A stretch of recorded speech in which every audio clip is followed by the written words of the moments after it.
jacket.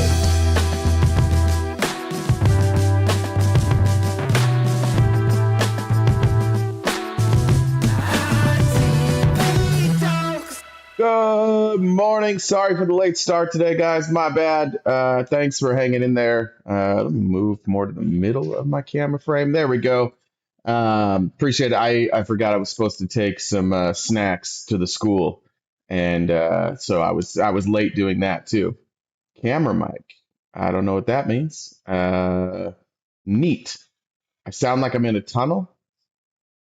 Oh, maybe. Oh, is that what you're saying? Maybe my mic is wrong. Let's see.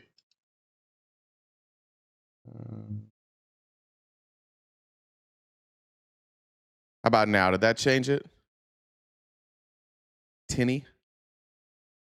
It could be. It could have been coming from the camera mic. Fixed it. Thanks. Appreciate you guys. I thought I had that thing turned off. Oh, good. You didn't want to hear me from a distance today? How did you guys... Shut up, Chopper. Shut up. How about that? It was Jen's fault. Jen touched stuff. Jen touched some settings. And I had to go in and I had to change my headphone. No, Jen, no. No.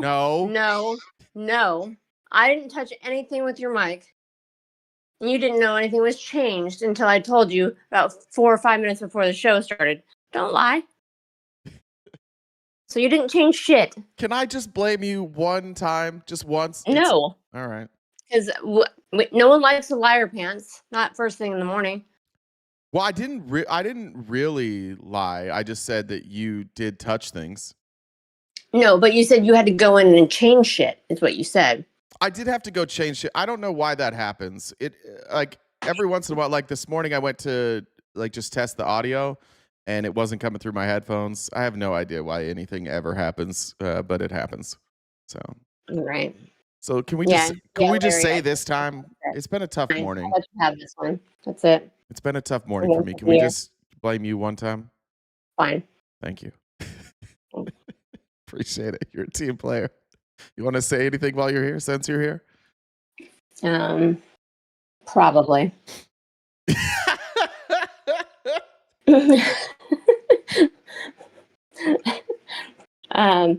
Just let's go with the likes, shares, all that good fun stuff. I haven't said a joke in a while. I want to do a joke? I want to start with the joke. Yeah, now after you fucked up the start of the stream, it might as well. You know what? We need to meet in person so I can punch you. I haven't gotten a chance to do that yet. So anyways, a man fell 9 stories from a nightclub. Damn. Police confirmed he was not a bouncer. Oh, that's dark. Jen showed up dark today. All right. You're right. Well, get it together. Don't say that. Well, don't talk about Jen in the chat. She'll block you so fast. She can't block me. She probably could. She could probably lock me out of all my accounts. All right, let's just get it going because I want to get through the whole show today. I know we talked about not using CNN as a source, but I still like Harry Enton. I want to show some polling. I titled the show on Twitch that this could be the end of MAGA, and it's starting to feel pretty rough out there for them. They're on every level, on every issue, they're collapsing. And after the Miami mayoral race, as much as Republicans want to run away from that and say it doesn't matter, it matters. Trump won Miami by something like 20 points, and the mayor's race switched basically 40 points. It matters. And I think that the biggest problem that they're going to have is that not everybody's a dipshit. And so the people that are watching what's happening, they're just going to support Trump no matter what. Like, Trump will never lose them. But normal people or semi-normal people, Trump's losing them. And he's specifically losing the Latino vote. By locality, what you see is these huge shifts in these heavily Hispanic neighborhoods of Miami against the Republican nominee from the Donald Trump baseline. And so to me, this is an encapsulation of what we see. We saw it in Arizona's 7th congressional district, right? That special election earlier this year. Again, a heavily Hispanic district. What we see is Democrats outperforming that 2024 baseline, which to me is so important because we see these national polls. You wonder, how is this actually going to impact things? And what we see is exactly what we saw last night. The first Democratic mayor of the great city of Miami since the birdcage era. Since the birdcage era. Put that in a headline. So you have now Miami is going to be run by a Democrat. How many Republicans run big cities in America anymore? Yeah, this to me is part of a longer, larger arc. And, you know, you just look at this. GOP mayors in the 50 largest cities. In 2017, it was about 14. Now with Higgins coming in, it's 7. It's 7. Donald Trump has been absolute kryptonite to Republicans who want to run major cities in the United States. There are very few. They are an endangered species. That is fascinating. Yeah, Noodle Poodle Girl, you kind of hit it. Like, especially lately with Trump saying affordability is a Democrat hoax. It's like you're reading the outline. Scott Fitzgerald in Wisconsin was on with I forgot to say who they were even on with. This might have been CNN as well, but oh no, Fox News. We'll play Fox News. Was on with Maria Bartiromo, and he also can't figure this out. The problem with Republicans is that they've been running on like vibes. Ever since Trump lost, they've spent the next like 4 years just running on vibes and criticism. And now it's their time to deliver all the things they said they were going to deliver. And they can't deliver on any of it. S. Papa said, this is making me question Tennessee with the tinfoil hat a little. The races they don't think they need to focus on, they lose. They did a lot in Tennessee, perhaps cheating. Is Danielle here? You're giving Danielle catnip right now. I'm going to cover that. I keep Danielle's going to at some point bury me in the ground because I don't have time. I haven't had time yet to get with her and go over all the election fraud stuff. But yeah, there she is. Yeah, that's catnip. There might be something to that. Anyways, here's Scott Fitzgerald trying for the life of him to figure out, like, how are the Democrats doing this? A Democrat winning the Miami mayorship for the first time in 30 years. Eileen Higgins defeated Trump-backed Republican Emilio Gonzalez in last night's runoff election. Higgins also the first female mayor for the Florida city. Just that on the right senator thumb. Your reaction, Congressman? Yeah, I mean, I'm no expert on Miami politics, I'll be honest with you, but, you know, it is, the gap there seems to be more significant than what some of the members of the Florida delegation expected. Oh. You know, if you heard her victory speech last night, a lot of what she spoke about is common themes that Democrats are talking about in D.C. So I'm not sure exactly what to read into that. But I will say, I mean, she talked about... I can tell you what to read into that, and I appreciate whoever that was Trump, Dick Ryder here. Poppy, please welcome. Said Trump permanently cut taxes for lower, middle, and upper class with a big, beautiful bill, yeah, and it didn't do anything. They can't afford to live. That's the problem. Somehow you guys have been convinced that cutting your taxes will make everything more affordable, and it doesn't. MAGA's here to stay and growing exponentially. Bitch, do I need to show you this again? Trump won this same spot by 20 points. He lost by 20. What are you talking about? This is why I say they're in trouble. Because all they have, like the only thing they can combat anything we say, the only thing they use to combat it is, you guys lost. We're winning. Everything is great. It keeps going forward. I remember when I was Mormon, there's this, I remember what it's like Doctrine and Covenants, which is one of their scriptures, like one of their books of scripture. And we used to have to recite this. I don't know if we called it the Missionary Creed, but it was basically like, you can't stop us. Once it starts, it's just going to keep going forever. And they're at the denial stage right now. They're the literal epitome of cope. Like if you wanted a textbook example of cope, that's going to be most of the show today. And I wasn't cherry picking. Part of the reason that I forgot about taking the snacks to my daughter this morning is because I was scouring the internet. I was on Blue Sky. I was on Twitter. I went to Reddit. I went to TikTok. I'm trying to find a single solitary Republican who can tell me what their plan is for healthcare and how it's going to work. And all of them are like, this is the Democrats' fault. Joe Biden, Barack Obama. That's it. Joel Patrick is saying that Miami has always been Democrat. Well, look, Joel Patrick's a fucking dipshit. That guy's wrong about everything. For 30 years, they've had a Republican mayor. Yeah, but it's always been Democrat. Those are rhinos. Joe Patrick's a grifter, and he's a lazy one at that. He's one of the most remarkably unremarkable human beings I've ever come across. I've never once heard Joel Patrick say something that I hadn't heard from every Republican for 30 years. He's just a bumper sticker Republican who's trying to make money off of other Republicans and talk about how cool his big truck is. Just gonna sit there and act like this country not corrupt and screwed. Yeah. All right, let's keep going with F. Scott Knotts Gerald here. So I'm not sure exactly what to read into that, but I will say, I mean, she talked about the new buzz term affordability quite a bit. How that plays into a mayoral race in Miami is difficult for me to get a read on. But I think it is something that I can't figure out why Americans care about affordability. For the life of me, what is it? I'm in every meeting with Trump, and he says things have never been better. Prices are coming down. Inflation is reversed. We're lowering prescription prices by 1,000%. We're now paying people to take their prescriptions. I don't know. Does the rest of America not know this? need to start watching as these local elections continue to move forward this fall, this winter. I mean, This is what happened. This is what happened to the Republican Party, just so we're clear on how this all happened. You elected Donald Trump. That was your first mistake. Your second mistake was saying that anybody who criticized Donald Trump had to go.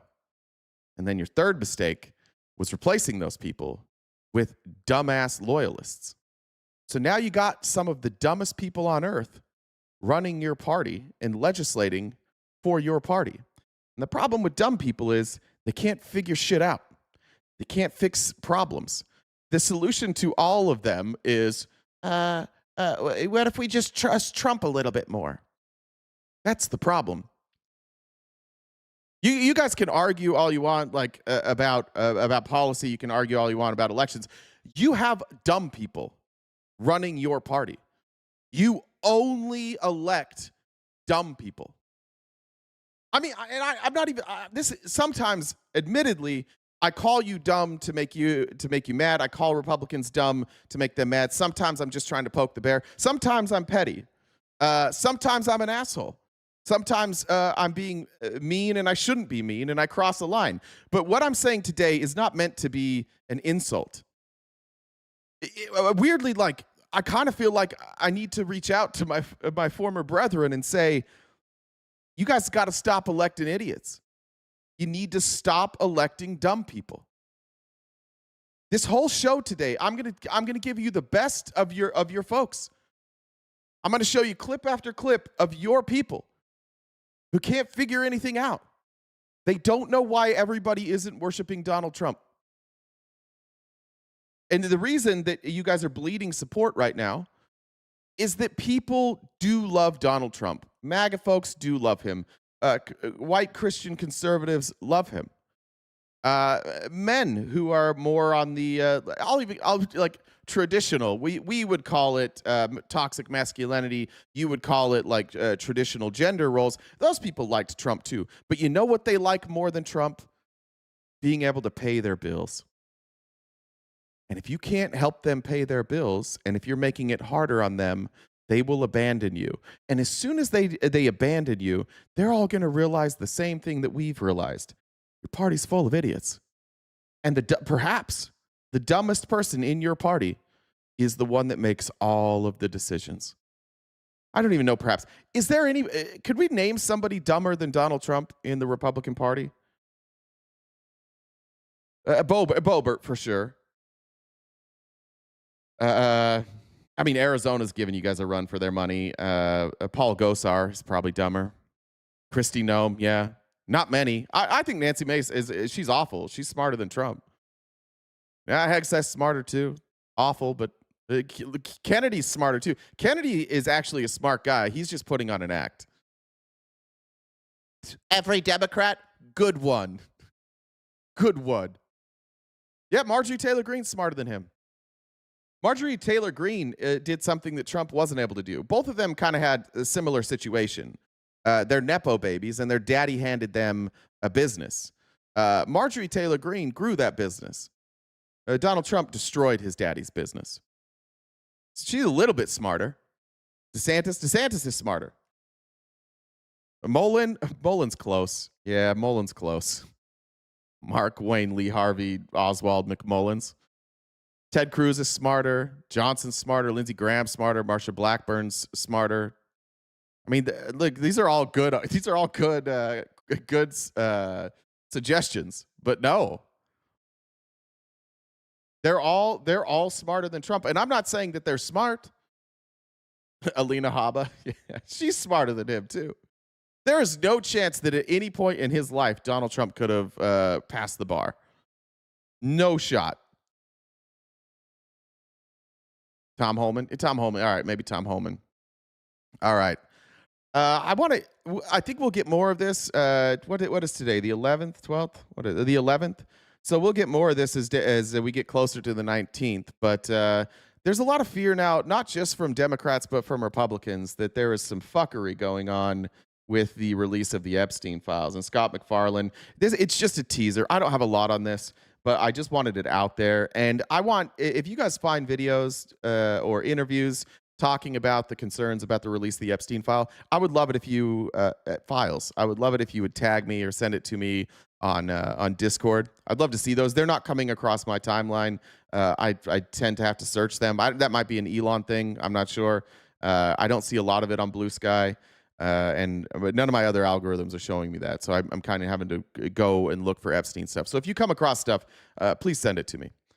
Good morning. It's Thursday. It's Scott McFarlane. As we await the inevitable, if not imminent, release of some of the Jeffrey Epstein case files, there are a whole bunch of new questions today from some of the survivors of Jeffrey Epstein's sex trafficking and some of the top Democrats on the Senate Judiciary Committee asking what's being done to ensure the records that are released are the true, unaltered, intact, comprehensive records. In a letter submitted to the Inspector General, the internal watchdog of the Department of Justice, some of those interested parties, including the top Democrats on the Senate Judiciary Committee, asked for an audit to ensure that everything is intact, that nothing has been altered, that everything is complete. They want a chain of custody to be reviewed to make sure the records that were there for the grand jury, that have been compiled over the years by investigators, are the actual records intact when they're released.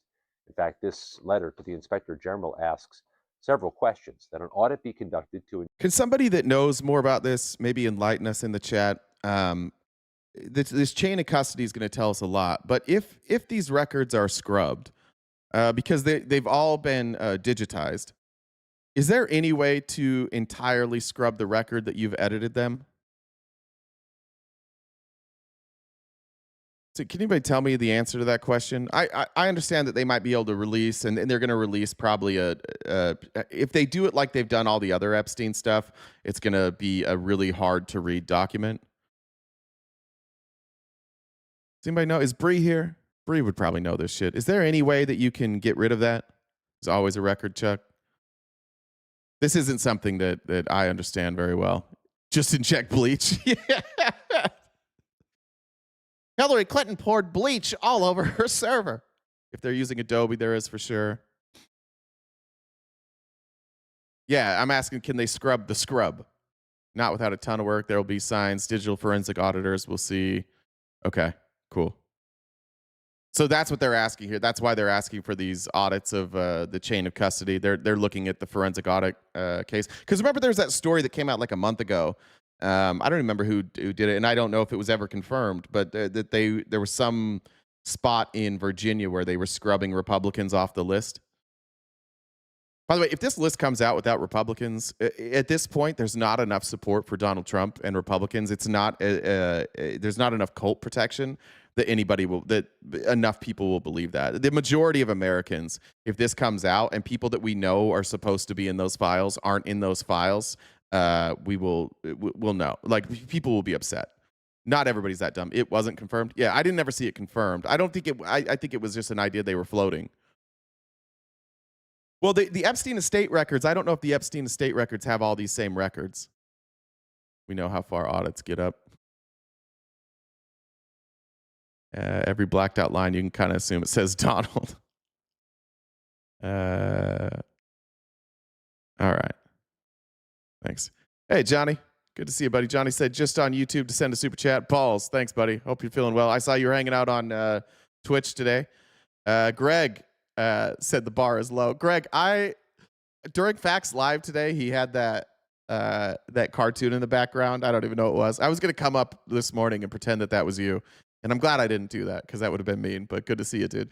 Joel, thanks for the super chat. And also, Leanne from yesterday sent a super chat, watching on delay, said $5 Dollar Train watching on delay today. So thanks to Leanne for sending that. And then Becky said, for honor of my twin daughter's 10th birthday, happy birthday to both your daughters.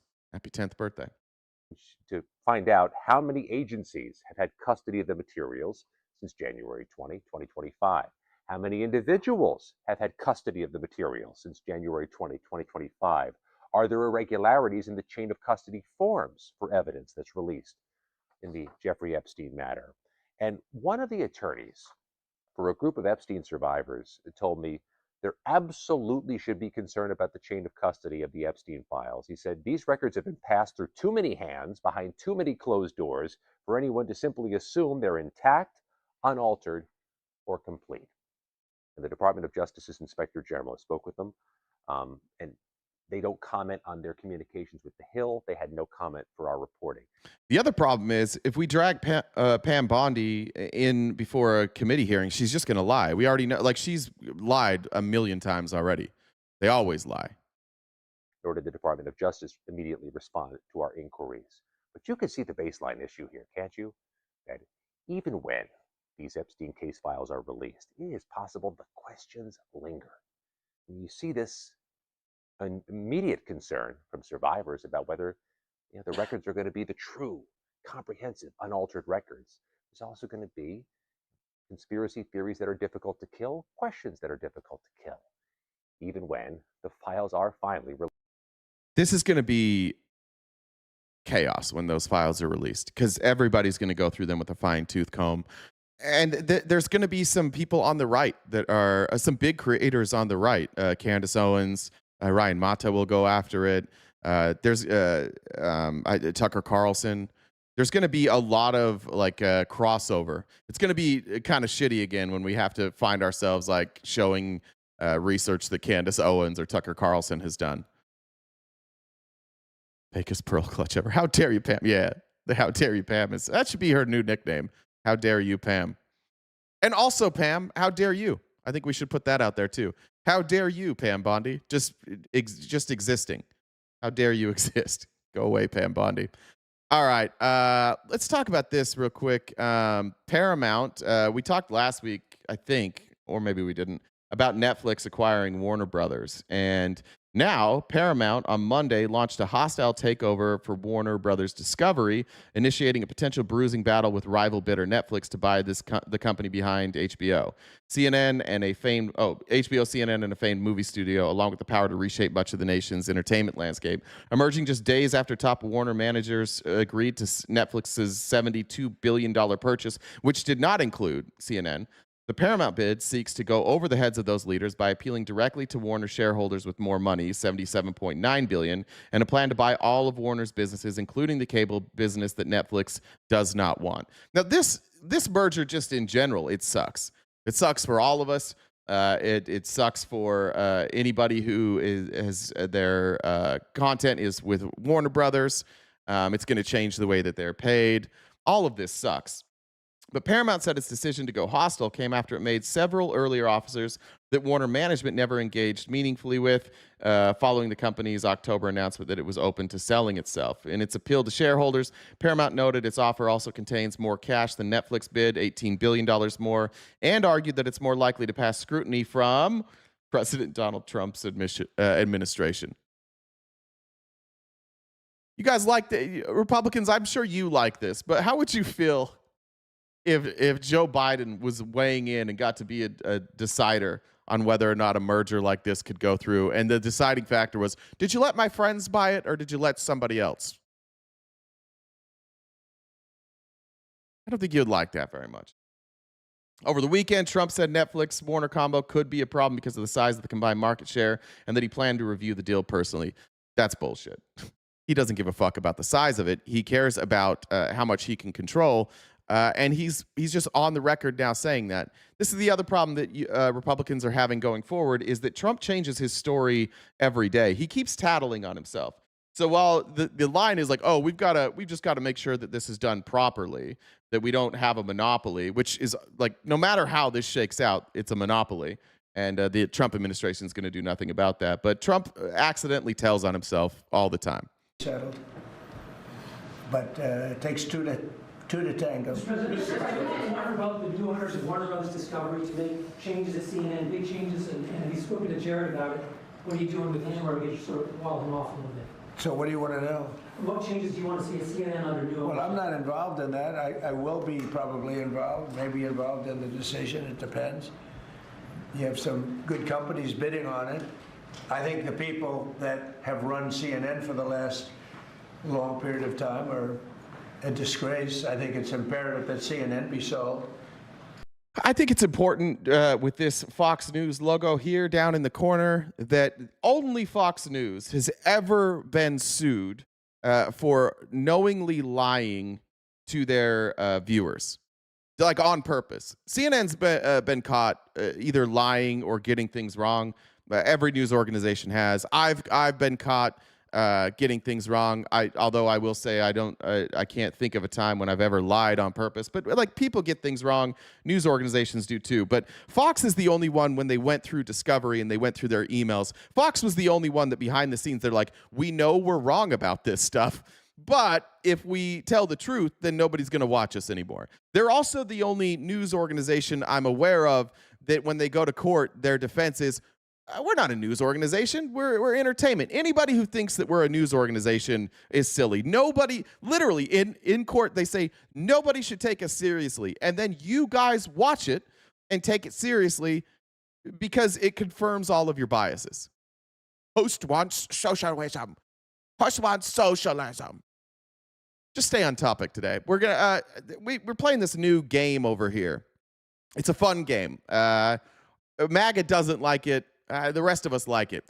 The new game that we play on this live is stay on topic or get muted. And so just real quick, I don't know if you're new here, stay on topic.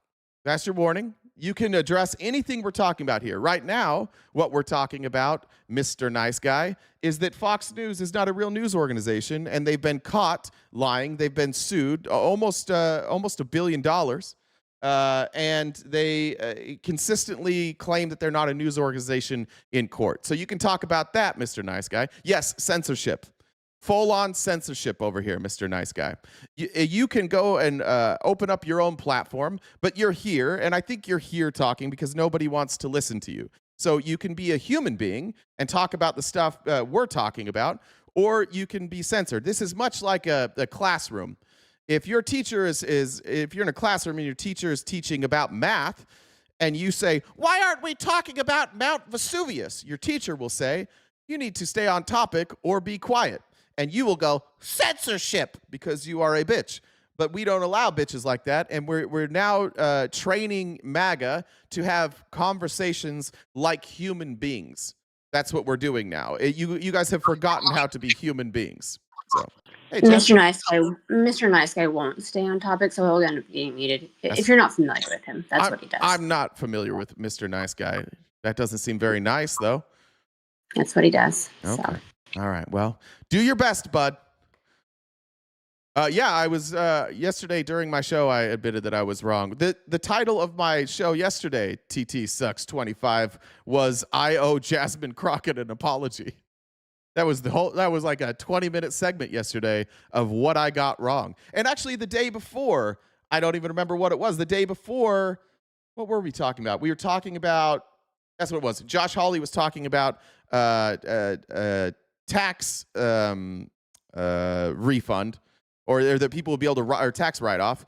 and I thought it was a subsidy. So I did this whole rant about how it was a subsidy and that people were going to get money back. And the audience corrected me, and I argued with them for a minute, and then we looked it up, and then I was wrong, and I apologized. So I think almost every day I get something wrong. That was you, wasn't me. Thank you. Ironic that your name wasn't me when it was you. So there you go. But no, nope, not what about Trump, Russia? Not about, we're going to stay on topic here, TT Sucks, okay? We're going to stay on topic today, okay? So right now what we're talking about is this. Because you certainly wouldn't want to put people, just leave those people with some money, good money, and CNN so that, you know, they can spend even more money spreading poison because it's lies. It's a disgrace. So I wouldn't want to see the same company end up with CNN, the same company with money, because right now they don't have too much money. But they have value, I guess, based on the bids. They've got value. But what is he even saying? Setting aside the part where he's obviously corrupt here and wants to weigh in on this, what was that sentence? What in the world did he just say right there? Can we go? Let's run it back. What the fuck is this lunatic talking about? People, just leave those people with some money, good money. And good money. CNN so that, you know, they can spend even more money spreading poison because it's lies. It's a disgrace. So I wouldn't want to see the same company end up with CNN, the same company with money, because right now they don't have too much money. If I hadn't read that article before and you were just walking into Donald Trump saying this, you would have no fucking clue what he's talking about. That sentence was chaos. But they have value, I guess, based on the bids. They've got value. But I think CNN should be sold because I think the people that are running CNN right now are either corrupt or incompetent. Those are the only two insults he really has for anybody anymore. He's completely lost what little vocabulary he had. That was all nonsense. And this is all he's just trying to insult CNN so that he can say, "Oh, it's totally fine that I, as the president, am weighing in on these issues. That it's me that gets to choose whether or not these mergers happen, and it's based on how they talk about me." I listen. I just got to tell you, if you are, I mean, speaking specifically to the MAGA men here, if you're somebody who likes this guy, if you're somebody who's like watching this and you're like, yeah, that's my guy, you're dumb. You're just dumb. This is nonsense. He can't complete sentences. None of this makes sense. You just want him to be right so bad and everybody else to be wrong. And you're at that weird like cult stage. I was watching, in fact, I'll just do it. I'll just show you. This is I saw this clip earlier today, and you can't tell me this isn't MAGA. What was that? What was that doomsday cult that all shaved Heaven's Gate? They all shaved their heads. This is how you all look. Let's see if I can find it. You all say the same thing. You all have the same talking points. You all do whataboutism in exactly the same way. I dare somebody to tell me the difference between this video and You chose MAGA. the name Thirstody because you wanted to be reminded of your thirst for next level knowledge. Is that correct? That's right. I know my vehicle's, or this vehicle that I'm wearing is, pretty nervous, pretty scared. Not really sure what I'm going to say. I guess, what I wanted to maybe address more was how I feel about this step that I'm taking. And some may say, well, boy, it's quite a irreversible step. And I just wanted to say that I'm familiar with irreversible steps. And tell you what, I don't know if you remember Doe talking about. That's just you guys. Just out here about to end you and your family, all of your own lives. You've all shaved your heads. Everybody in the world knows that everybody else knew that like this comet wasn't coming to end the world, and then they just went with it. That's you. You guys have left reality. You're like, no, everything Donald Trump's doing right now totally makes sense, and it's a good thing. That be a factor in the decision making because we've got some. Well, in my Sid did not age well. I can be talked out of that by some very talented people that we have, antitrust people, but. I can be talked out of it by a bunch of donors. and lobbyists because I don't really know what's going on. I just think that the people that have run CNN into the ground, by the way, nobody watches, very few people watch. I don't think they should be entrusted with running CNN any longer. So I think any deal should be guaranteed and certain that CNN is part of it, or sold separately. But I don't think the people that are running that company right now and running CNN, which is a very dishonest group of people, I don't think that should be allowed to continue. I think CNN should be sold along with everything else. Okay, Poppy. Okay. Somebody get this guy some milk. He's falling apart. Benny Johnson, who is a complete and total fraud, they don't even know how to spin anything anymore. They're all watching these elections not go their way, and they're seeing the polling, and they don't really know how to explain to people, because Americans are like, things are unaffordable. They're not doing anything about healthcare. Seems like they're just propping up like 5 businesses. We can't figure out why we're about to go to war with Venezuela. Most Americans are very confused. And Benny doesn't have an explanation for any of that. So Benny instead has resorted to fear-mongering in perhaps the dumbest way possible. People wanting to be edgelords, saying, we don't care about the midterms, we don't care about Trump, we don't care about the Republican Party. Everything's in collapse, everything's in flames, everything's over, it's so over, it's a total black pill, and I'm sick of it, honestly. Oh, okay. Do you understand the alternative? You understand what will happen as soon as the left takes power? Can we talk about the way he just said this? You understand what will happen as soon You understand what will happen? This guy doesn't have a voice of his own. He just mimics other voices. He usually does a Tucker Carlson voice. I don't know what that was. But Benny, tell us what's going to happen if you guys lose the midterms, please. as the left takes power, they'll nuke the filibuster. Okay. They'll add 12 new Supreme Court justices. Seems like a lot. There'll never be another victor in the Supreme Court. They'll do. Well, I don't know what a victor is. Who's a victor? What are your people? What's a victor? There'll never be another victor. It's Melania voice. A victor? Like a person named Victor? Or do you just call people who think like you like victors? We are the victors. Another victor in the Supreme Court. They'll do unlimited vote by mail and vote by... Fuck yeah. As many votes as you want. And you can send it by mail. You can put it on a postcard. Just write in a name. As many as you want. Unlimited. Phone. That's what they want to do in California. They want to do vote by phone. Yeah. Oh, no. Voting will be more simple. Oh, no. Their biggest fear is that it'll be easy for people to vote. That's their biggest fear. What if all Americans can vote in simply? We'll lose. Yeah, of course. Yeah. Guys, if we allow the Democrats to give people the ability to vote, we're fucked. They want to lower the voting age to 16. They want to let every single illegal I've never heard that. Have you heard that? Alien vote, and that'll happen because every single person who's here illegally, they can vote. Yeah. They'll naturalize 30 million criminal aliens. That's up from 20 million now. The actual number is about 2 million, but now they've raised that number from, it was 2 million, then it was 8, then it was 10, then it was 15, then it was 20. Benny Johnson said, fuck you, Donald Trump. I'm tired of your 20 million made up number. I'm going to add 10 to it. It's 30 million now. That are here right now illegally. Then they'll add, again, 2 more Senate seats by making D.C. a state. Oh, no. D.C. is so dysfunctional. It is like a Somalian terrorist zone. It's like Mogadishu.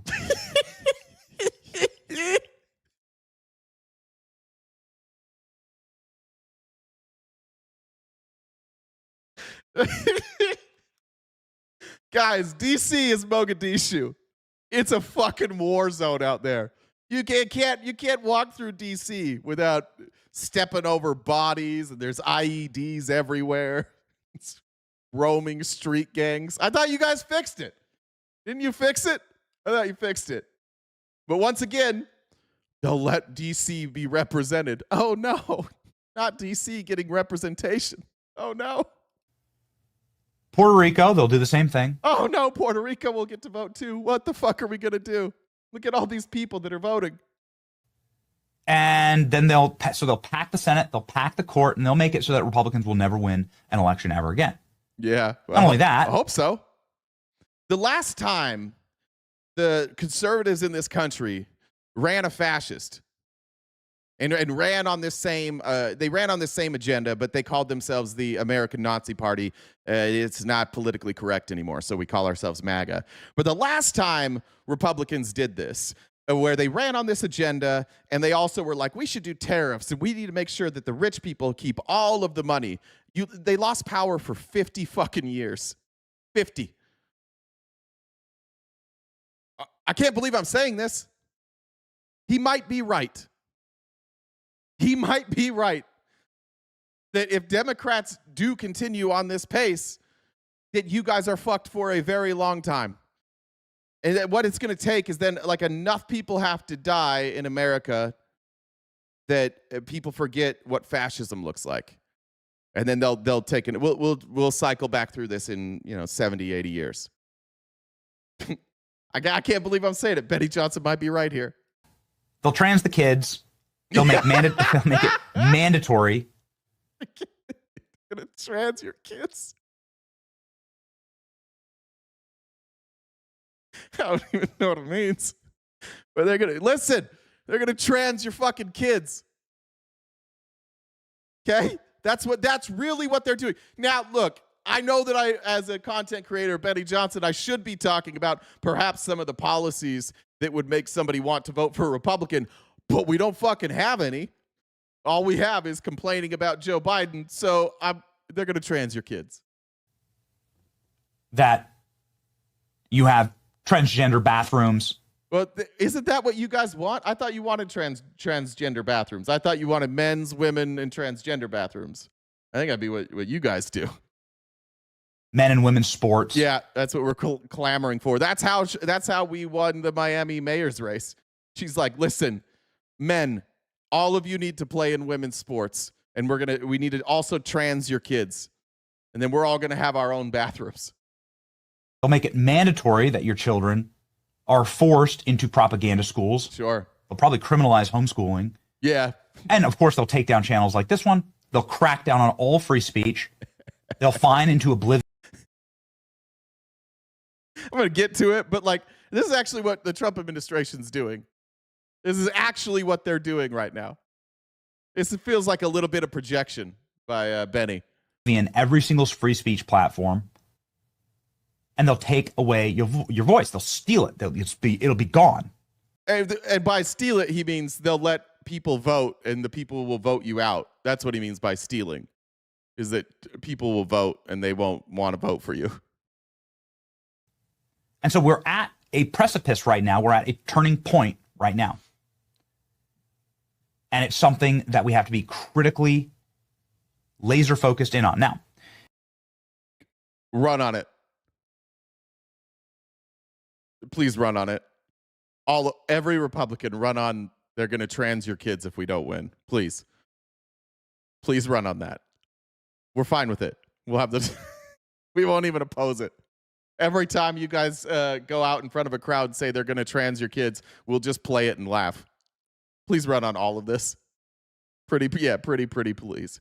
There is nothing. They have absolutely nothing. It's alarming how little they have. I probably need to remember what Benny right there. Benny was like, they're gonna make force your kids into propaganda schools, meaning like science, right? You have to do science and math.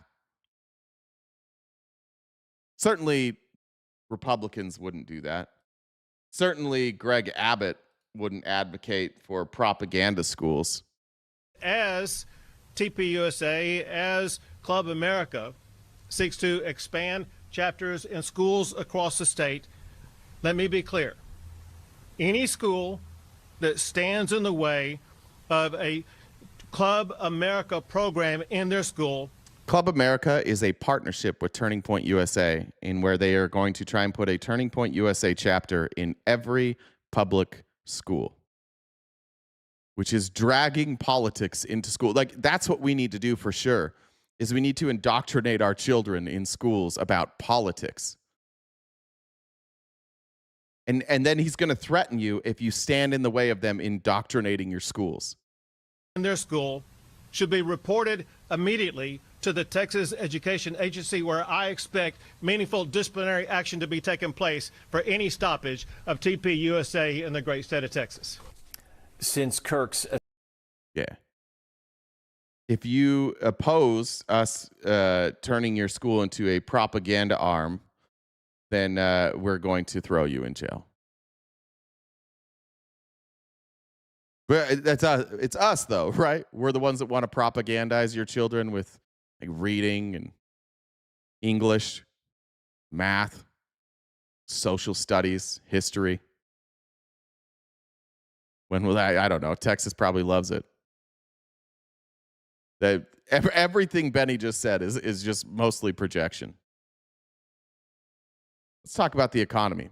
Because at least Donald Trump, because he's a businessman, he has the economy to run on. Today, Republicans are celebrating as feds cut the rate because Republicans don't understand what that means. But here's Jerome Powell to explain why they're cutting the rate. Very little data on inflation have been released since our meeting in October. Total PCE prices rose 2.8% over the 12 months ending in September. And excluding the volatile food and energy categories, core PCE prices also rose 2.8%. These readings are higher than earlier in the year as inflation for goods has picked up, reflecting the effects of tariffs. Oh, so tariffs rose inflation? Because of inflation, now we have to drop the rates a little bit? Learn to balance a checkbook? Larry, nobody uses checkbooks anymore. You got to update your talking points from, like, I don't know if you were around for Ronald Reagan, but literally, you don't have to balance a checkbook anymore. We have online banking. There is no need to teach a child how to balance a fucking checkbook. But like, I'm telling you, like, you guys, you just repeat shit that you've heard before. Yeah, balance a checkbook. No, just open your app. It's right there. You don't need to have a ledger at the back of a checkbook. Do you know about the world that you live in? I think you just want to go back to the past. They got to learn to balance a checkbook. They need to understand lunar cycles and when it's best to plant a crop. We could just teach them stuff that's relevant. When's the last time? I don't know the last time I wrote a check. Check is probably, yeah. How to build a quality Rolodex. That's my third period class. Then we'll split up the men and the women. The women, of course, will learn how to be homemakers. And the men, I don't know what the men do with that. Build something out of wood. Let me open this Farmer's Almanac to see what this winter will be like. He's holding up the grocery line, writing his driver's license number at the top of his check. Learn to use an abacus in order to balance your checkbook. We need to learn to navigate the sea with stars. Word processing for. Let's teach them how to use a fucking typewriter.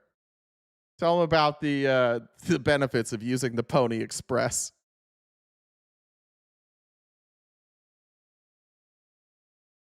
Mr. Duxbill, you're literally stealing my own line. Dude, you're too confident to be wrong about everything. That's my line, and you know you stole that from me.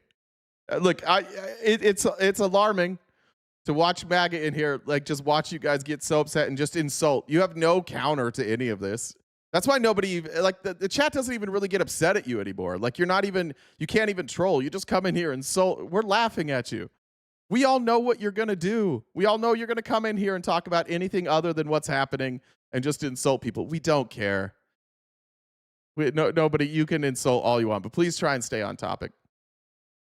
The solution for this, of course, is to pick three dipshits, one of three dipshits to run the Fed who will do what Donald Trump says, because that is what MAGA is now. Whatever Donald Trump says is the law. And I just liked this clip of Elizabeth Warren. The three leading candidates are Kevin Warsh, Kevin Hassett, and Christopher Waller. We played the clip yesterday. Trump said that it will be a litmus test that they promise to keep rates low. So they're not going to, like, They're not going to follow quality economics. They're not going to use math. They're just going to keep rates low so that Trump can help his friends. And that's what he's just openly saying. We don't really want to use math at the Fed anymore. I think the Fed should just do what I say. And so he goes. Senator Warren goes on Squawk Box, where they are desperate for Donald Trump to be right. They so badly want the Republicans in office. They so badly want low taxes. They so badly want to cling to this idea that trickle-down economics and lower taxes actually benefit the American people. That they're like, do you really think Donald Trump would just put in like a patsy? Are we touting Elizabeth Warren? Yes, she's fucking brilliant. You don't like her because you're an idiot. If you don't think Elizabeth Warren is smart, then you're just a dumb person. You're just hyper partisan. Elizabeth Warren is brilliant. She was a professor at Harvard, and when our entire economy collapsed because we didn't do anything to regulate the banks, she quit her job at Harvard and joined the United States Congress and wrote a bunch of really great laws, including the Consumer Financial Protection Bureau, which clawed back billions of dollars for people like you and I against predatory lenders. And it was saying reconnecting for a while, and now it says that it's not saying that anymore. So we may get it back here in a second. It looks like TikTok's came back. TikTok's back. YouTube, are we back? I'm checking. I'm reading. Yep. Okay, we're all back. It's back. All right, everybody. He didn't keep talking, so don't worry, you didn't lose anything. I interjected, so just go back to where you were. All right. Back to Elizabeth Warren. And if you missed it, we called out what your insults were going to be, and you still did the insults anyways. We're like, you're going to bring up her heritage, and you're going to say that she's dumb. And then the MAGA are like, uh-oh, I don't know anything specific about Elizabeth Warren, so I'm just going to say that she's dumb. Mr. Duxbill, you got to stay on topic, bud. This is a lot of insults you're throwing at me. You're having a lot of big feelings today. Do you want to talk about it? We can pause the show for a second, Mr. Duxbill, and we can talk to you. Donating money to this guy makes you an accomplice. Antifa is confirmed to be an organization. Fuck, he caught us. Guys, he caught us. He caught us. We were Antifa. Jesus Christ. You need a hug, bud? I got a clip for that a little bit later, too. You're not going to respond to that either, but let's get to Elizabeth Warren because this just made me happy. Kevin Hassett and Waller are the three leading candidates. Do you think any of them are sock puppets? Well, are you kidding? I mean, these are people. One of them works directly for the president. The president controls his job. He doesn't want to give that up. The president is looking for someone who will do his bidding. Now, I very much hope that Republicans will speak up about the dangers of having a Fed chairman who is controlled by the President of the United States. They don't even know why that's dangerous. I appreciate you saying that, Elizabeth Warren, but none of them even know why that would be dangerous. None of them know why, they all legitimately think that the best thing that you can do for this country is just do what Donald Trump says and repeat what Donald Trump says.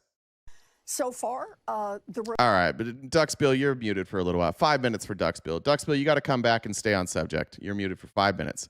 Remember, I gave you guys the warning. And Mag, I'm just going to continue this warning every day.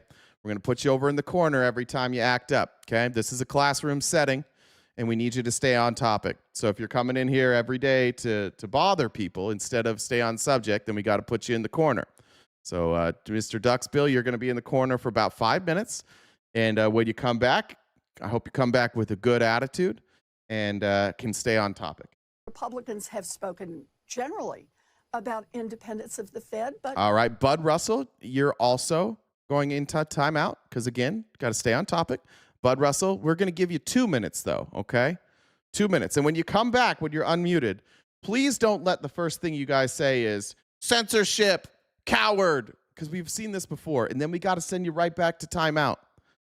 Okay? We don't want to. I don't want to do this. I want you to feel comfortable and to be here and learn and add your opinion and maybe push back against some of the things I say. But you got to F you. But fuck you, says Bud. Sorry. But now you're using potty words. You might get sent to the principal's office. They've been willing to bend the knee to Donald Trump over and over. So I think this is going to be one more moment. Are Republicans really willing to stand up for the principles they say they believe in, like an independent Fed? Or are they just going to say whatever Donald Trump wants is what they'll go along with? Kevin Hassett is the one who works directly for the president, but you think all three of them are equally? Look, I am most worried about Kevin Hassett. So when you say equally, no, I am not. They are not equal. Kevin Hassett is the biggest concern on that list because he has made clear that he will do whatever the president wants done. He will say whatever. Scotty, this is your warning now, Scott. We're talking about the Federal Reserve and not me. So, Scott, one warning. You got to stay on topic. And if you can't stay on topic, you got to go out in the hall too, okay? The president once said. And that is the very definition of a sock puppet. I mean, I will tell you, Kevin Hassett's been on this program a long time. He himself said that he won't do, that he will maintain the independence of the Fed. That's what he said on the Sunday talk show circuit this weekend. Sure. Remind me when he last disagreed with Donald Trump publicly in any way whatsoever.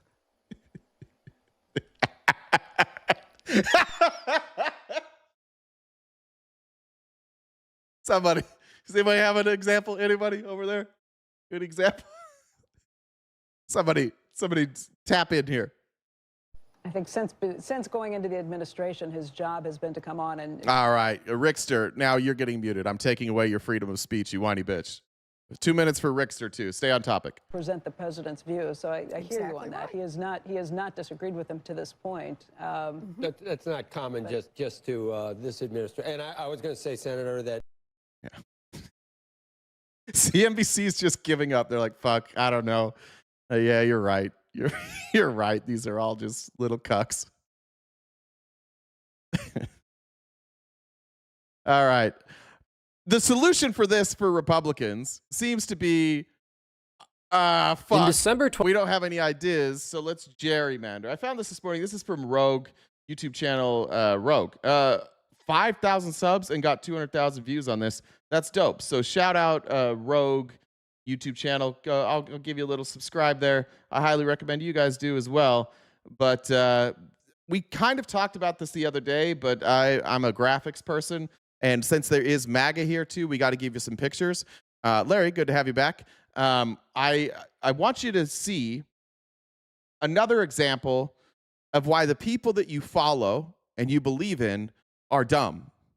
They chose to fight a gerrymandering battle when from the outset it was clear they were going to lose. And so this battle that they've done to try to steal elections by gerrymandering the fuck out of red states, blue states said, fine, we're going to play this game too, only we have the ability to get more seats. So you're losing seats, and you've created competitive seats at a time when you are deeply unpopular.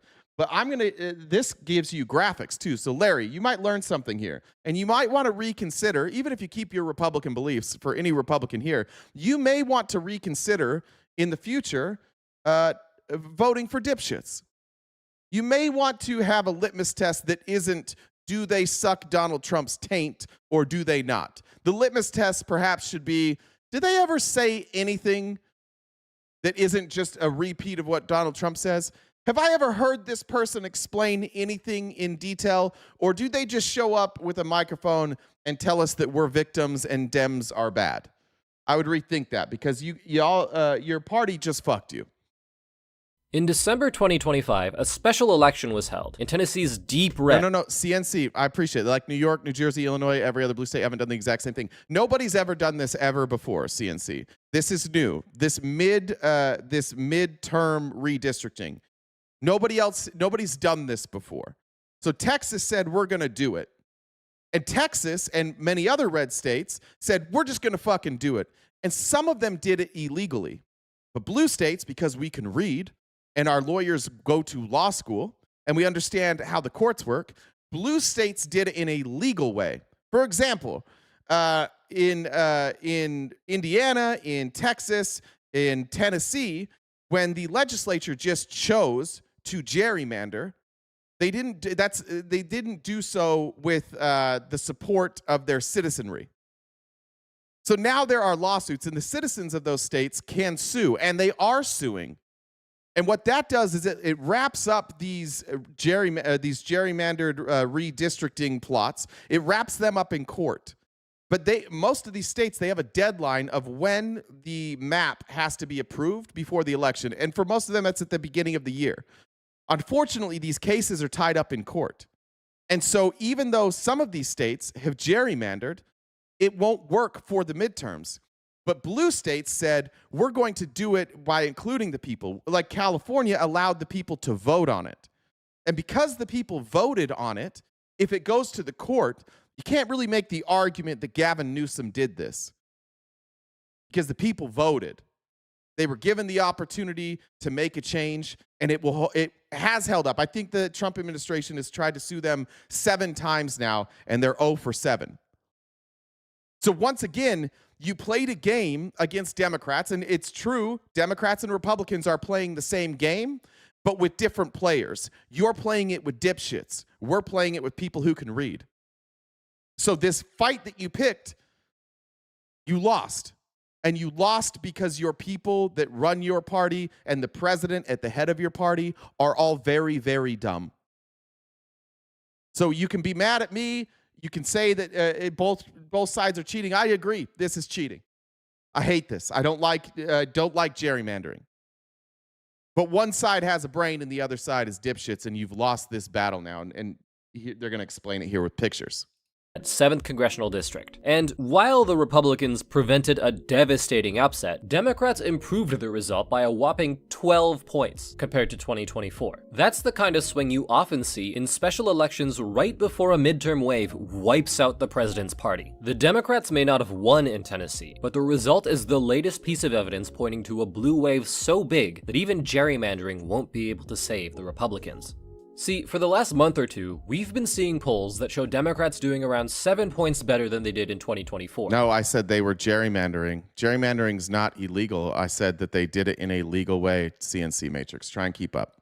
And that was more or less reflected in the big Democratic gains in New Jersey and Virginia this past November. Back in 2018, Democrats only needed a 5-point swing to flip 41 seats and win a comfortable majority. But things will be harder this time, since Trump convinced state Republicans to redraw the maps and create more... Chat, did I say that Democrats, and you guys that have been here, have I consistently said Democrats are gerrymandering? And CNC, after the chat shuts you down here, I need you to drop this so we can watch it. But I'm trying to be fair to you guys. Chat, did I say that Democrats are gerrymandering? Have I always said that Democrats are gerrymandering? Have I consistently for months said that I hate this? That I hate that they're both gerrymandering and they're cheating? Yeah. Okay. Do you see that chat now, CNC? Now, if you keep arguing with the chat, we got to mute you again because I need you to pay attention and learn something. This was your chance. Okay? Yeah, not like this. Yes, not like this. You can gerrymander different ways, CNC. There, good. We're all on the same page. Okay, good. CNC, everybody's on the same page with CNC. I said that they gerrymander, but they're gerrymandering differently. Good. We're all on the same page. And seats.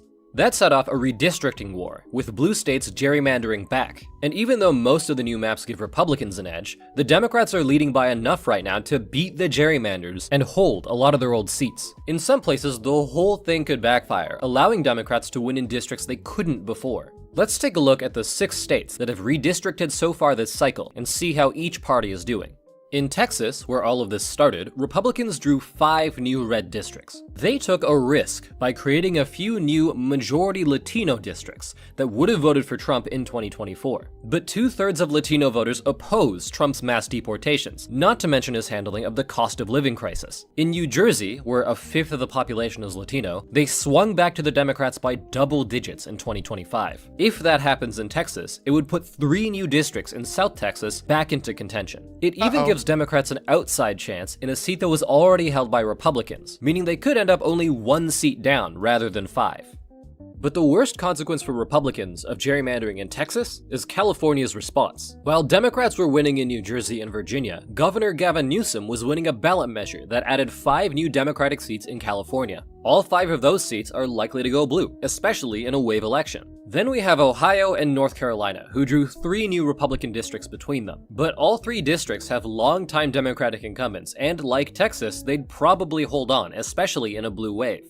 Then there are the weird ones. In Missouri, Republicans drew an extra seat for themselves, but they're being challenged by a petition, which would delay the new map until voters approved it in the midterms. So they're frantically suing to get the petition voided, which means we don't know whether this one will go through. And then there's also Utah, where a map with 4 Republican seats was thrown out by a judge and replaced with one that created a safe Democratic seat out of nowhere. So That was my favorite one. This is my favorite one. They're like, hell yeah, check out this map. They had a map that was safe red, and they drew a map that was even more safe red, and then it pissed off so many people that when the judge forced them to go back to the old map and change their districting, it gave Utah a blue seat, which I was born and raised there. That didn't exist, and now it exists. They're so bad at it, they accidentally made a blue seat in Utah. Democrats are somehow getting a redistricting win out of this safe red state. A few more states could redistrict, but as of right now, Republicans go into 2026 with a baseline of about 223 seats, 3 more than they won last time. But that doesn't show the whole picture. Incumbents are difficult to unseat, even when their districts are redrawn, and especially when they're on the right side of a wave election. Because of their gains in California and Utah, Democrats only need 6 incumbents to hold on to their redrawn districts to flip the House. And that doesn't even account for all the seats in states without new maps. Add those in, and there are 35 Republican seats outside of California and Utah that could be won by Democrats, according to the analysts at Sabino's Crystal Ball. That doesn't mean they'll flip every single one of them, but they don't have to. They don't even have to win half. They only need 6, and odds are they'll get many more.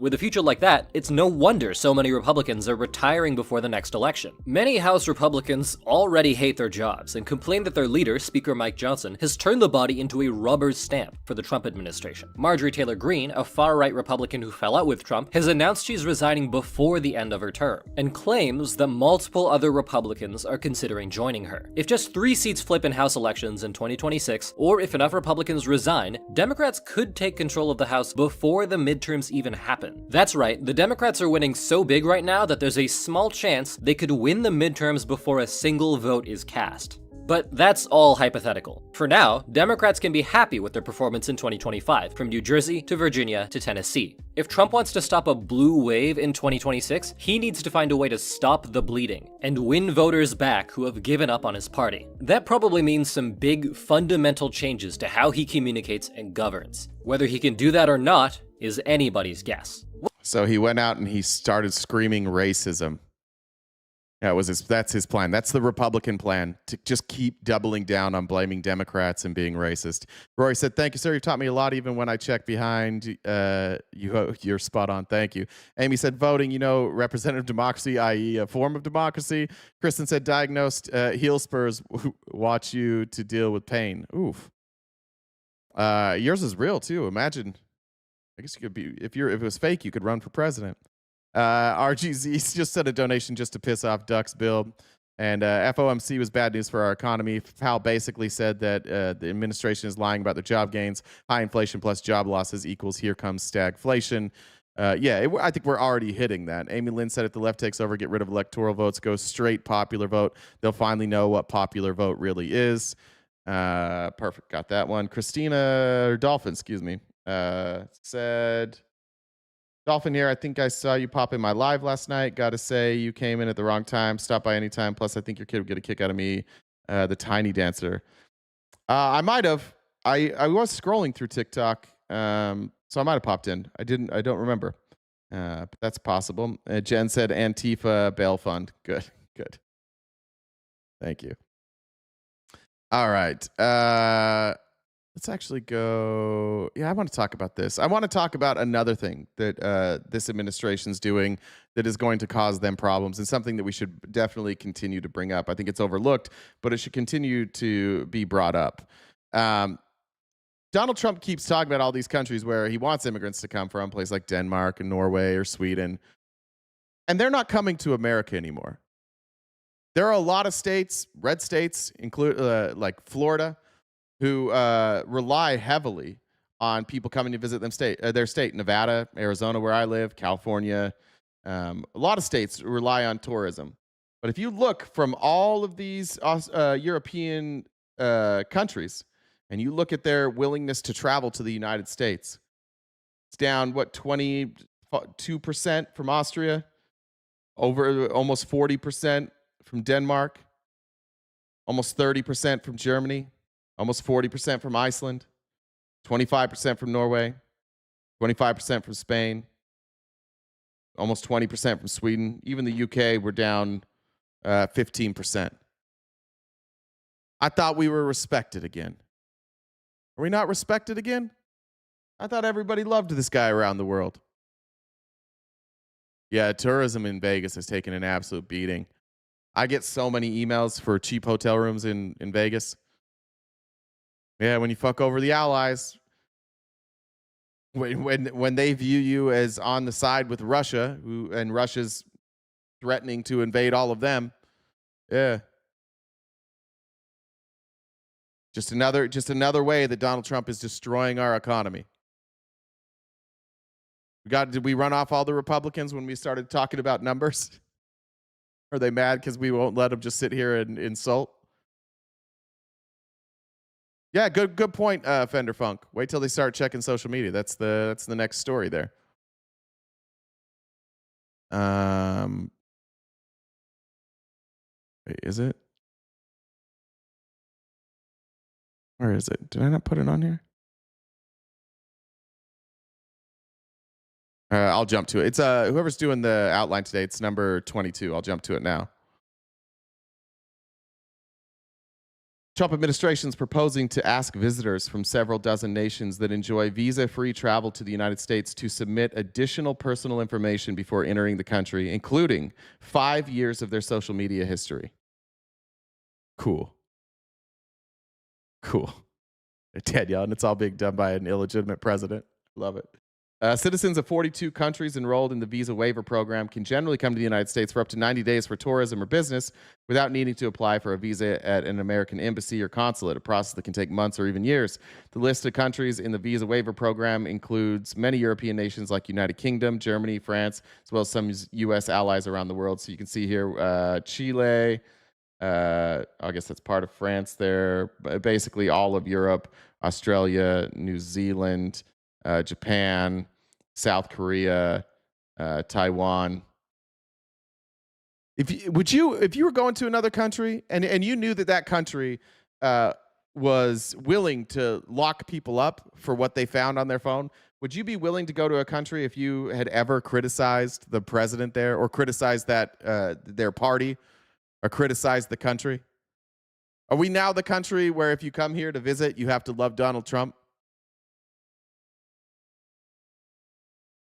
I don't know. That's a good question. And the patriarchy. Will he ask Americans to leave the country? That question to get back in. I don't know. I had a really weird experience coming back into the United States from Mexico, and I'll see you the next time I go. I've never had that happen to me before, but I was traveling solo, so maybe that's a red flag. I was there for a week. Nobody seemed to be with me. There was a guy that followed me around the airport the whole time I was in the airport in Cancun. And then he came and stood to me while I was waiting to get in line. And he looked at my boarding pass. He's like, you're group 5, so you'll go in that line. It's like, I fly American usually, so it's like priority is 1 through 4. And then it's 5 through whatever this next line. And he's like, yeah, it'll be right there. And you'll just walk up to the front there and you'll give them your ticket, and then they'll let you through. I was like, what the hell? Who is this guy? He didn't have a name tag. There was nothing that said security. And then he just stood right next to me for a really, really long time. And then as soon as I went through the line, they're like, you got to go over here. And they went through all my luggage. They looked through my computer. Or I guess they just wiped the computer, turned it on. The lady kept telling me I had to keep looking at her. I couldn't look away. So while she was doing it, I had to stare at her, which was weird. So I don't know. I don't know if that was a new thing we're doing. That's never happened to me before. But I do know that this happened to Hassan Piker, that they asked to go through his phone when he was coming back into the country. Yeah, no name tag, nothing. It was very strange. I'd never seen that happen before. And that might be something that just happens in Mexico, because it was when I was in the Cancun airport. It was weird. I tried not to make much out of it. I guess there's like, I'm a single dude going to and from Mexico for a week. Anyways. While citizens of these nations typically don't need visas to travel to the U.S., they have to submit an application online using a process known as ESTA before entering the country. That system is designed to ensure applicants are eligible for visa-free travel to the U.S. and that they don't pose security concerns. The Trump administration is proposing to overhaul that system, mainly to transform it into a mobile-only process, which is weird. No mobile-only for voting, but mobile-only for letting in people from foreign countries. Did he exaggerate his story? I don't know what happened in the story. You might be right about that. I just heard that. I think I saw a clip of it. The plan would require applicants to share additional information about themselves and their relatives, according to a notice posted in federal government's Journal of Regulations by Customs and Border Protection. The notice said that they plan to ask visa waiver travelers to share their social media history for the past 5 years, emails they have used for the past 10 years, and the personal information of immediate family members, including phone numbers and residences. The submission of social media history from the last 5 years will be a mandatory requirement under the proposal, according to the notice. CBP said the changes, which still have to be reviewed by the White House's budget office, which, what the fuck, what are they going to tell them? No? Are designed to enforce an executive order Trump issued earlier this year with the stated objective of denying entry to foreigners who may pose a threat to national security or public safety. Which to these folks, the national security or the threat is anybody who's critical of this administration. They already have used this executive order to try and jail people for standing with the Palestinians and calling it anti-Semitism and anti-American just for having an opinion that innocent Palestinians should not die. I don't know, yeah, it's going to be Border Patrol. I think they're going to take the phone from them. I think that's what they're going to do.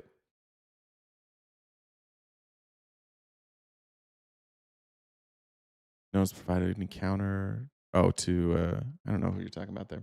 Over the past year, the Trump administration has mounted an aggressive effort to increase vetting and screening procedures across the immigration system, while the State Department has moved to scrutinize visa applicants overseas more heavily. Some of the changes affect people already in the United States who are applying to stay in the country legally through applications for asylum, green cards, or American citizenship. Did you guys see that story the other day where these people went in for their swearing in? People who went through the whole process, and they went to their swearing in ceremony and they just canceled it and said you can't be citizens anymore after they went through the whole process just because of where they originally came from.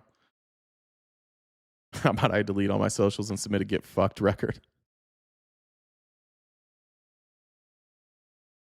Bud Russell, we're not talking about Elizabeth Warren. That's another 2-minute mute for you. Appreciate it. Keep doing it. You can do this all day. We'll mute you every fucking time. It's not relevant. I don't even know the answer to that question. To be honest, it doesn't fucking matter. It doesn't matter one goddamn bit.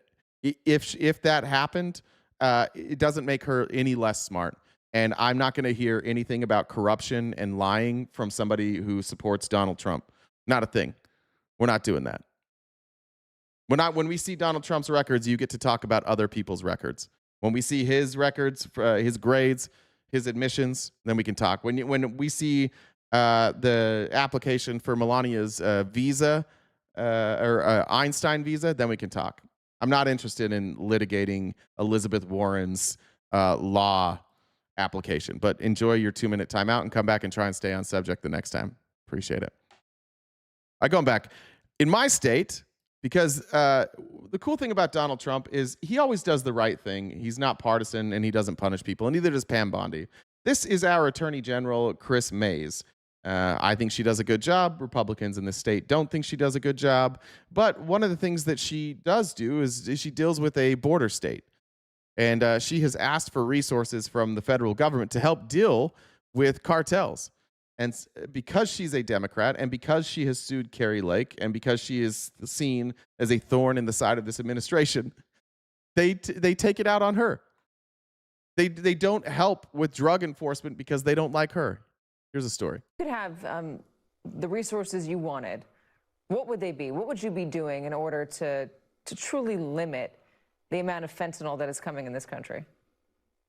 So, recently I sent a letter to Pam Bondi and I said, "Dear Pam, please send me an additional 50 DEA agents at a minimum down here to Arizona, because these are the folks that help me fight the Mexican drug Thanks, Lindsay, for the Antifa dues. cartels." And not only did she not send me 50 additional DEA agents, she actually took 60 DEA agents out of Arizona and took them to places like Washington, D.C. so they could patrol Foggy Bottom and pick up trash and run around after immigrants.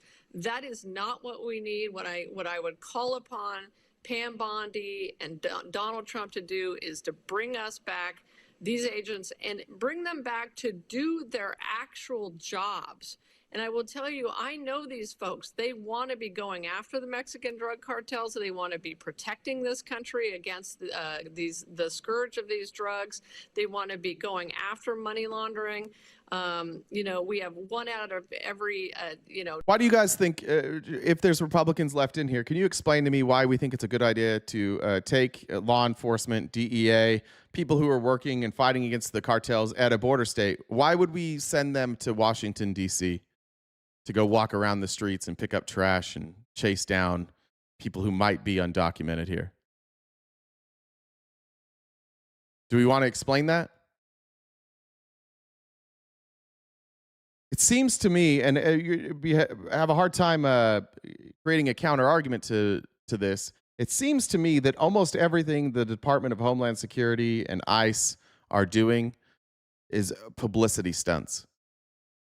They film everything. They create little hype videos for it. They specifically target Democrat cities. Seems like it's all a show to me. I live in Arizona. I would like to be safer from cartels. I would prefer that the people that are fighting the drug cartels stay here and fight the drug cartels rather than chase down somebody who's just trying to work or pick up trash around the nation's capital. At what point are you folks going to realize that this is all just a big show? Casey, shut the fuck up. Every good city in this country is run by Democrats. Nobody, you know who nobody ever travels? You know where nobody ever travels to? Republican cities. Nobody from this country or other countries are like, I really want to go. I'd like to go check out Tuscaloosa. I heard Tuscaloosa is lovely. Let's go head down to Tuscaloosa. The best cities in this country are all run by Democrats. And they're run by Democrats because the people that are in those cities aren't racist morons. They're not. They don't get scared when they see somebody that looks different than them. That's why they're blue. It's not like it's not what you think it is. If you live in a city or a town that is run by Republicans, it's almost certain, with the exception, there's a few exceptions, but it's almost certain that it's just mostly white. Nobody wants to go to those places. I hear they have really good biscuits and gravy. They don't use salt or pepper, but they put some on the table if you need it. Alabama's a third world state.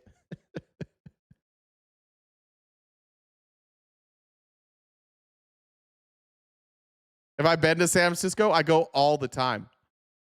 It's unfucking believable. You can go to San Francisco and you can walk in any direction for 5 minutes and eat the best food you've ever had in your life. You can go walk down to the pier, which smells like shit because it's the ocean. You can see sea life, lots of great restaurants. You can go to Ghirardelli. You can go down, you can watch a baseball game, go watch at Giants Stadium, which is one of the coolest places to watch a baseball game. I think it's still called AT&T Park. Yeah, San Francisco's fucking awesome. Every big city in this country, Chicago, it's fucking awesome. New York, it's fucking awesome. LA, it's fucking awesome. Like, I live in one of the few places where like it's a big city that's not that cool. Like Phoenix isn't that cool. Downtown Phoenix kind of sucks. I talked to people. This guy clearly doesn't know San Francisco is going through a lot. Stop lying, bro. Oh, okay. Me going there isn't true. Yeah, San Francisco is going through a lot, just like everybody else. You know what? Like, but they're also lying to you. if you look at the crime rates in San Francisco, they're not that high. It's just that you guys are indoctrinated by videos. I saw one today, and it was this guy's like, I have to pay $800,000 a year for my own private security. Well, that's a problem. If there's people that are living on the streets because they can't afford to live in San Francisco, and you can afford $800,000 a year to keep those people out of your front yard, maybe there's another problem there. All right, what state has the highest population percentage? Which state has the highest percentage of its population leaving? Has the highest percentage of its population leaving. Okay, let's do that. It's Illinois is number 1. Alaska and Kentucky are tied for number 2. And New Jersey is number 3. The places with the largest, yeah. I thought you said it was New York.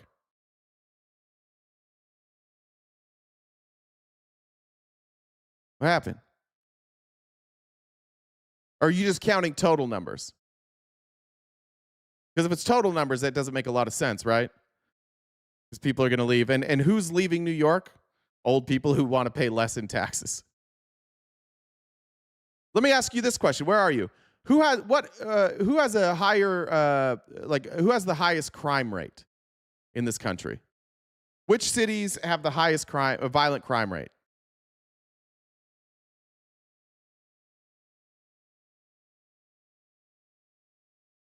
We want to do that? I don't know how many times we've done this. It's Memphis, Detroit, St. Louis, Baltimore, Oakland.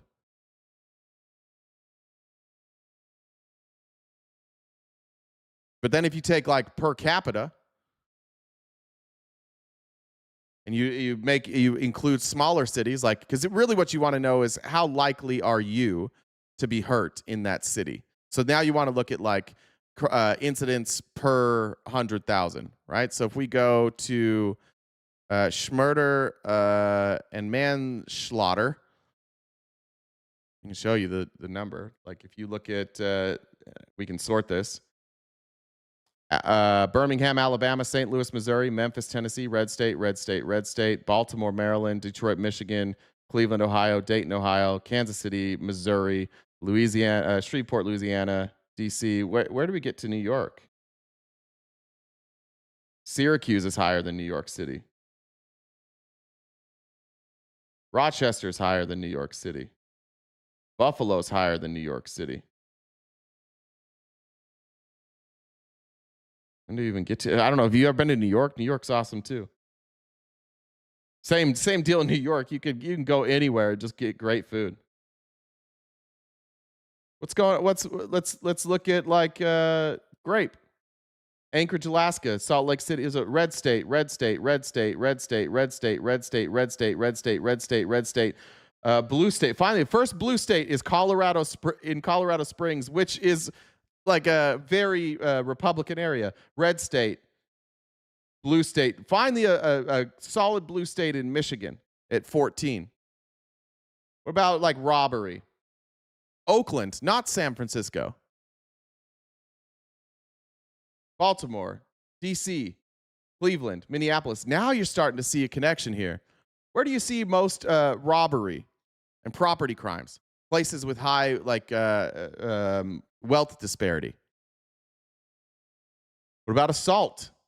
Memphis, Detroit, Little Rock, Kansas City, Oakland, Shreveport, Milwaukee, St. Louis, Cleveland, Birmingham. Where's New York City in this?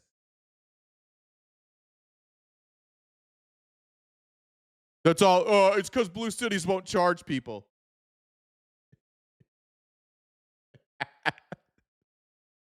When the facts don't line up with what I'm saying, I make shit up. Do you have any data to back that up? No. I know that they're the worst because I saw a video on the internet. I'm out here in Tuscaloosa, never left my fucking city in my life, but Twitter tells me that it's the Democrat-run cities that are bad. And that's why we have to be poor here. I just showed you fraud. Which states have the highest fraud rates? Let's look at that. We can go cities. Let's see. Oh, Miami, Florida. Whoops. Atlanta, Georgia. Whoops. Las Vegas, Nevada. Whoops. So we got Florida, red state. Georgia, red state. Nevada, purple state. Orlando, Florida, red state. Tampa, Florida. And Jesus fucking Christ, who knew we would bring back in Tuscaloosa, Alabama? Just reported fraud. So it's all fraud. Whoops. How come every time you guys ask me to look something up, it winds up just being red states every fucking time? You're dumb. You guys are dumb. Yeah, well, Minnesota's not in there, Patrick. See, this is your problem, Patrick. You are highly indoctrinated by stories. You never look at the whole picture. And if you live your life like a dipshit, you will consistently be wrong. You know about Minnesota because Republicans want... I did look it up. I've covered the story, Patrick. They're not one of the top. It's not even close. Rick Scott did a bigger fraud than the Somalis in Minnesota, and you guys made him a senator. Stop using stories as your way to gauge like what's happening around this country. The sources that you look at, they will never talk about Florida. All right, Patrick, you're muted. No, I'm not doing this calm down shit, dude. Finally give you some attention. Patrick's muted for 5 minutes. We're not doing that, Patrick. Don't beg for my attention and then get upset when I give you the attention. Muted for 5 minutes, Patrick. You're in the corner. 10 federal prosecutors now doing immigration enforcement where they should be going after these drug cartels. Those are the kinds of resources we need, and we need a president who will allow them to go back to do their jobs. All right. So there we go. We got a little derailed there, but they're not helping. They don't give a fuck about drug enforcement. Jeff said, secret code Smorgs called. He wants a new fund started. This is my first donation to the 50 ballots for all blue voters. Trans them motherfucking kids. Gaping hole border with 50 ballots per illegal and lumberjacks in grade school girls swimming fund. Thank you. Thank you. Alfredo said, this is my Antifa dues. Thank you. Thank you. Thank you guys. You've been late on your Antifa dues, so I appreciate you coming back. By the way, oh boy, if what's his face comes back and starts complaining about the fact that we muted him, then he was going right back on mute. So watch for, it's Robert, right? That's who it was. That's who we muted. We're going to train Robert real well today. All right. In other news, there's a clip I had that did really well once, and you can probably find it on Instagram or TikTok. And what I said is that this Abrego Garcia, Patrick is the name, thank you, that Abrego Garcia, after he was deported, that he would be forced to come back. The courts would force this administration to bring him back, and then that they would slap a bunch of bullshit charges on him to try and make it seem like he actually was a criminal, and those charges wouldn't stick, and they would be dropped. And goddamn was I right. This is from United States District Court for the District of Maryland. It's Kilmar Abrego Garcia versus Kristi Noem. Petitioner Kilmar Abrego Garcia's petition for habeas corpus pursuant to 28 U.S.C. 2241 is hereby granted. He won. They can't get rid of him right now. Respondents shall release Abrego Garcia from ICE custody immediately. Respondents shall notify Abrego Garcia's counsel of the exact time and location of his release no fewer than 4 hours prior to releasing him, and notify the court of Abrego Garcia's release by email to Chambers no later than 5 p.m. today. And that was this morning.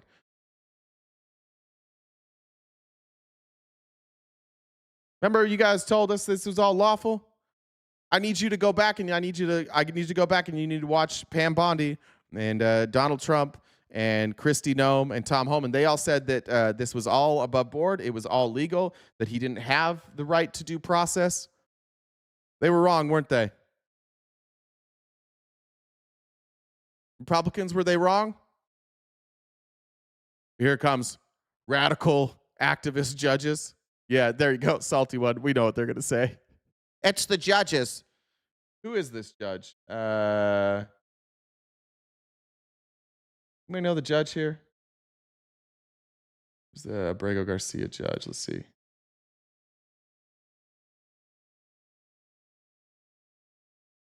Jesus. Do we know the name of the judge?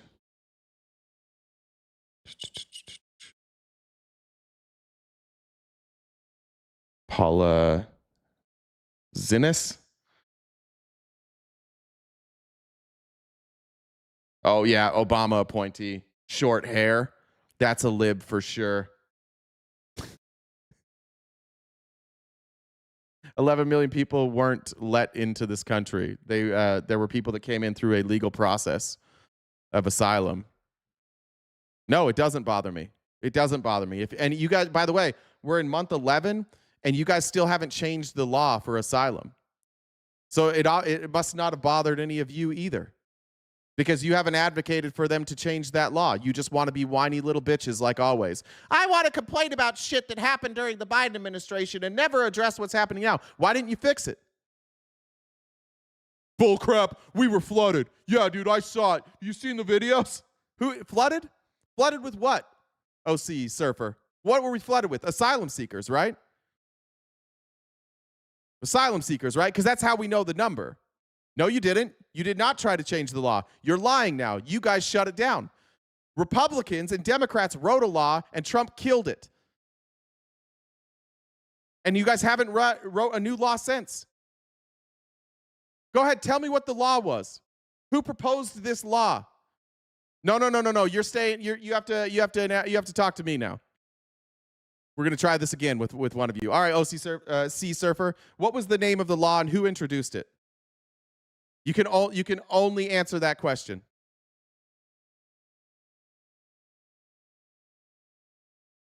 Who proposed the law, OC? What's it called? How do I look it up? You have about 30 seconds to give me an answer there, and then we got to mute you for 2 minutes. The law was a joke. No, what was the law? What was it? 30 more seconds. Who introduced the law since Trump has been president? The law was a joke, and you know it. No, I know what the law was. You don't. I know who introduced that one. You don't. It was James Langford, a Republican. But since Trump's been in office, when have they tried to change that law?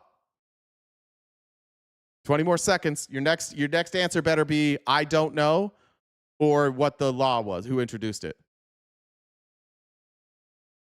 Those are your only options. Got to tell me either who introduced it or what it was called, or you can say I don't know. I made that up.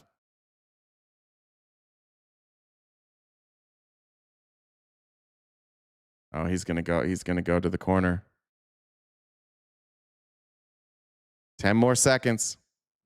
9, 8, 7, 6, 5, 4. Oh, there it is. It doesn't matter. Okay, OC Surfer, you are now muted for 5 minutes. Good try. Tanya said, because Patrick told me to donate to you. Thank you. Did I miss any? Jen said, Trump just threatened to strip funding from Indiana. Oh, my God. What is this? Trump has made it clear to Indiana leaders if the Indiana Senate fails to pass the map, all federal funding will be stripped from the state. Roads will not be paved. Jesus Christ.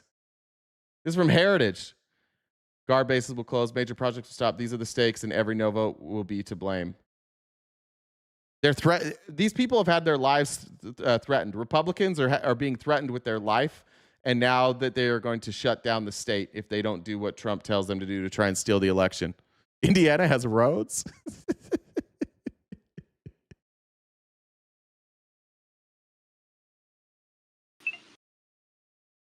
That's pretty good. Jesus. There's a couple of Venmos I think you missed from the beginning. Yeah, I'm going back and reading through them right now. That's where I got this one. Oh, fuck. I just closed Discord.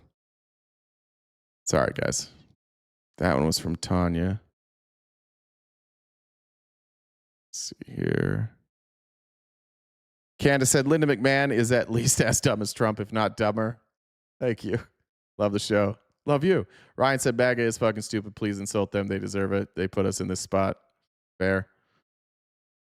Oh, Jen's been sending me all sorts of stuff. I didn't move the donations. Jen moved the donations around. Now she's trying to blame me because she was fiddling with things earlier. We all know what happened. No, I fixed it yesterday because it was working, and now it's back to being weird. You moved things. If I did, I didn't mean to. It is possible that I moved them accidentally. Sarcastic Sheila says for Antifa dues. Amy said obesity, disease, longevity of life, poverty, government dependency, suicide, infant mortality, majority red states as well. Yeah, your guys' states fucking suck. You got to stop being arrogant about your shitty states. It's so annoying to watch red staters be like, blue states, your state fucking sucks. If you're in a red state, it sucks. Patrick said, I'm back. I used those last 5 minutes to reflect on my life. I'm not worthy of these beautiful people on this live stream. Please forgive me. No, just stop being dumb. Please. You got it. You're here enough. You have to realize that you're being lied to by these Republicans every single day. All right. In the criminal case, the proceedings are sealed. But this from Joyce White, just another update on Abrego Garcia. The motion to dismiss on vindictive prosecution grounds. What it seems like is that maybe isn't going well for the government either. Abrego thinks this should be dismissed because they're coming after him because they fucked up and it's been embarrassing to them, so they're trying to cover that up. Judge said, having considered the government's motion for partial reconsideration of the order entered December 3rd, 2025, and having reviewed 6 documents with bait numbers, the court grants in part and denies in part the motion for reasons stated on the record. The court has redacted the 6 documents identified during the hearing as collective Exhibit A that should be produced immediately to defendant. Now that relevant documents have been provided to defendant on or before December 17th, the parties shall file their position with a supporting memorandum of law on whether the memorandum should remain under seal. So at the very least, she's not convinced that the government didn't come after him with vindictive prosecution. So that's pretty cool. And once again, 2 things to remember here, Republicans. 1, all the people that are doing this are corrupt as fuck. And 2, they're also dumb, shitty lawyers. So that's why you're having problems. You have bad cases and bad lawyers. And that's why you keep getting slapped down in the court over and over and over again. But just keep being distracted by Somalis in Minnesota. Then you won't have to address reality. I want to show you this video. This is out of... I think this was in Minneapolis. Make sure, Republicans, that you don't talk about this. Make sure that we don't talk about beating the fuck out of American citizens, slamming them to the ground because they just happen to look like, in this case, a Somali. Let's not talk about this. Let's talk about fraud. What's your name? What's your name? What's your name? What's your name? What's your name? What's your name? What's your name? What's your name? You can't do that. What is your name? What is your name? What is your name? What is your name? What is your name? What's your name? What's your name? No, let it go. It's not a U citizen. No. You guys back it up. Supportive of this, Republicans? Before we get into the details, I just want to know, yes or no, we support that? Guy just sat there freezing his ass off, pushed into the ground, thrown in the back of the car. Like that?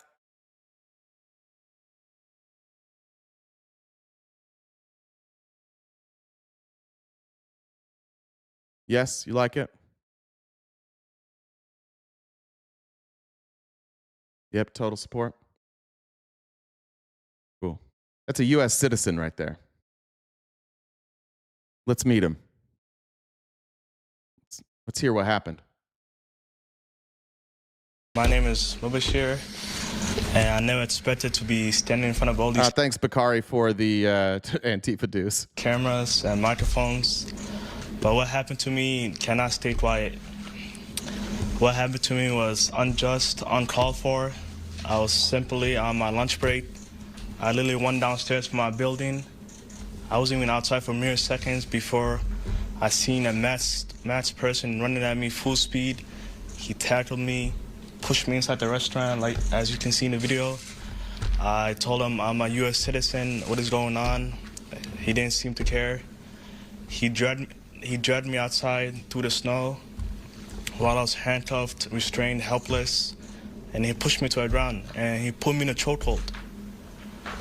That was very uncalled for. I thought I got really hurt, and after that, they put me inside the vehicle. Dude, if a police officer unjustly put any of these people that are talking in the chat that are acting tough, if a police officer put a finger on them, they would sue and they would go online and cry about it for 5 fucking years. It would be the only story they have, and they would use it for the rest of their life to talk about how white people are picked on. Every time Donald Trump gets caught breaking the law, you guys internalize that and think that you're the victims. The fuck? We can just take somebody, slam them to the ground because of what somebody looks like?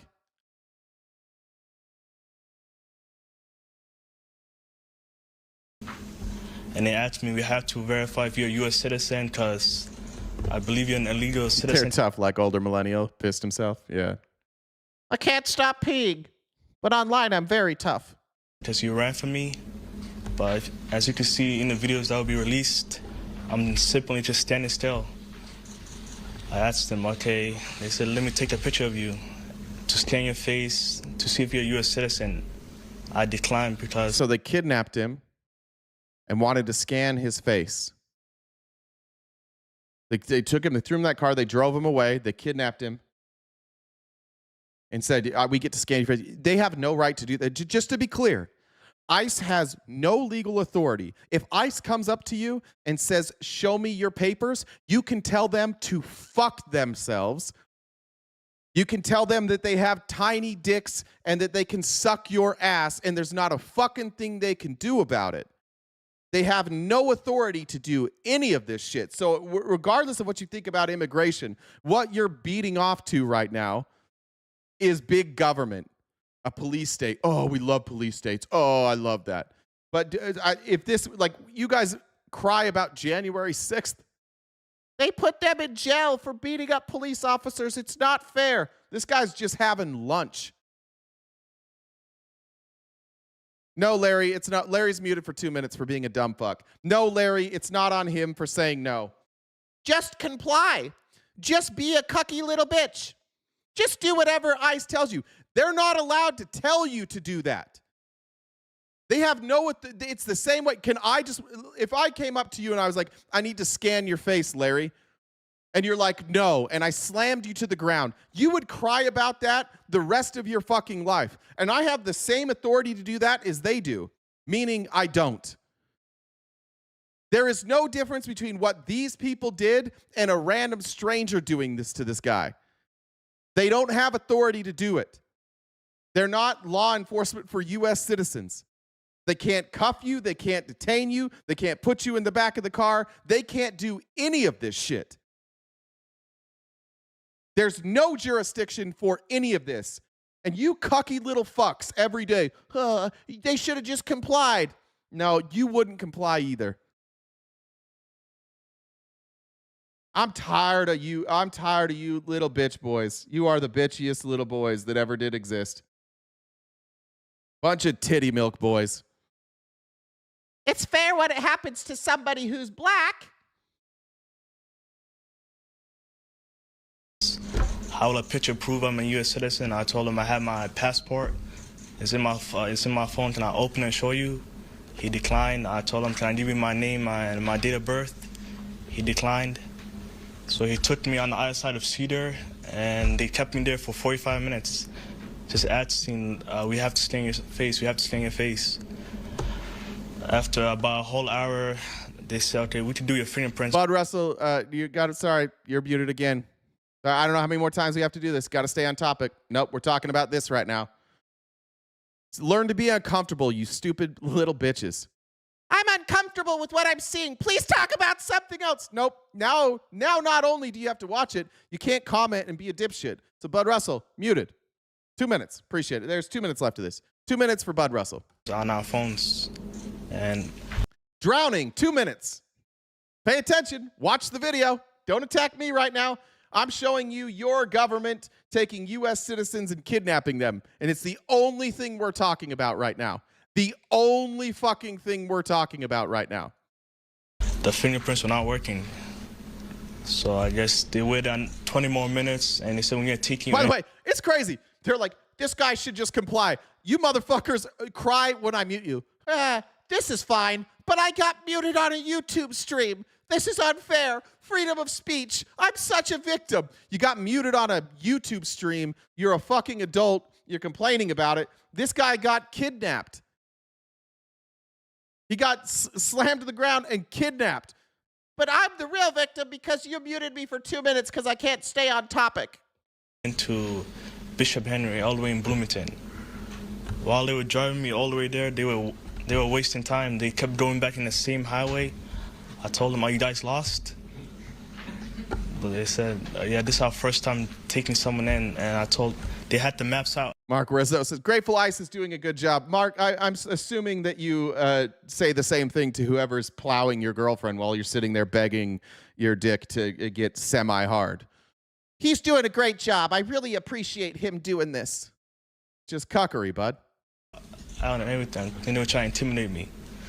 So after I arrived at the facility, they parked up, the gate was closed, and they made me step outside in the snow while it was snowing, and they said, we have to scan your face or we're not going to let you inside the car. So T-Bag, he was at work. He wasn't hanging out with criminals. He was on his lunch break standing outside his job. What does that say about you? Well, he's black. He must be hanging out with criminals. He was at work. Did you miss the first part of this video? He was on his lunch break at work. Oh, okay, Chris. How did he not get kidnapped? If you're at work on your lunch break and people come up and handcuff you and throw you in a car and drive you away, that's not kidnapping? What is it then?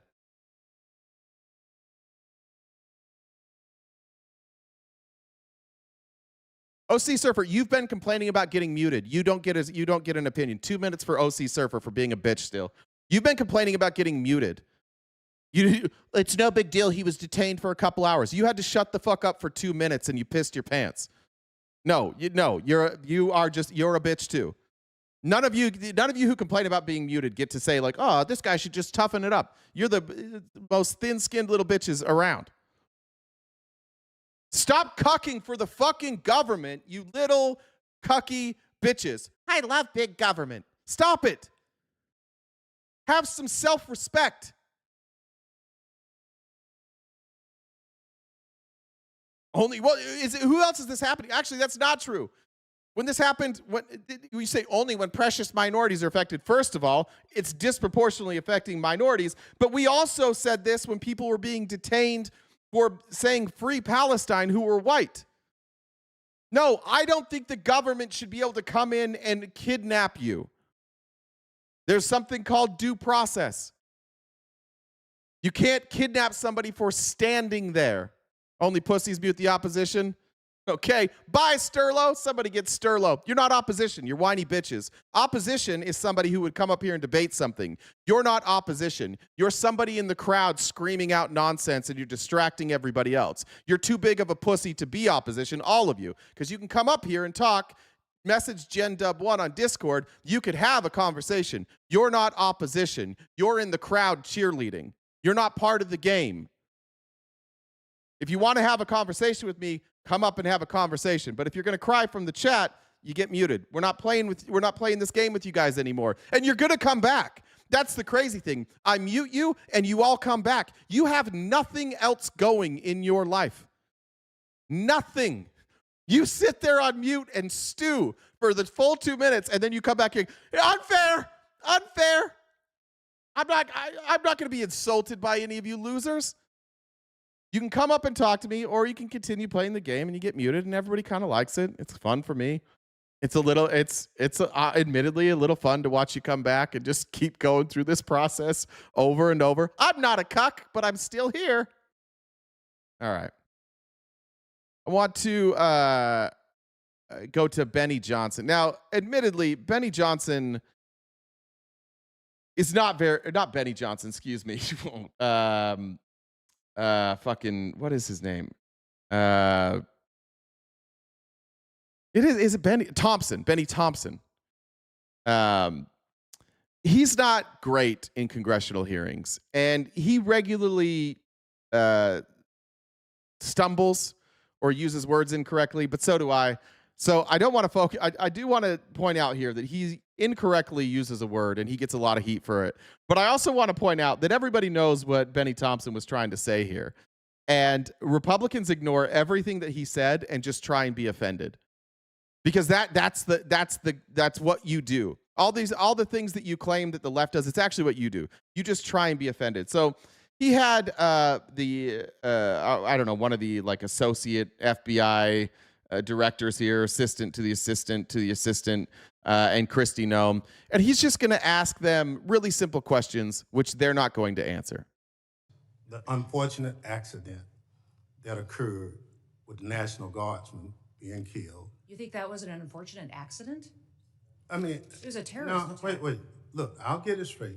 Then you can He shot our respond. National Guardsman in the head. Look, Mr. Chairman, will you direct the witness to allow me to ask my question?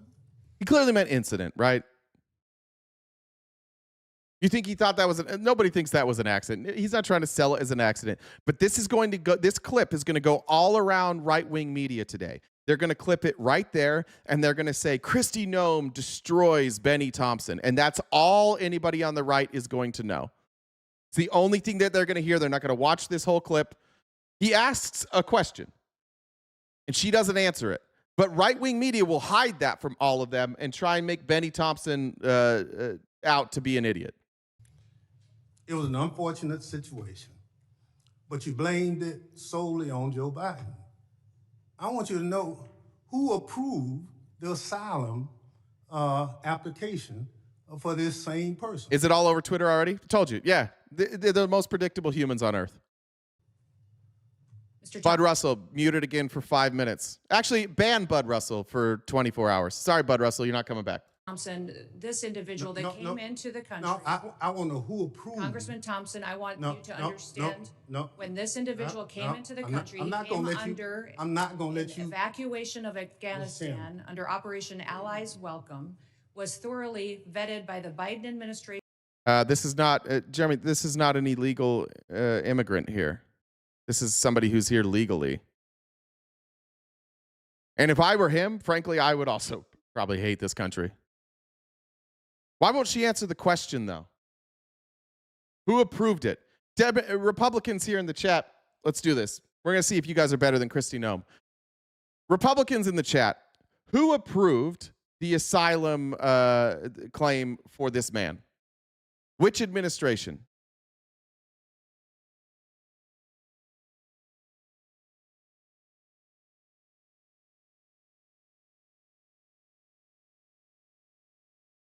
Come on, we're going to do this. Let's do this today. Major, you're muted for 2 minutes for playing both sides. When we stay on topic, shut the fuck up. You're muted for 2 minutes. Obama. Christ himself. The Trump administration did, right? All right, let's start over. Good job, guys. Everybody here agrees that this was approved by the Trump administration.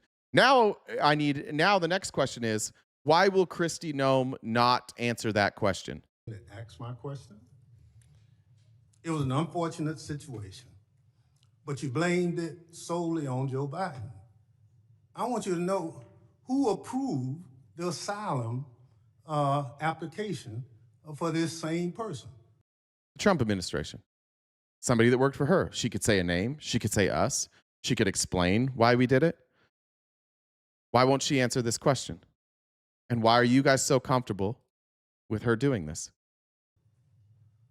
Mr. Thompson, this individual that came into the country. No, I want to know who approved. Congressman Thompson, I want you to understand.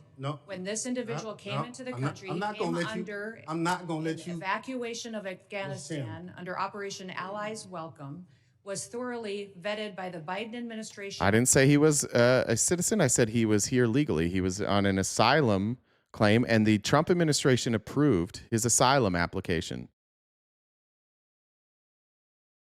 Yeah. Thank you, Jeremy Gray. Appreciate that. At that point in time, allowed into our country, and then was never followed up. I want to remind everybody in Congress. Reclaim my time. We follow the law, and every asylum is supposed to have a check. Nope. OC Surfer. Nope. 2 minutes on OC Surfer again. Sorry, bud. Gotta answer the question I'm asking. Why is she lying? You said it doesn't matter. The point is that something needed to be changed in the process, and that's what Trump did. Trump didn't change anything in the process. You don't. I think you're unaware of this story. This is a person whose process they applied, it was approved, and then he shot the National Guard's folks, and she's blaming Joe Biden for that. So 2 minutes again for OC Surfer. Man, you're getting a lot of mutes today. In every single year, and the Biden administration failed to do that.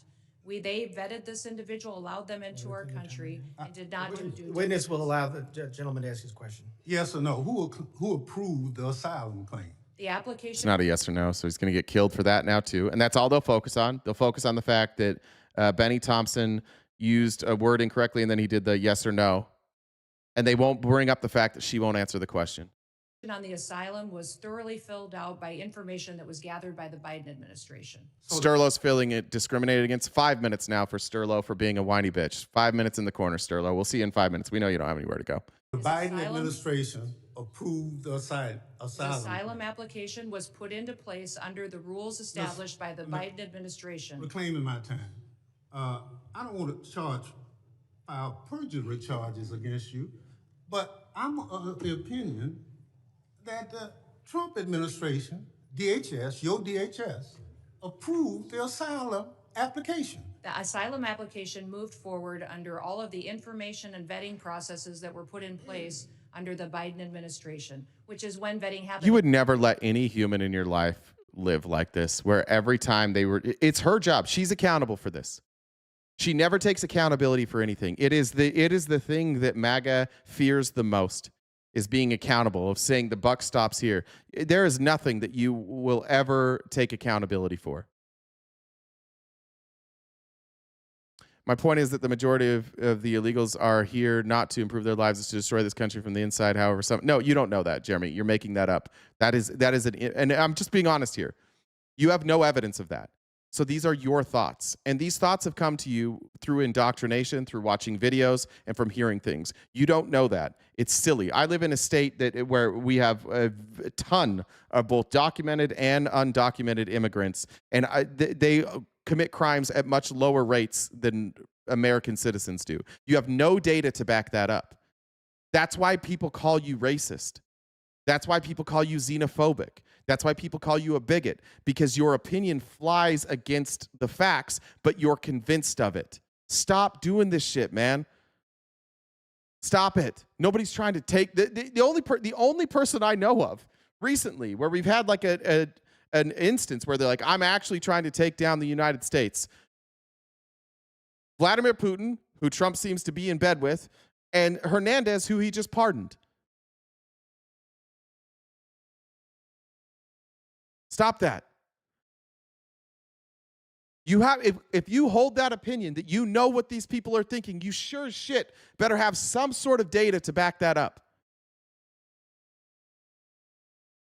Look, see, you just proved it. Look at the videos. See? Thank you, Jeremy. I said you need data. You said, I saw videos online. Stop it, Jeremy. You're coming off like a dumb fuck. You're probably a smart person, but Jesus Christ, man, you have to look at the data. Does the data match what I'm seeing? It's biblical. All right, Jeremy's muted for 2 minutes because now he's citing the Bible. 2 minutes for Jeremy. Come back with some data. Appreciate you. And that's what President Trump has changed. Under President Trump's administration. Well, this person was here legally, Sterlo. So do you love this person who just shot the National Guardsman? They were here legally. Most of the people that came into this country under the Biden administration came here legally through an asylum process that was legal. Do you love them? What about these Somalis in Minnesota? Sterlo, I need you to tell me that you love the Somalis. Because they're here legally. Just say it. We are following the law. You guys aren't following the law. It's this administration. She just got in trouble for not following the law. Where's the evidence? Their immigration status. They have work permits. They have visas. I think like 56% of them have citizenship. Thank you. Appreciate it. I don't want to hear you talking about Somalis anymore then. My time again. When it's obvious you don't want to answer the question. Mr. Kent, you want a shot at it? All right, now let's look at Mr. I think this was Mr. Kent. The next one here with Benny Thompson. They're coming for us. They're coming for Antifa. If you don't take anything away from the show today, we've said a lot. Burn this video into your head. Okay, well, good, Sterlo. All the people that we're talking about in the Somali population, almost all, they have been legal here since the 90s. After Russia destroyed Somalia, we gave them legal access to this country since the early 90s. So all of these people that your party's calling them illegal, they're here legally. So I'm glad we're on the same page there. But if that matters to you, then hopefully you side with us. These people are here legally. But if you don't remember anything else, remember this clip, save this clip. If you're in the Discord, go download this clip. This is perhaps the most pathetic thing I've ever seen in my life. Domestic terrorist organization, Antifa. That's our primary concern right now. Ron Rose, 2-minute mute for after we explain to you that they are not criminals, that they are legal residents, some citizens, and that they're here legally. You called them criminals again. That's a 2-minute mute for you, Ron. All right, that's what President Trump did. What does the FBI say? All right, let me go back. We share the same view. Executive Order Domestic Terrorist Organization, Antifa. That's our primary concern right now. All right, that's what President Trump did. What does the FBI say? We share the same view. When you look at the data right now, you look at the domestic terrorist threat that we're facing. Right now, what I see from my position is that's the most immediate violent threat that we're facing on the domestic side. So where is Antifa headquartered? What we're doing right now with the organization. Where in the United States does Antifa exist? If it's a terrorist organization and you've identified it as number one. We are building out the infrastructure right now. So what does that mean? We're trying to get the information. You say Antifa is a terrorist organization. Tell us as a committee, how did you come to that? Where do they exist? How many members do they have in the United States as of right now? Well, that's very fluid. It's ongoing to understand that. The same, no different than Al-Qaeda and ISIS. No, I don't want you. I'll ask one question, sir.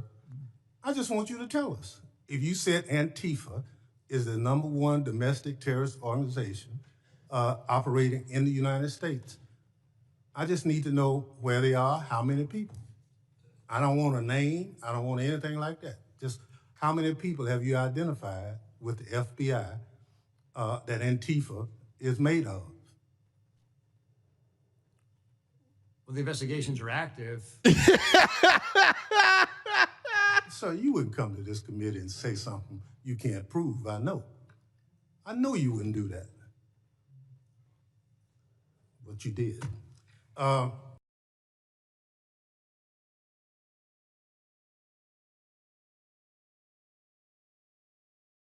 Anything?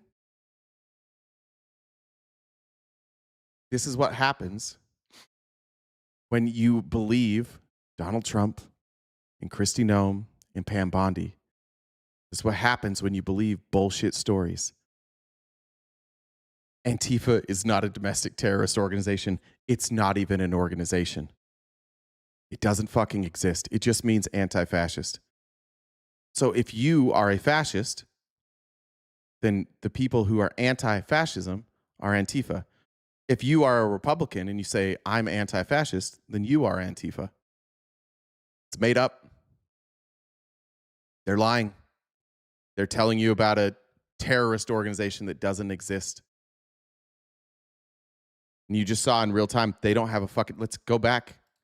The silence is incredible. How many people?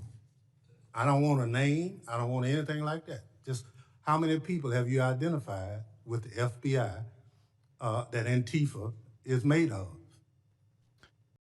Why does he act like we can't see videos of Antifa? Because that's not Antifa. Those are just people, dumbass. When you see people assaulting law enforcement, those are protesters. They weren't paid to do that. They weren't organized to do that. Not by some terrorist organization. Not every crime has an organization behind them. You're just dumb. You just believe shit that this administration tells you because you're desperate to be victims in every aspect of your life. There's real terrorist organizations in this country. There's people who do real terror. White nationalist groups, Proud Boys, Oath Keepers. You've put them in with ICE. You pardoned them. You're just desperate. Yeah, and pathetically desperate to blame this group. You know why people are mad at the police? Because the police are doing shit like we showed you earlier. And then we get more mad because people like you watch the police beat on somebody, kidnap them, and then you justify it. So people are like, fuck that. Antifa doesn't exist as an organization. It exists as an ideology only. And the ideology is to resist fascism. So when you have, and fascism is police in the streets without authority, kidnapping and beating on people. What kind of piece of shit human doesn't boycott that? How fucking shitty of a person do you have to be to watch police unjustly beat on somebody and be like, I'm on the side of the police? It's just the difference between us. I say this all the time, but like Christianity in this country on the right is a shield. It's not a belief system. It's a way for you guys to justify harming people that you don't like. Jesus was peaceful. Jesus said, like, you feed people. Like, if they're hungry, feed them. And you don't want to deal with that. So you say dumb shit like, oh, well, yeah, but these people are all here to take us over. No, that's just more justification so that you can be a shit person. So you can be a racist. You convince yourself that these people are all here to ruin our country and to take over and to commit crimes and hurt your children. So then you don't have to acknowledge that Jesus told you to feed them. Jesus told you to welcome them in. Well, this is different. Oh, okay. You're so selective with the Bible. It's crazy. Like immigrants that you're told to treat nicely, that's fine. We'll do that. We're not going to do that. Sorry. They all hate us. Trans people, which isn't even in the Bible tells me that this is wrong. No, it doesn't. It doesn't tell you that at all. But even then, like, there's a lot of things that are wrong in the Bible, right? But you don't want to get rid of those people. I'd say the Bible's fairly critical on governments. I think it's pretty critical about the Romans. I think the Bible would be critical of people who teach other false gods, you would call them. But you guys all think the Mormons teach false gods. Why aren't you locking them up? Why aren't they here to destroy your country? What about Buddhists? You have a problem with that? No, we don't have a problem with that. Muslims? Yeah, Muslims. Yeah. That religion. That's the bad. Yeah, it's Muslims. That's the one that teaches that. Yeah, ICE isn't even police. They're not supposed to be on our streets. They have no jurisdiction. And they sure don't have jurisdiction to do this. And when Republicans are asked about ICE, no answers. Well, what else are you doing to keep us safe? Well, we're going after Antifa. Who's Antifa? Who is it? Well, the investigations are active. So you wouldn't come to this committee and say something you can't prove. I know you. This is why you guys are fucked. That's why I started this video by saying the Republicans are done, because like regular people see that and that's going to be embarrassing and they don't want to be associated with that. Are federal police allowed to detain U.S. citizens? ICE are not FBI. It's part of DHS. It's not federal. Not federal law enforcement in the same way that like the FBI is. It's Department of Homeland Security.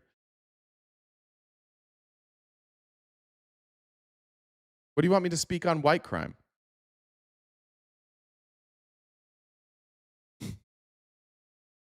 You're about to get another mute, Ron. 2-minute mute for Ron, because Ron has to make this about white people, I guess. Ron, this is a nightmare for you today, bud. You're incapable of staying on topic. Your school teachers probably fucking hated you. All right, how much time do we have? About an hour. Go.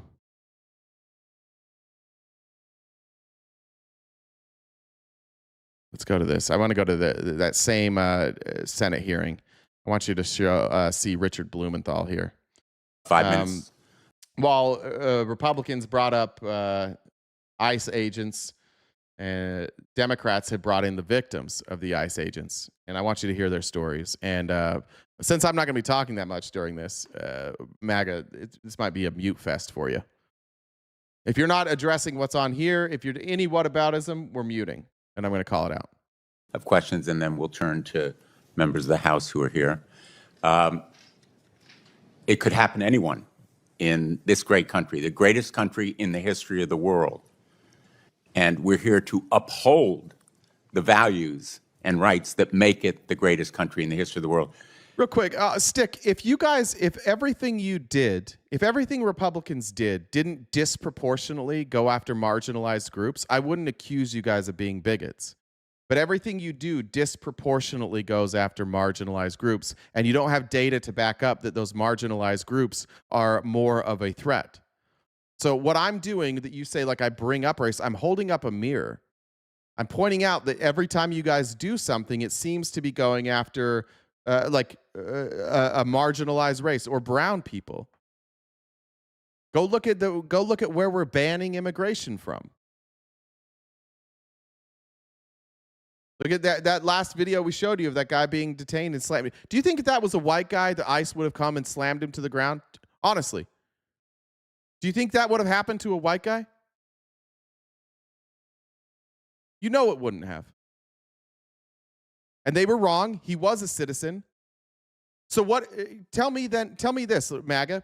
That guy that was slammed to the ground, why was he detained? If it wasn't about what he looked like, if it wasn't about his skin color, what was it about? Why did they choose to slam him to the ground and detain him?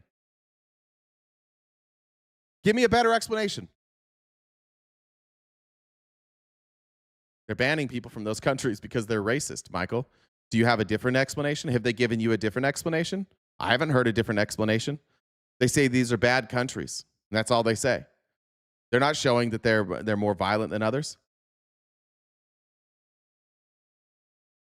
Just explain it to me. It never happened under Obama. Not once did we use ICE and send them into the streets and tackle people without any ID check. Never happened.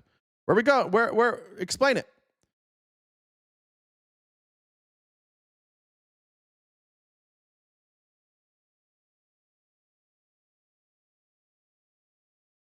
Boy, you guys sucked at that. I finally gave you a chance. I finally gave you guys a chance. I think this goes to prove that all you want to do is whine, and when you're asked a question, you fall apart. He wasn't interfering with police action. You're wrong about that, Stick. He was just standing there. They ran up to him. He was standing there, and they ran up to him. So try again. Now that you know that, Stick, what's the reason? Ron Rose, another 2-minute mute for talking about Obama.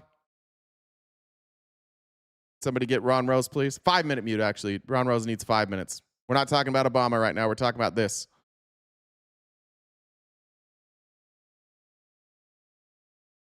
Was he complying with orders? Unlawful orders. You don't have to.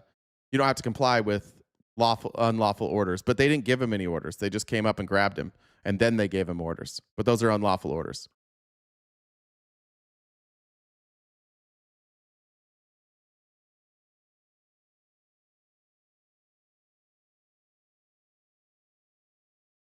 Anybody? You know you're lying. Burnt Souls is muted now for 5 minutes.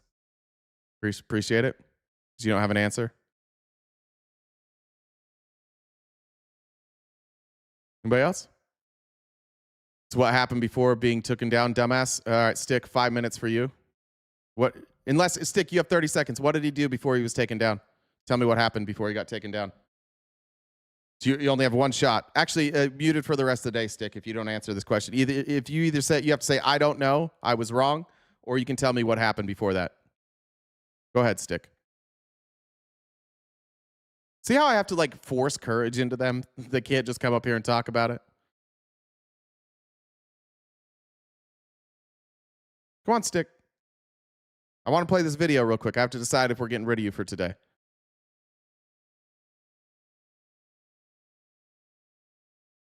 What do you do, Stick? I don't know what Stick will do if he can't comment here, to be honest. It's going to be a tough day for him. 10, 9, 8, 7, 6, 5, 4, 3, 2, 1. Stick's gone. And Random Goon, I am tyrannical. I don't deal with lousy bitches. So 2-minute mute for you for not staying on subject and crying about me. Stop being a baby and engage in the conversation. Don't be a bitch. So that's 2 minutes for you. Anybody else? They offered the face scan. He said no, wanted it the hard way. Cool. So they're not allowed to do that though, right, Larry? Here we go, Larry. Are they allowed to ask for a face scan by law? Can the government come up and scan your face and force you to scan your face, Larry? And again, the question was, why did they choose him? Why'd they choose him?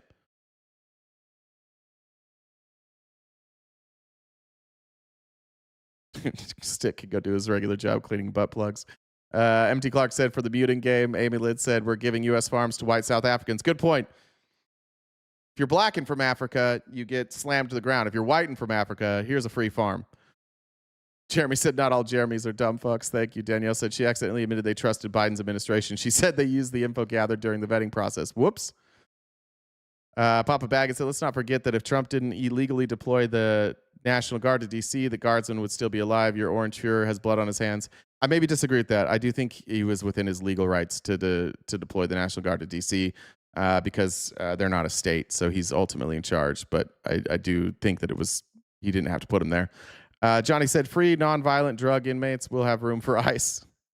Amy said to help with Patrick is Antifa dues and sarcastic Sheila. Did we get anything from our boy here? Let's see. Did we get an answer to that? I don't think so. We might have to. We're doing another mute here. How about Marxist Democrat abuse by letting millions of criminals into the USA? The Tagan, you're muted for 2 minutes because you have to stay on subject. We don't do whataboutism here. You have to talk about what we're talking about. Where's Larry? Larry said if they want. All right, Larry's muted for 5 minutes. Sorry, Larry. Good try. No, they can't do that. It's against the law. Who else do we have here? Let's go. We'll go all day on this. I agree about the South African situation. We don't need more racists here. I appreciate that. Sorry about that, Larry. Great. It's going to be a nice, friendly chat in here before too long. Elliot said, paying for RTP to sing the Republicans are fucking dumb song. Republicans are fucking dumb. Republicans are fucking dumb. Ryan said, told you they deserve everything you give them. When you realize you can't fix stupid. Thank you very much for that. I think I got those. Cassandra said, CJ Shade said, nothing, but thank you for the donation. Swish said, in the Christmas spirit, MAGA, a cucky bunch of ho-ho-hos. Heather said, seen the ICE video of them running over his legs. Yeah, horrific. It wasn't me said, pretty sure Linda McMahon still eats lead paint. I do it for the minerals. All right, let's play this now. Let me ask each of you, did you make an effort to tell the agent, masked, unidentified, from an unmarked car, that you were a United States citizen, and did you make an effort to present identification? Mr. Redes? Yes, I made it very clear that I was a U.S. citizen. It was the first thing out of my mouth. They asked me if I had... No, he didn't spit on a cop. Stick, you're lying. I need evidence of that in with your next comment. You need to tell me where you got that information, Stick, or you're done for the day. an ID. I told them I did. I told them that I was a citizen. I said I have license plate that could prove I'm a disabled veteran. I have a sticker on my windshield that says I'm an Iraq combat veteran. I gave them any opportunity they wanted for me to show them proof. Ms. Figueroa? I did have a chance to eventually let them know, but that was already after I was in FBI custody, so maybe like 4 hours into the assault. Mr. Trevero? Yes, I was at an airport. They had my passport and everything else. I came through trusted travel programs, the lane that you're supposed to just go through in a few seconds. I've had them for years.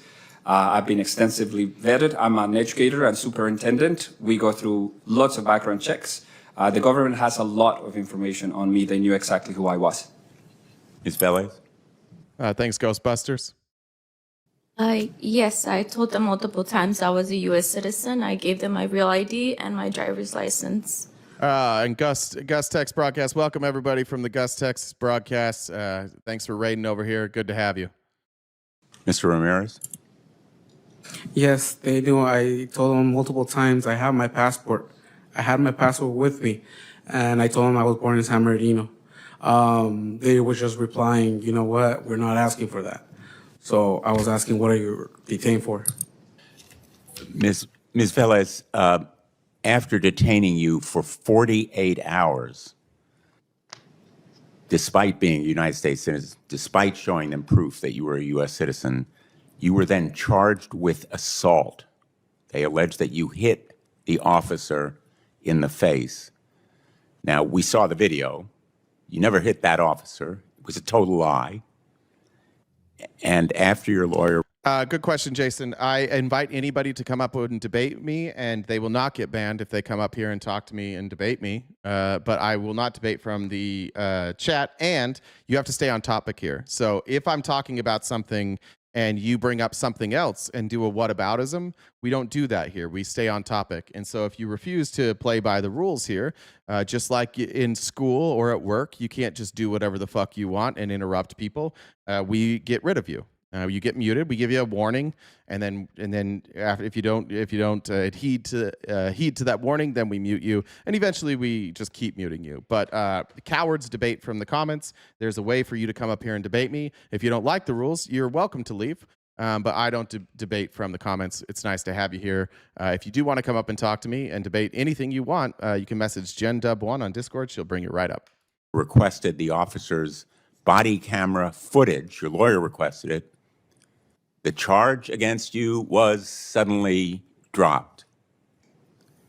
What did the Department of Homeland Security say happened, and what did the video show? They said that I had assaulted an officer that struck them in the face, which is incorrect because they were... Yeah, Stick, I mute you every day for the same reason, because you can't answer questions and you don't stay on topic. That's on you, bud. Learn from your mistakes, and you won't get muted. Huge, and I'm really small. You are. I'm 4'11". Not a big person. Not a big person. How tall are you? I'm 4'11". So really pretty tiny. Yeah. But So you never hit that officer in the face? no, I did not.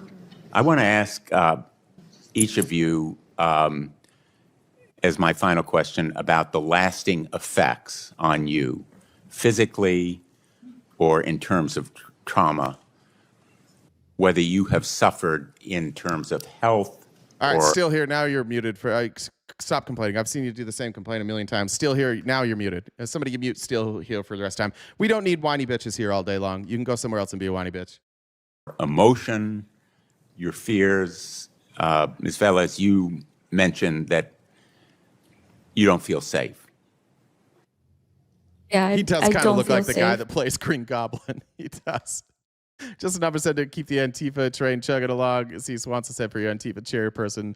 Amy Lynn, $2 train for Antifa secret meeting soon. Thank you.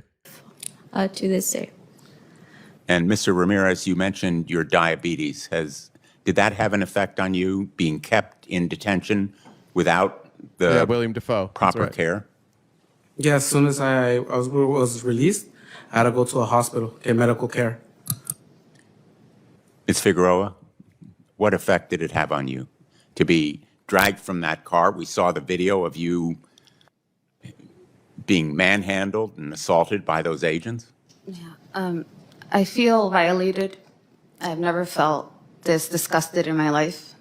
I'm so proud to be an American, and since that happened, I'm embarrassed. Mr. Reddish, what effects did it have on you? I'd say the effects it had on me is that it's really just that there's really a lot of cracks in our law. It showed me that even though everything that I fought for over there, even though it says what we do for our service, I wasn't treated like anything over here. And so for me... Larry, I'm giving you a timeout for saying give them a blankie because you whine way more than they do, and something actually happened to them, and you just get frustrated because people pick on you on a YouTube chat. So you don't get to call other people like whiny when you're you. So that's another 2 minutes there for Larry. It was just a disgrace. Mr. Chavarria? If you were here when I gave my testimony, you would understand how much I love my mother. And I do not want to ever stop having the ability to visit her, even if it's once a year or twice a year. And the fact that now I do not feel like I am free to visit my mother without being scared that I will be detained or disappeared at any time for any reason. I don't think that any American should be deprived from the right to visit their mother. Yeah, there we go. Yeah, unless you look like them, in which case you look like them. So every Republican here just thinks they're a danger. Alley Oop, did I say that? Said, I'm laughing at RTB passing out bans and timeouts to these idiots like candy at a Diddy party. Full disclosure today, I'm out of my ADHD meds. I got to pick it up after. And so today's the wrong day to fuck with me. I'm easily distracted today. And my only reaction is to just hand out mutes. So admittedly, it's worse today than normal, but sorry, you chose a bad day for it. Just a number said to keep, I read that one, keep the Antifa train going. I missed these. Dustin said today's high pressure participation requirement for the Trad Con Cuck Masters is fucking phenomenal. Very satisfying. Well played. SJ says Tyrant Daddy. Jocelyn said, when you put your funny bone in boiling water, you get a laughing stock. I find that humorous. Sarah said, loving the mute game. Repeated mute should go for increasing times, like gradually increasing password attempt lockouts. Fucking Stick's going to be locked out for a week. The longer you do the same crap, don't come up, the longer you get to be quiet. Yeah, that's a good idea. If I could keep track of that, I'd probably do it. All right. Let's go here. I wanted to let's talk about the U.S. Seizure of an oil tanker off the coast of Venezuela. But before we do that, remember it's Jesse Waters' job to beat off every time we turn into authoritarians. And here's Jesse Waters' framing of this. Went on. They've seen the video. Yeah. And they went in there saying it was a war crime, and then they left saying, eh. So the story's over. This is such a bigger story. This Coke boat thing's the appetizer. Trump just said expect land strikes in Latin America. Trump just said Maduro's days are numbered, and then he said Mexico and Colombia better watch out.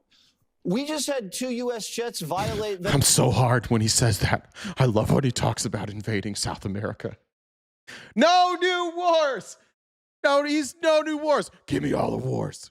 Venezuelan airspace, and we're seizing oil tankers off their coast. This is much bigger than one strike against a vessel. This is a huge change in American foreign policy. We are the biggest superpower of the world, and we can project enormous power all over the world, but we don't do it in our own hemisphere. And as of now, that has changed. This is now a goal to dominate Latin America. They have mineral wealth. They have oil wealth. And we have Russia and China screwing around there. They're just saying it. They're just saying that they're going in for the minerals. And Frank, I'm not a homosexual only when I fuck your dad, but that's for money and not for pleasure. I find no pleasure, and we got to get this dude some Viagra.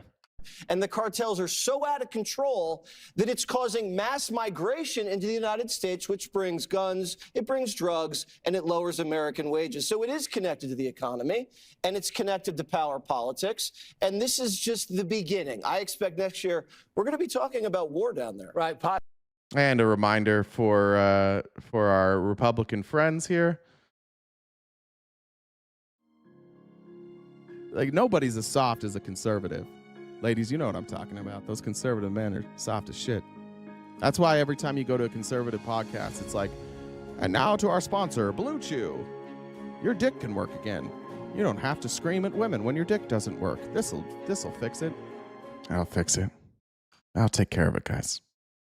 It's gonna be okay, Republicans. We can get that blood flowing again for you.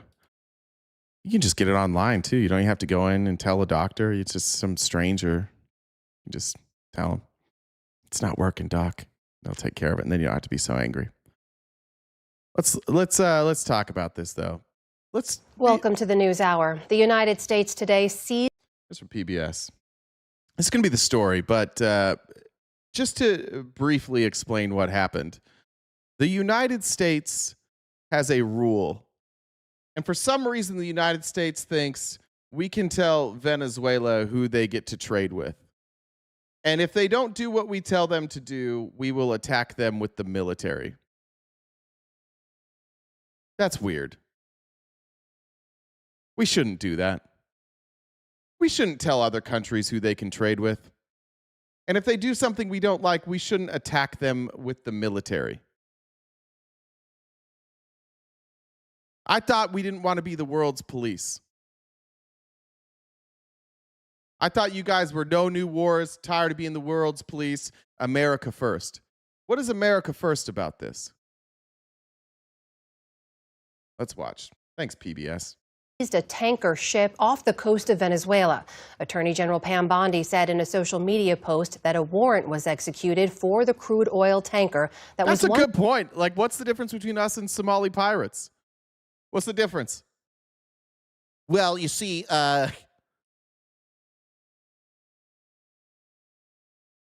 we're America. That's because we're America, and they're pirates and they're Somali. So that's the difference. It's used to transport sanctioned oil from both Venezuela and Iran. Nick Schifrin's been following this all, and he joins me here now. So, Nick, what happened today? Well, somebody should have said that when they hopped on the. If one of those, I think it was Coast Guard that hopped on the boat. If one of them didn't say I'm the captain now, though, they did miss an opportunity. Said Pam Bondi. Who said that? I got to give credit for that. I didn't come up with that. That was Cody. It's Cody Dara. I don't want to steal your joke.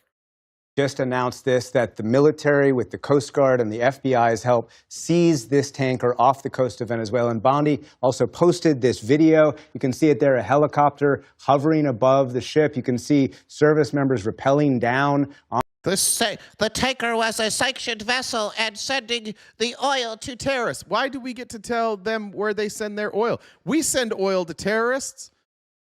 We do it all the fucking time. We've been sending money to Israel forever. Yeah, but we're America. So I understand what they're telling you here. I understand, Patrick. what the line is here. My question is, why the fuck do we get to decide that? And why is this America first? And what happened to not being the world's police?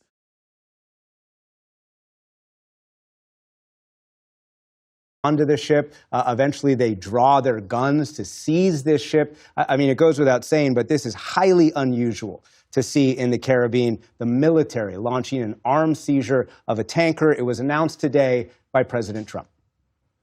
We've just seized a tanker on the coast of Venezuela. Oh, it was cocaine oil. My bad. My bad, Daniel. I didn't know. Is that pesky cocaine oil? Tanker, very large. Largest one ever seized, actually. It was seized for a very good reason. So as you said, there we go. Major Kronsmoke. Y'all don't know shit. Acting like y'all know the reason for anything. Bunch of armchair quarterbacks. Great. Give us your reason. We get to because we fucking say so. Got it? Shut the fuck up. You're not tough. Suck my balls. Honestly, you're not tough. I'm going to go on YouTube and I'm going to say, we do it because we say so. You got it, punks? Bro, what is this? Are you trying out? Is this an audition? You auditioning for a movie right now? What are you doing?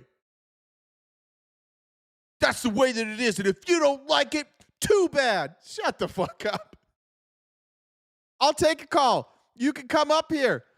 Message GenDub1 on Discord. Any of you can come up here. I beg you to come talk to me every day, and nobody ever does it. GenDub1. That's right. That's the same as the Venmo username. JENNDUBB1. GenDub1. You can come up here live and talk to me. I'm not the coward here. You have an open invitation. And chat, what's he going to do? Let's predict it. What's he going to do now that I've given it? It's Aaron Klosterman. Now that Aaron Klosterman knows how to come up here, what's he going to do, chat? I don't have Discord. I don't know how to use Discord. Why can't it be a phone? I don't have time for this. I'm busy. I'm working. You're all fake tough guys. There's not a single one of you that take a call right now, not later. Right now, Aaron. Aaron, come up right now. GenDub1. Message GenDub1 on Discord. Come up right now. Well, I don't have Discord. I don't know how to do it. I'll put your phone number in the chat. I'll call you on the phone. I beg you guys to talk to me every day and you won't do it. That's true. That's a good warning, Larry. I am off the meds today. I appreciate you warning them for that. Where did he go? He's going to disappear now, right? I'll debate any of you people. I've debated all your best debaters. They all suck. I'm not giving out my phone number, you douche. He wants your phone number. You fucking idiot. Yep, he'll come up with an excuse. All right. Aaron, you know how to come up here? You're muted for how long? What are our mute increments, Jen? They are. We discussed this the other day because you were telling people Yeah. you could mute for certain things, but that wasn't the case. Our options are 10 seconds, 1 minute, 5 minutes, 10 minutes, 30 minutes, or 24 hours. All right, cool. Aaron gets 10 minutes until he figures out how to get up here. And Major gets, what's the 5 minutes? Do we have 5? 5 minutes. Yeah, we have 5. 5 minutes for Major because he's acting tough behind a YouTube username. And it So Aaron is 10 minutes? Yeah, Aaron's got 10 because that way he can focus on figuring out how to use Discord. Got it. All right, thank you. Well, I thought Stick was being muted. Did we miss? I thought so too. Well, what did we say for Stick? I don't remember. I don't know. Demi, It's difficult managing when our TP is not medicated. So it's true. Give Stick the rest of the day. Stick, you can have the day off. You got 24 hours. That works for me. Okay. All right. And it looks like our TP is meeting you. It's me, but I'm logged in RTP. So that's true. I don't know how to do it. So yeah, I just want to remind everybody we've got about 25 minutes left of the show. So if you guys could help us knock out the rest of that gift goal, that would be fantastic. If you haven't subscribed to us already, Please do so. Whatever you're subscribed, you can join us for member-only events. We have one coming up on Monday. Jay's going to talk about what that event's going to be later on. Check out the link tree in the bio. We're on most social media platforms. We've got merch. Jay's on Cameo. We upload these episodes to Spotify. And yeah, and you guys can come up and talk to Jay. And Jen, Deb, one, the same as the Venmo. Doesn't cost you anything. You just send me a message. All that good stuff. I heard Humpty Dumpty is having a terrible winter. Oh no, because he had a great It's a fall. shame. Yeah, he had a great fall. Yes. All right, Patrick, you're right about these insults. I am off the wall today. This is tough for me. ADHD with a moving chat. And it's just like, it's all catnip to me. Like, I want to talk shit because I like doing that. It is a nightmare for me today, and I apologize. I highly recommend not rewatching the show. I'm sure that we haven't got much out of it other than some entertainment, but back to PBS. He said that the tanker was sanctioned by the U.S. as part of an illicit oil stripping network for supporting foreign terrorist organizations. But this is also a clear attempt to pressure Venezuelan President Nicolas Maduro. And it's an attempt to pressure him through economic means, in the sense that it is an attempt to pressure Venezuela's exports of oil. Take a listen to Ryan Berg, the Center of Strategic and International Studies. We're just doing an oil war. We're just doing an oil war. Last year, you guys were all like, we never should have been in Afghanistan and Iraq. We went there for oil. Everybody knows it. It's the Bushes. That's the establishment. And now we're just doing an oil war. And you guys are like, yeah, this is good. It's a good idea. I think we should do more oil wars. How the fuck did you all change your opinion in less than a year? Who calls today a significant escalation. This comes at a time when Maduro is under a lot of pressure to leave. One of the key ways that he will think he can remain in power is if he has enough revenues in his coffers to pay off the people he needs to pay off. This cuts directly against those revenue streams, and it also drives up the discount that largely Asian markets will demand for Venezuelan crude, given the risk level associated with importing it. So it drives up the cost, leading to decreased demand for Venezuelan crude, which is, Amna, is more than 90% of the Venezuelan regime's revenue. And that economic pressure is teamed with military pressure. The Navy says that the largest aircraft carrier in the world, you see that, the USS Gerald Ford, is in the Caribbean. 15% of the Navy's deployed warships are there. And just yesterday, we saw two F-18s fly as close to as any plane has flown to Venezuela since the U.S. increased its pressure. It's worth noting here, Amna, that the administration has described this as an attempt to interdict narcotics from coming to the United States. In total, we've seen 22 boat strikes, according to the U.S. military, killing more than 80 people. But after today, it is more clear. I don't know who asked that. Like, what oil did we get from Afghanistan? It was contracts. It was mostly contracts through KBR, Halliburton. Was it Unical? Was it called Unical? We got a bunch of infrastructure. All of Dick Cheney's buddies got all these construction jobs to help with oil pipelines and construction. So, yeah, that. And then we cut deals with the people who were also drilling the oil so that we could get cheaper oil. But good question.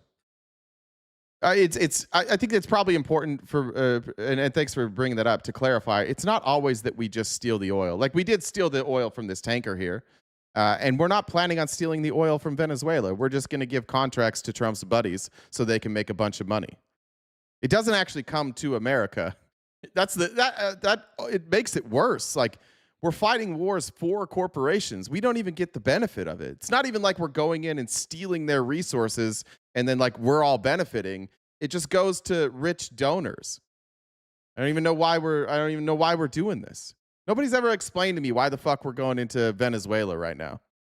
I thought it was about drugs. Why is it about oil now?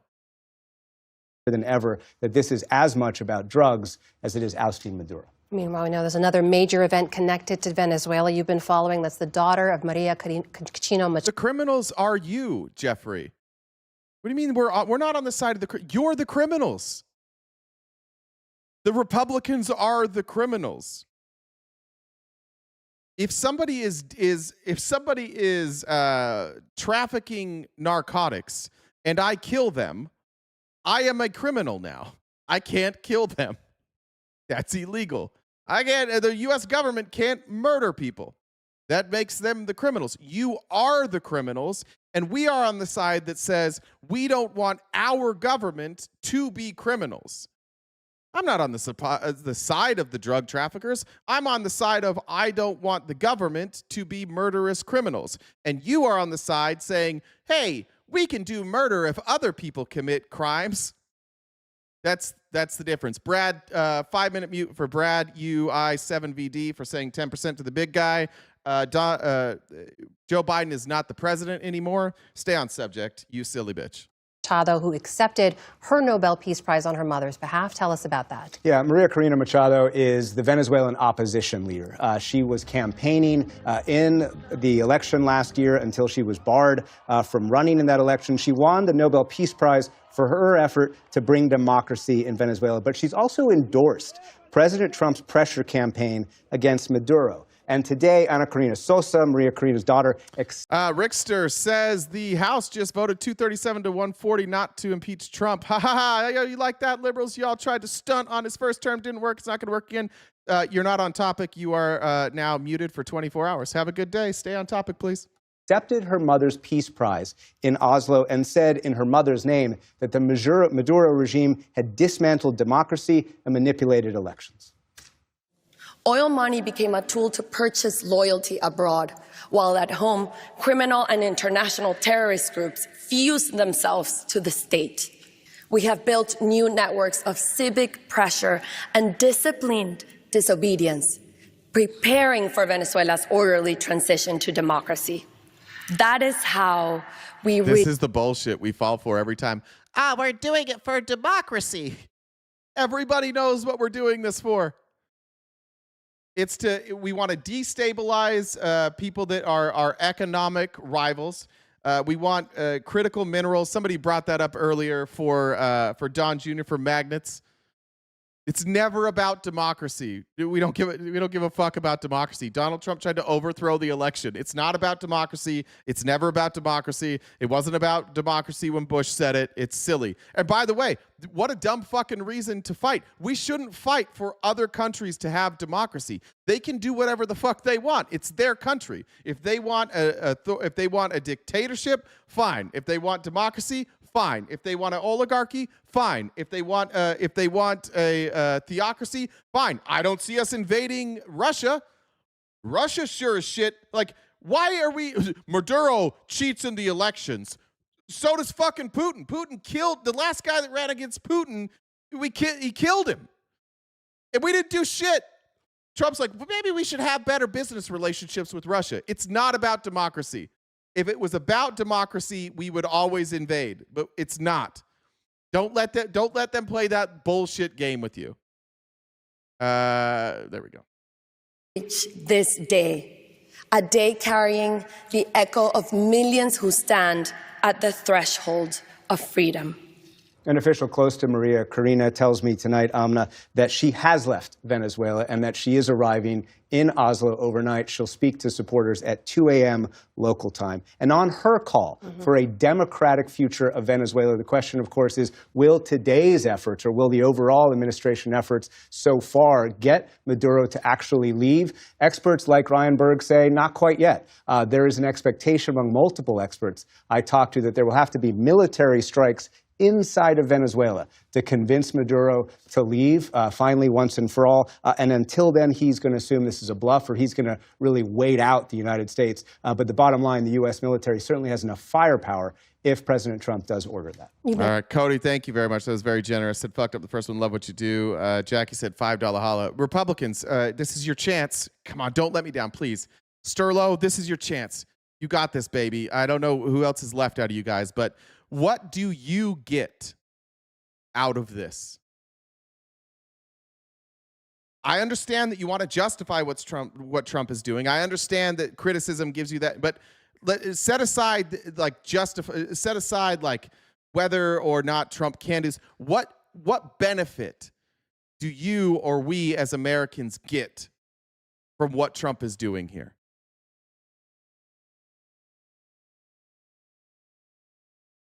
This is your chance. I've asked a lot of Republicans this. And I would love an answer. Draco's roasted for the Antifa meeting. Shh, we meet every Friday and roll the dice. Sometimes we get nat 20s if we're lucky. Lee said Antifa for the Epstein files. Amy Lynn said, could you imagine if we didn't wait for the law with Epstein files? We just took law into our own hands. Yeah. Lee said, Jen only talks nice when she wants something.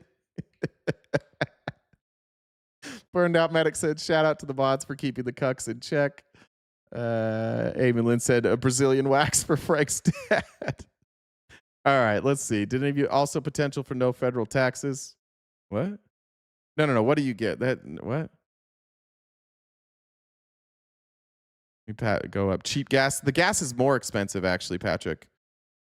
Venezuelan gas costs a lot more to refine, so it wouldn't give us cheaper gas. You should check out Mr. Global's video on that. It's really, really informative. The answer is nothing, right? Like, can we be honest, Republicans? The answer is nothing. You know you're not getting anything from this. This is very expensive. Costs us a fortune to have our military out there. The answer is nothing, right?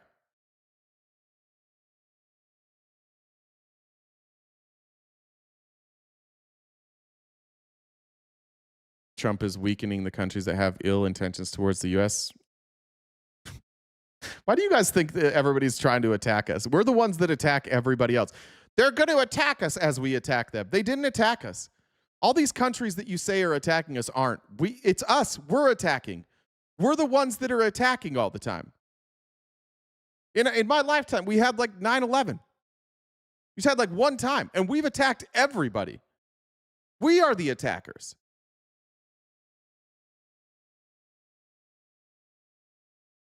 Venezuela didn't send one man over our border? No, they didn't.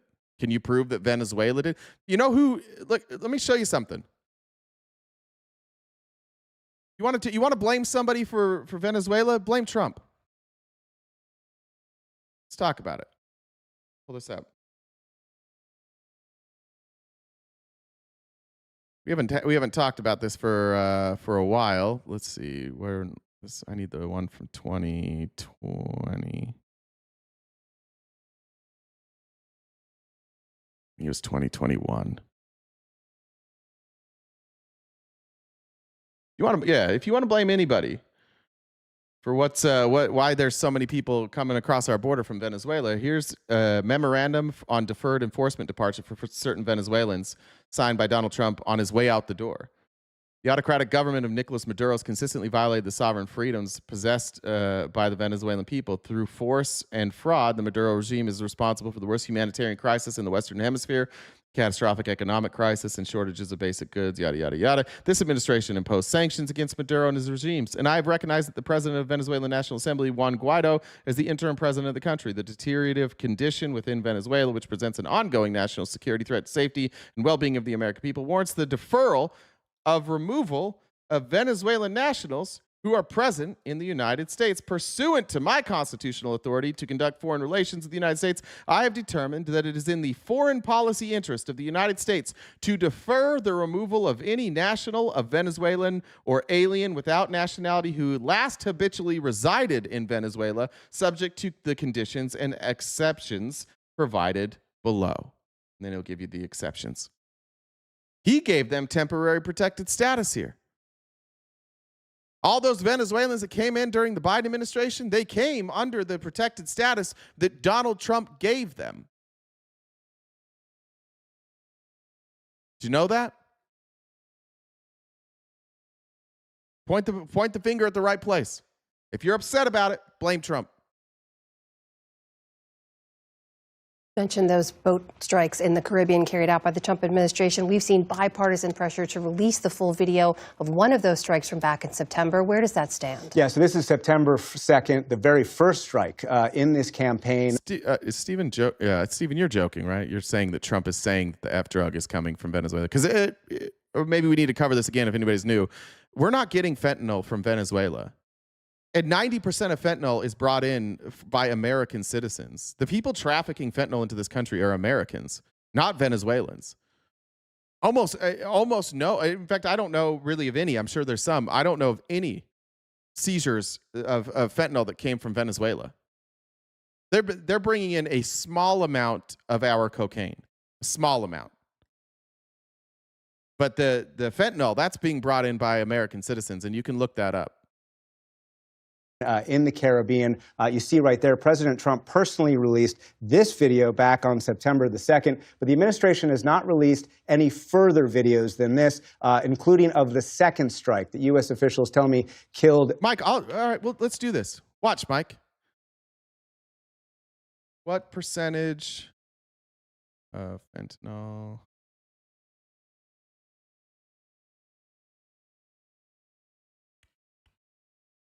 Pull this up.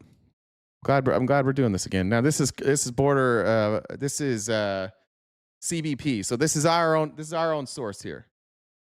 More than 90% of interdicted fentanyl is stopped at ports of entries, where cartels attempt to smuggle it primarily in vehicles driven by U.S. citizens. Where did "Are you kidding me" guy go? Okay, yeah, I thought you were joking. Thanks, Steven. 90%, just like I said, of fentanyl is stopped at ports of entries. So either at the border or at ports where cartels attempt to smuggle it in primarily in vehicles driven by U.S. citizens, meaning that 90% of the interdicted fentanyl comes in the cars of U.S. citizens, driven by U.S. citizens.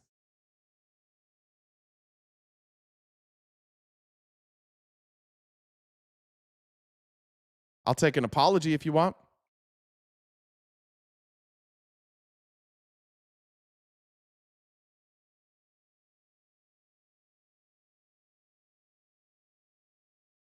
Apology, goon?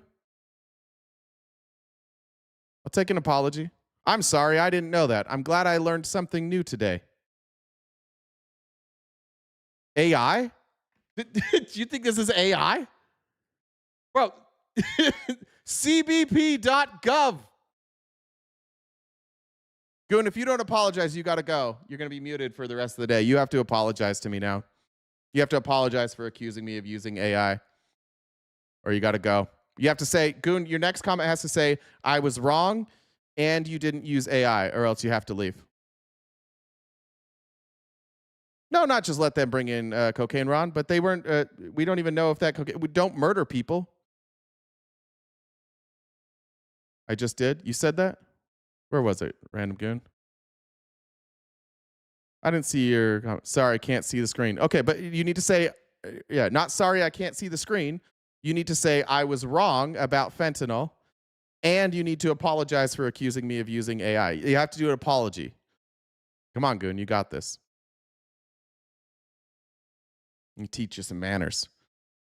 But Ron, if you traffic narcotics in this country, if you get caught trafficking narcotics, does that mean the police can just murder you? Or do you have due process? No, cocaine doesn't murder hundreds a day. Cocaine total, less than, like about 1,000 people die a year in America from cocaine overdose. So it's not hundreds a day. Where's Goon? I gotta wait for that apology, Goon. We're not mean, bud. We're just, I'm tired of living in this world where people just say whatever the fuck they want and we stay divided. So we've just added accountability to this live. I want you here. I want Republicans here every single day, but I'm tired of like people saying the same shit and just throwing shit to the wall to drive people nuts. So I just want Republicans here who are willing to have the conversation. So we have to draw some hard lines here. We have to talk to you guys about the ramifications of you promoting things that are fake. No, I want you here, but you're going to have to apologize, bud. Hey, Jen. I don't know. Random goon. I don't know if you see things that are caught by Automod. I don't know if you saw his response. It was, okay, sorry, but go fuck yourself, you pompous asshole. You're mean and miserable person, and this is why people say not to bring up politics. Toughen up, bitch. I don't know what to tell you. Yeah, we're mean here. Sorry. You guys aren't exactly saying nice things about me in the comments. Toughen the fuck. I don't care if you call me a bitch. I'm going to call you a bitch. You can call me names all you want. But we just have to get on the same page as far as like what the facts are. You can call me any name you want. I don't care about any of that stuff. but you can't lie, and you have to take accountability when you're wrong.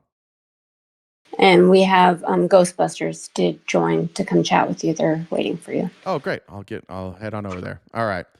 Goon, this time, I'll give you a little leeway. This time, I'm not going to force you to say what I wanted you to say, but just know in the future that when you say things that are wrong and you're proven wrong, we don't let you just like keep saying wrong things.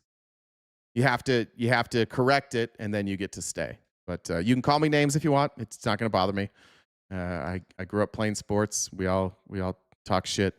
I think it's a fun thing. I don't mind if you call me names. Appreciate you. All right, let me hop in here. This was who, Jen? Ghostbuster? Is that who it was? Oh, Ghostbuster. all right. And we have Ghostbusters did join to Hey, reach out. Ghostbuster, can you turn off the stream? They'll be able to hear you. Just talk through your phone now. Otherwise, we're going to get some feedback here. But everybody can hear you, and now you can just talk to me through your phone. Does that work? Absolutely, no problem. My turn now. Hey, thank you for having me. I appreciate the time. I appreciate the work you have been doing. No problem. What's on your mind? So, dude, it's a lot. It's a lot of things that you're saying, and I don't think most people can keep up flying the things you're saying as fast as you said. You said you were open to debate. Yeah. Yeah, so I'm open to debate with you on pretty much any of these things you've been saying. You can pick from a basket of things that have been bothering you that Republicans defend. We could talk about Venezuela. We could talk about what's the other thing you said yesterday. I mean, I have a contention that everything you believe, everything that Republicans believe is based on a lie. And so we can pick any topic. If you want to talk about the border, if you want to talk about illegal immigration, if you want to talk about ICE, if you want to talk about Venezuela, if you want to talk about the economy, my contention is that everything that you guys believe is either based on a lie or you can't prove it. Okay, let's do 2-in-1. Okay. The border, the immigration is a 2-in-1. Why do you feel that Republicans have a believe in a lie? Why do you feel that it's a lie? What about it is a lie? Okay.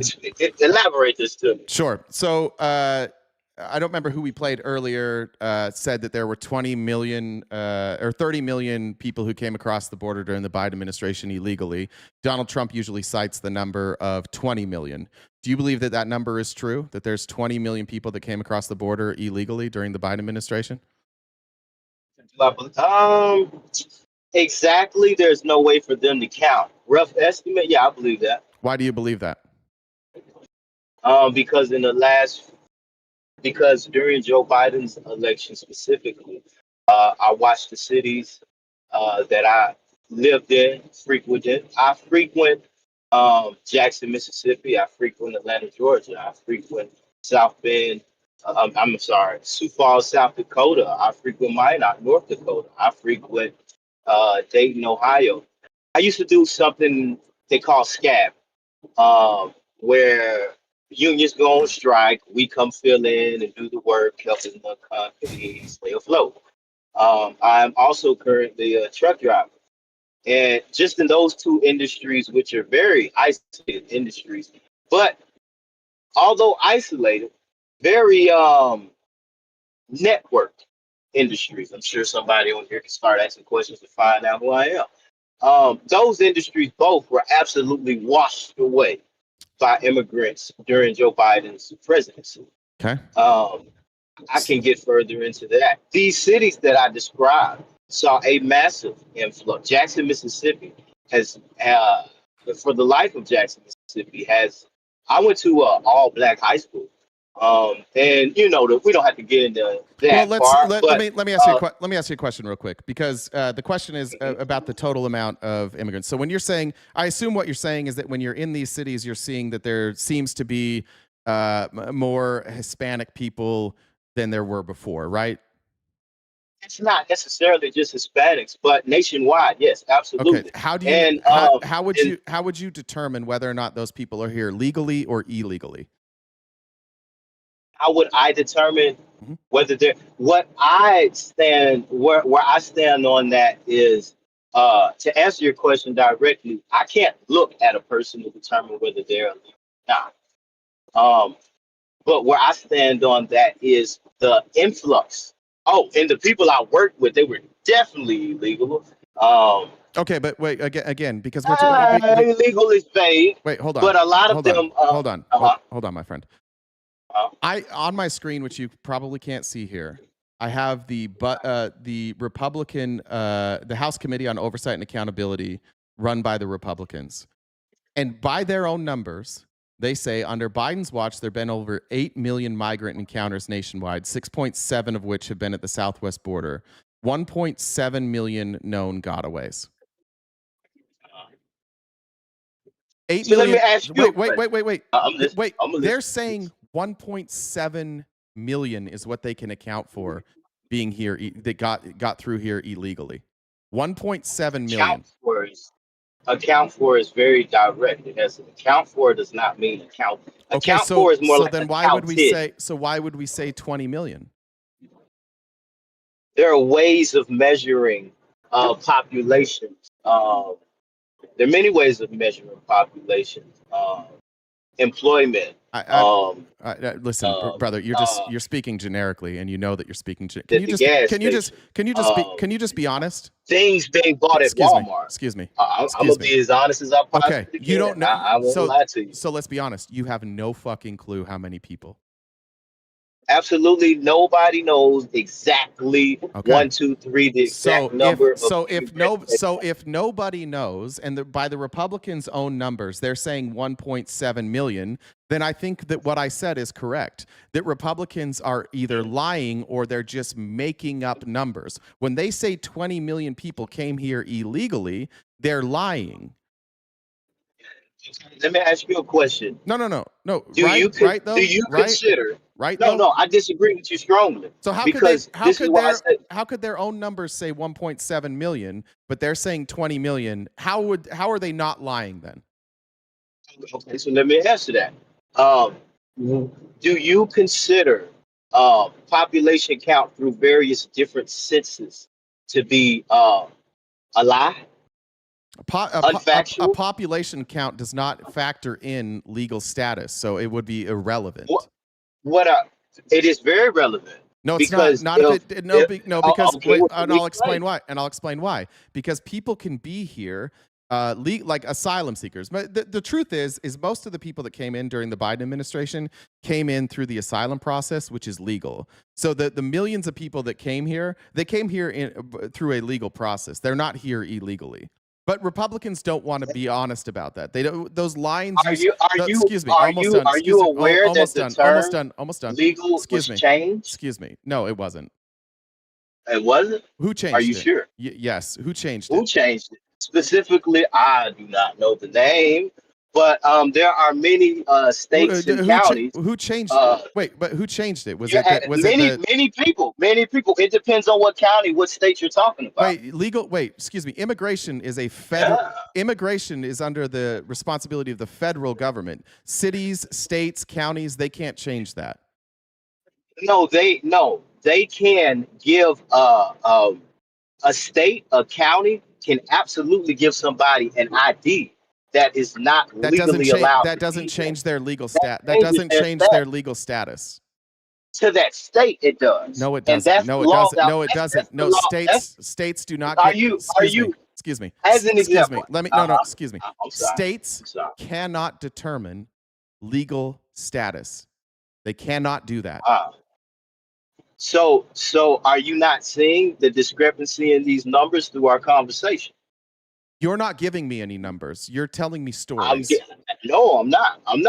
I'm not telling you stories. It is absolutely a fact that they have people running around here with That's a story. Non-domicile That's CDLs. No. There are people running around here with non-domicile That's a CDLs. story. That's not a story. Yes, it is. That's a story. Brother, That's let a me story. let me explain the Have difference. you Let me explain the difference. have you driven? Let me explain Have you driven truck? Let me explain the difference between a story and data. Data is when I told you that the government tells us and the Republicans tell us that there were 8 million migrant encounters, 6.7 million of which were at the southern border, and there were 1.7 known gotaways. That's data. Those are numbers. You're not giving me numbers. See, hold on.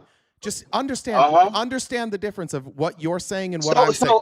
Let me ask a question to gain understanding. Hold on. Not to argue, to gain understanding. Hold on. Do you understand what I'm saying? Like when I'm asking you for numbers and I asked you for numbers, you told me a story. Did you give me any numbers?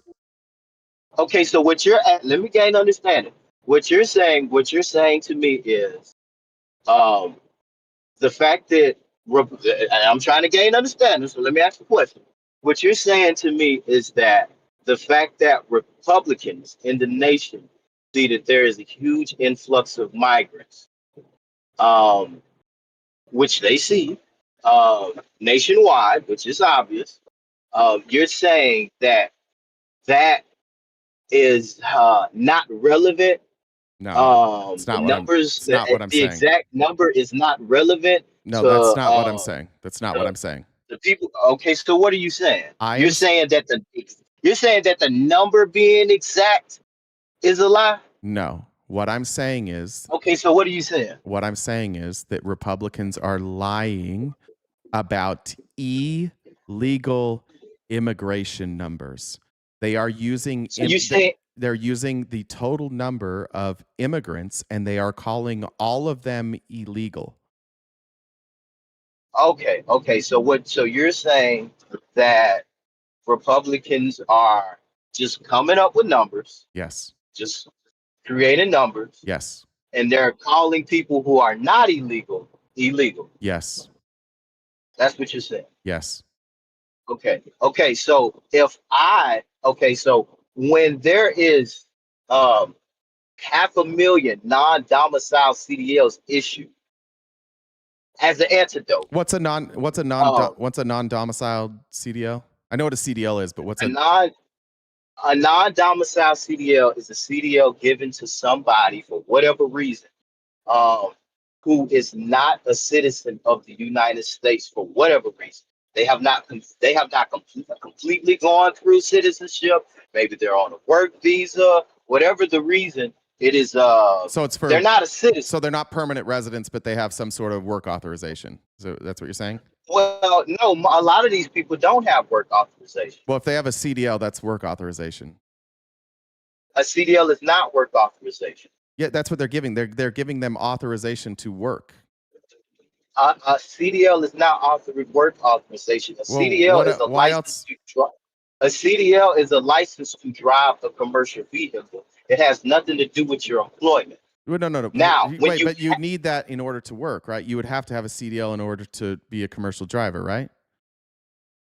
But you can have a commercial license and not be a truck driver. Okay. Now, I did. Those two things are not the same. I did check the number, by the way. The number's 200,000, and you're saying 500,000. Okay, I just threw a number out there. I did exactly what you're talking about. Yeah, I think that's what Republicans do. They just make shit up. Yeah. No. See. The thing is, nobody's really concerned about the exact number. The thing people are concerned about is what's happening in front of them. What's happening? What's happening in front of us? What's happening in front of us is right now. Let me finish this statement.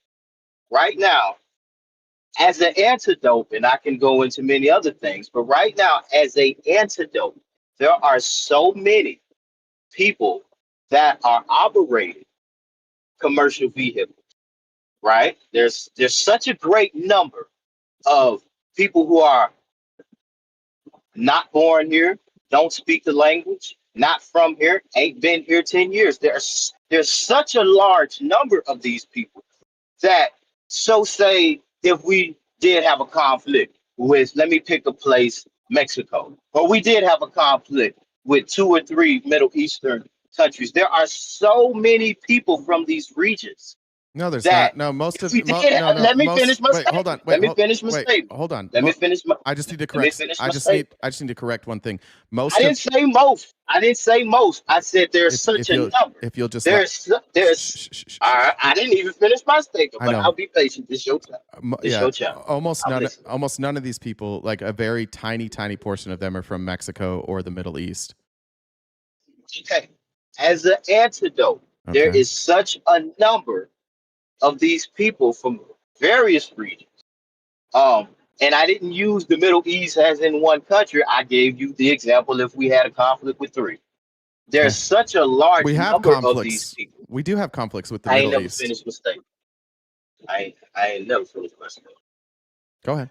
There's such a large number of these people that if there was as Antifa is a coordinated effort across the nation, There's if no, there no, was, wait. Antifa. I ain't never finished my statement. I know, but you can't keep saying things that are wrong and then expect me. Antifa doesn't exist. It's I ain't even it's said made up. nothing. No, you just said Okay, just okay. as Antifa, and you pretended like Antifa don't exist. Okay, correct. It don't exist. You're right. Okay, Correct. you're right. It don't exist. Did you see earlier? Did you see earlier in the show when they had a guy from the FBI and he asked who is in Antifa, where they're located? You know what who I'm the about people to are? say, and Wait, you don't like it no, because it's a fact. To be honest, I have no idea what you're about to say. I'm just correcting this. Okay, so let me say it. Hold on, brother. I'm gonna give you this point, and then I'll let you continue. But earlier today, the FBI was given the opportunity to explain in front of Congress who Antifa was, where they were headquartered, how many members they were, how they're tracking down the members, and the guy literally said nothing. He put his hands up in the air. It's a made up thing. You can continue, but let's not. I'm saying if you want what you're about to say to be legitimate, don't compare it. I'll circle back around to Antifa. Yeah, go ahead. I'll circle back around to Antifa. Okay, please. Because I'll circle back around. But to this antidoted example, which is actually what we have in front of us, there's such a great number of people not from here, ain't been here 3-4 years, that if there was a coordinated effort, we can circle back around to Antifa. But if there was a coordinated effort, as an example, the Bloods and Crips or Antifa, to coordinate, the logistics of this nation could come to a standstill. No, and if you don't believe me, no, that's nonsense. You don't. That's nonsense. The entirety of the logistics? Absolutely not the entirety. Brother, you're talking the U.S. military. Absolutely not the entirety of. You think they could overthrow the U.S. military? No, all they got to do is get a bunch of them to come together and say, "Hey, today we're gonna stop moving freight." And you will have. You could do that. Well, if they stop, wait, hold on. I could do that. I could do that, but I'm an American. I have a real question. I could do that, but I'm an American. If they stopped moving freight, wouldn't they call you in since you're a scab to come do the work without protections? Would that be your job? Wouldn't you be the one that showed up to take the work? In that scenario, yeah, absolutely. But what you are not considering, and what you dismiss is where the truck's going to come from. Well, see, these people already own those trucks. So now you got to manufacture in 10 days 100,000 trucks to put on the road. Well, there's 80,000. There's 80,000 open CDL jobs right now. The reason that these people are getting CDLs and the reason that they're working is because we desperately need them to work because Americans aren't filling these jobs. And so you're looking at an industry that. Hold on, let me finish. Let me finish, please. You're looking at an industry that is desperate to have drivers, and they have found that there is. Yeah, it is. There's 80,000 open jobs right now. There's 80,000 clerk jobs open. There are 80,000 construction jobs open. What are you talking about? There's 80. There are available jobs all the time. What are you talking about? Exactly. Because I don't get what you're talking about. If we didn't have those 200,000 people, there would be 280,000 open jobs and less shit would be shipped. Absolutely not. That's not true. I can explain. Okay. Yeah, explain that to me. Okay. The reason why there is a deficiency in drivers. For one, there isn't a deficiency in drivers. Okay, there are more people. Nobody agrees with you on that. No industry expert agrees with you on that. Every truck. So let me explain it. No, I'm going to explain this real quick. Every trucking industry expert, everybody in trucking right now agrees that there is a shortage of drivers. There's not. That is not true. Name one. There are more CDL holders in this nation than there are CDL jobs. Google it right now. Then why are there 80,000 jobs open? Okay, so if you'll let me explain it, probably because scabs. The reason why fuck up everybody's wages. Once again, there are more. Absolutely. Yeah, you fucked the reason it up. why. I'm way more worried about you. No, we didn't fuck it up. The immigrants fucked it up. No, it was you. And that's the problem. No, it's you. It's me. I fucked it up. You come in and you come in and you undercut wages that were negotiated where the workers got protections, and because you're a fucking scab, you come in and you undercut them, and it allows the employers to pay people less because of people like you. You're fucking this up. Absolutely right. Thank you. I agree. You're the problem. When I did that, hold on, wait. When I did that job, I agree with you. That's what I did. I feel guilty about it. Let's not get into that. I agree with you, and that's why I stand on what I'm saying, because I did the thing, and guess who undercutted me? And it ain't just that they undercutted me in that particular profession. They did it across the fucking nation. Excuse me. I don't know if you allow cussing. Yeah, they did it across the nation in many industries that I got nothing to do with scamming. I'm just saying it's a bit It's a bit hypocritical, right? It's not hypocritical. It's not hypocritical. When you did it, it's fine. Yeah, because I'm a citizen, and they got to pay me based off of citizen standard. They're not paying these people on citizen standards. Hold on. I'll give you another anecdote. Wait, be quiet.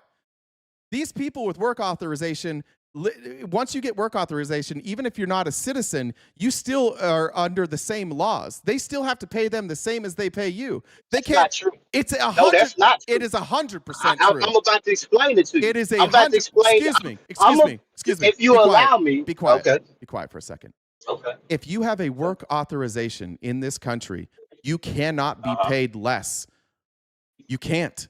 That is the most factually untrue thing that's on. No, you've got to look this up. Authorization does not decide your pay. Your brain decides your pay. No, that's just your false. brain determines your pay. What you agree to get paid decides what you get paid, not the fact that you are allowed. Yeah, but you and can't the fact that they are allowed is bullshit to begin with, and that's what we have a problem with. Why is it bullshit? Because they're not citizens.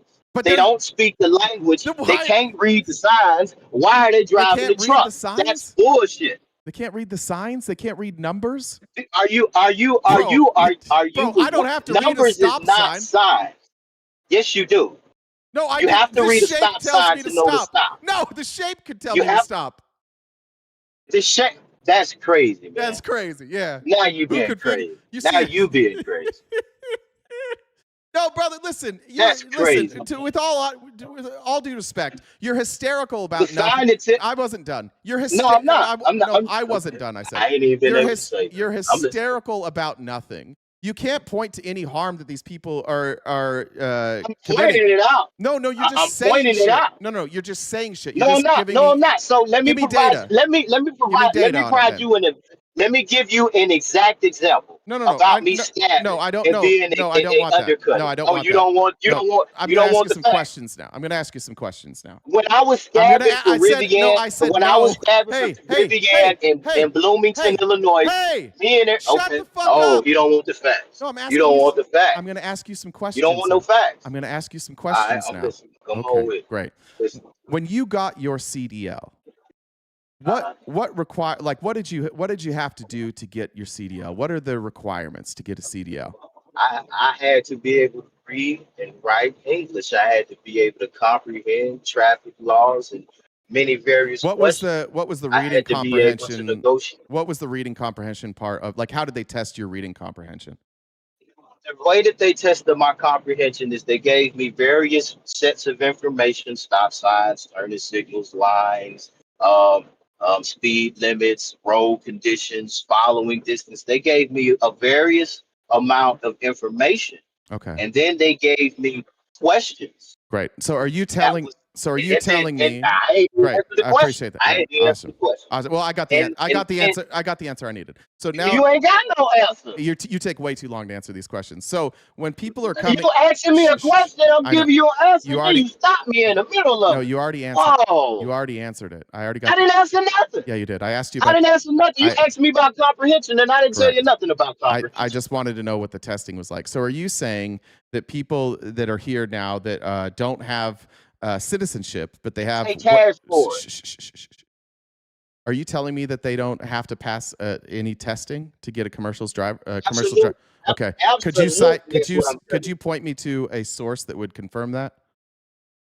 Okay, the source is I don't remember this guy's name. You could do a short Google of them shutting down these schools. They're shutting down CDL schools across the nation. Reason being is because these schools are not testing people accurately. They taking cash. They say, "Give me $2,000. I'll write you up on this sheet of paper. Here go your license." It's illegal. Well, that sounds just because that sounds to me an awful lot like American citizens breaking the law. Yeah, they are. Okay, so why are you upset? Why are you upset at the immigrants then? What are you talking about? I'm talking about if I tell you why. I tell you why. Okay. Because we are talking about illegals who pay for a license that they did not test for. Well, I just looked this up. So that's why I'm upset. So I just looked this up. So if you get one of these CDL licenses, you have to meet the residency status or visa requirements. All applicants, regardless of status, must pass the required CDL knowledge and skills test. States must verify the immigration status of non-citizens through federal systems. And well, that sounds like a problem with American citizens and not immigrants. So you should be upset at Americans, not the immigrants. I agree with you, I am. But that has but you telling me I should be upset with the American citizens has nothing to do with my opinion that we should slow down, hamper the immigration. Oh, it seems like seems like the solution here would be to make sure that the people running the CDL schools make sure that people pass the tests required to be on the road. That would be the solution if that was an isolated situation, but this is what do you mean an isolated? What do you mean an isolated situation? That's the problem here, isn't it? If this was just about CDLs, then that would be the solution. Well, we're talking about CDLs right now. The immigration. No, we're talking about immigration. Okay. And the problem, and we're using CDLs as an antidote. The problem, before we move on to that, let's just agree then that at least on the CDL thing, because now we can use other examples and we can test your logic and see if it applies. We agree at least on the CDL that the problem here is that the schools that are required, that have been probably take government money and have been authorized by the government to make sure that people can go out and do the job and that they're licensed and that they learn. We can agree that at least for CDLs, the problem is that they weren't licensing people properly, right? So that would be American citizens on this one, right? That is a part of cool. the problem. All right, go on. That is one part of the problem. Okay. The following, another part of the problem is that we have immigrants who have no business driving. That's a big part of the problem. Okay, and are you talking about? You are isolated. Could I just ask you a question on that? Are you talking about people who, not people who drive illegally, but people who can't drive very well, but they're given a license to do so? Is that who you're talking about? Oh, I'm talking about the people that come in and drive down the market. But are you saying, are they licensed, or are you Same saying way that I they're? did. Are you But saying? you know what? Wait, here's a catch-22. Relax. I didn't drive down the market. Relax. I'm asking you questions. I'm trying to have a conversation here. I'm just asking, are you talking about people who come here and get a license, or are you saying immigrants who come here and then drive illegally? I'm talking about the people who come here. I'm talking about both. The illegals who come here, call their buddy up, who know somebody, who put some cash down, and all of a sudden got a license, and they can't even speak the language. Okay, so that okay. I'm using that as an antidote to describe a much larger problem. I have another antidote. So again, in many right, hold on. So again, what you're explaining is an American citizen breaking the law again. So the solution to that would be No, I'm to explaining make the sure. illegal coming here. You're trying to say that the problem is the American citizen. Correct. They are Correct. they are a Correct. part. No, they are we are a the problem. part We are the of the problem. problem. No, we are the problem. So let me ask you a question then. Sure. If we're the problem, Mhm. so we should just let everybody come over here who wants to come over here. No. Is what you're saying? No, it's not what I'm saying. That's a nonsense. Okay, That's okay, silly. okay. So we shouldn't. So okay. So that's not what you're saying. So let me ask you this: are you telling me that we should have no qualifications for the people who come over here? Is that what you're saying? No. Okay, okay. You're not saying that. Okay, so let me ask you. Okay, so are you saying we shouldn't have a set number of people we allow to come over here? No, I'm not saying that either. Okay, okay. So let me ask you. You're not saying none of that. Okay, so let me ask you this: are you saying that we shouldn't? So what are you saying? See, I think this is, and I'll explain what I'm saying here, but I think this is the. So if we wait, hold on. If we shouldn't, if you're saying that we should not allow anybody to come over here, if you're saying we should have a requirement on the numbers, if you're saying that we should No, I didn't have a say we should have. requirement I on said the people. Wait, I said I didn't think we needed to have a requirement on the numbers. Oh, so we don't. So we should just allow as many people to come here as they want. No. Okay, so we should have a requirement on how many people come over here. No. We should. Oh, so what? Whoa. I know. Whoa. I know, right? Whoa. I know. Whoa. I know. So I know I'm not crazy. I know I'm not crazy. Yeah. Okay. I don't even know how to have a conversation with somebody that says left is right and right is Well, I left. didn't. You Well, can't have a I think. conversation I with think that you think that You there's. just did. No, I think that you think that there's only two You options. said Hold on, we hold on. should. You Hey, said we hey, should not hey, allow it. hey, We shouldn't limit hey, the number, hey. but we shouldn't let just any amount of number. Relax. So what? The best way for you to find out what I think is to shut the fuck up and let me tell you what I think. Don't keep guessing, right? Tell me what you think. Okay, I'll tell you what I think. I think that immigration is fluid, and I think that immigration depends largely on the needs of this country. And sometimes those needs are greater than other times. Right now, we have a need for workers.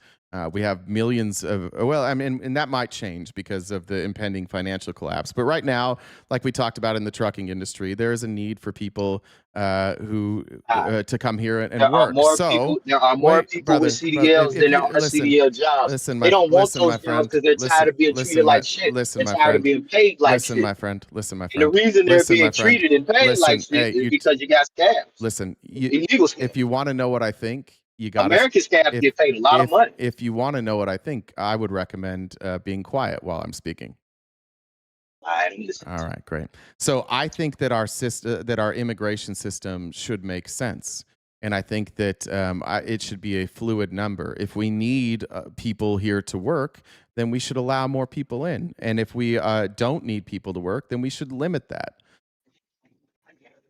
Okay, so let's stick to the antidote of the CDL. There are more people, twice as many people with CDLs licensed. You ain't said nothing about you Googling that. There's twice as many people licensed to CDL as just drastically more people with CDLs But they're than not. there are. But they're not working.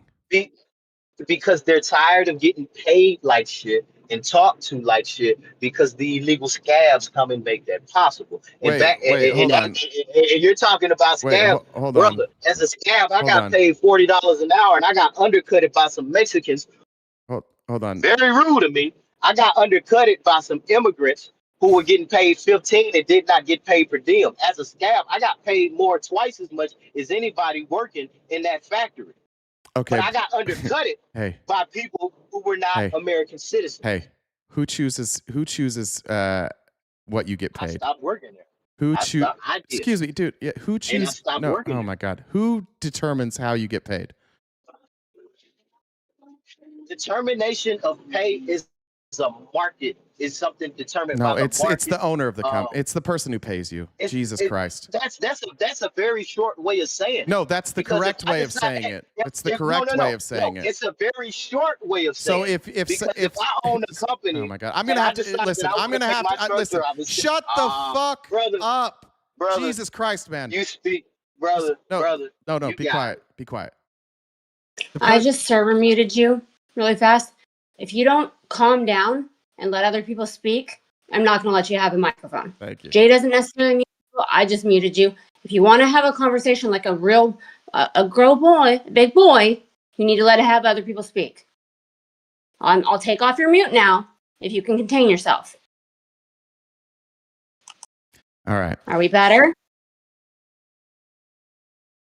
All right. Okay. No, don't start talking immediately. If people don't want to work that have a CDL because they get treated like shit or they don't get paid enough, it's because their boss decides that they can pay people less. And this is a flaw in America in general, is that when that happens, for some reason, people like you blame the immigrant and not the boss. The boss made that decision. And why did the boss make that decision? To pay so that the boss could keep more money. Why are we blaming the person who just simply wants to make a living rather than the greedy motherfuckers who don't want to pay? Why are we so insistent on blaming people who want to work rather than the people who create a corrupt system? Go after the employers. Stop picking on immigrants. Go after the actual criminals who are the employers. So, can I speak? If you answer what I just said, do you want me to repeat what I just said, or do you want to repeat it back to me? Do you want me to answer it, or do you want me to answer it your way? Well, I want you to answer the question I asked, and so I'm going to mute you if you don't answer it. The question is, why don't we go after the employers rather than the immigrants? The reason we go after the immigrants is because the immigrants provide a huge outlet for the employer to exercise unregulated power. So you're we're saying trying that to regulate like the that. owner has no choice but to just do it? So it's the immigrant's fault? No, the owner decides to hire people who are immigrants. So why don't we hold the owner accountable rather than the immigrants? What? Why don't we hold the owner accountable rather than the immigrants? So we just get rid of everybody that does it and continue to allow as many people here. We won't have an economy. No, what you do is you give a massive fine to the owner, and then you broadcast it across the news everywhere. And everybody who does the hiring practices that you're talking about stops because they don't want to pay massive fines. Do you think it's going to stop because they want to pay massive fines, or do you think it's going to stop when they get caught? It's going to stop when they get caught. Okay, so who's there to catch them? Well, I live in Arizona, and you've been watching the news. You see that there are raids on all of these. You'll notice that like they go and they raid all of these different places of business, and then they perp walk out. Then they always perp walk out the immigrants. You know who never gets perp walked out? The owner. You just go.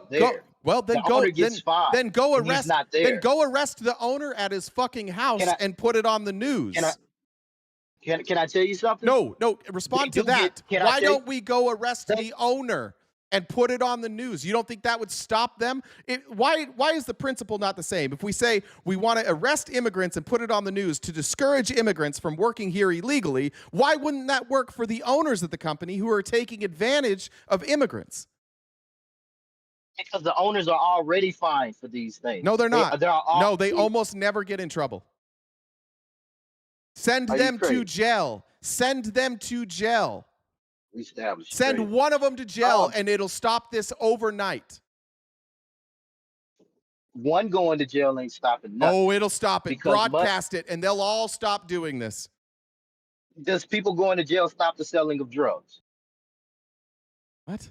Okay, so one person or 10 people or 100,000 people going to jail ain't gonna stop it because the dividend But by that what's logic, deporting people won't solve anything. If your logic is that sending somebody to jail or some so it works, then why doesn't it stop it? Because we've been arresting people in this country forever for being here illegally, and people still keep coming. So that didn't stop it either, right?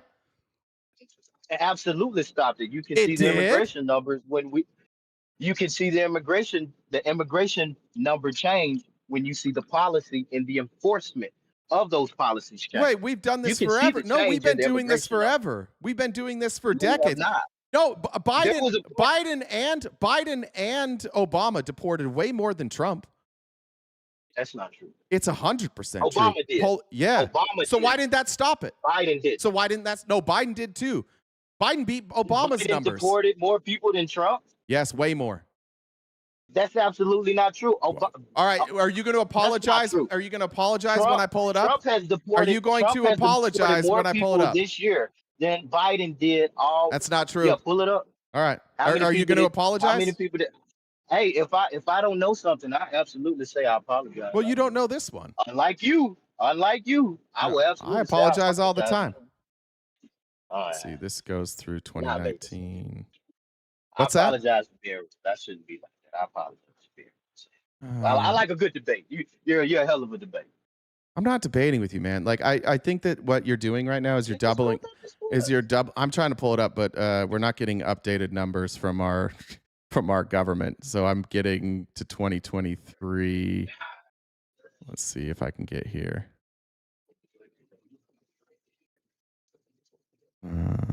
That's asylum.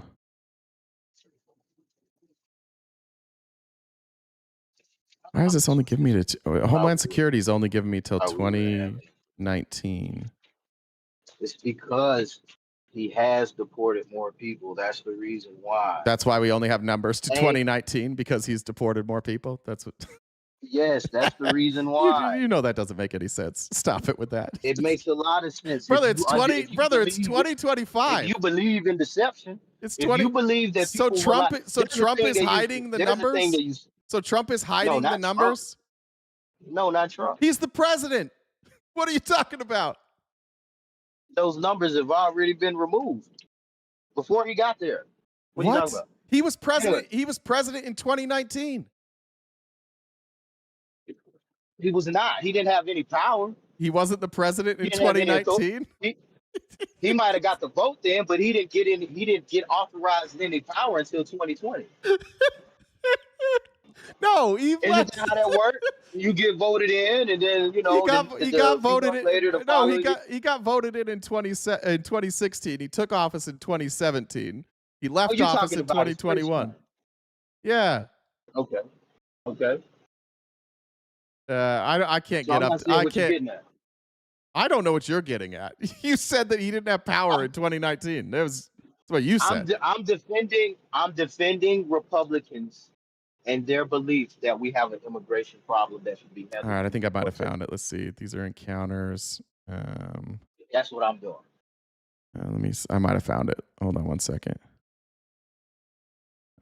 There's encounters. Brother, let me ask you a question. Do you Sure. believe in evil?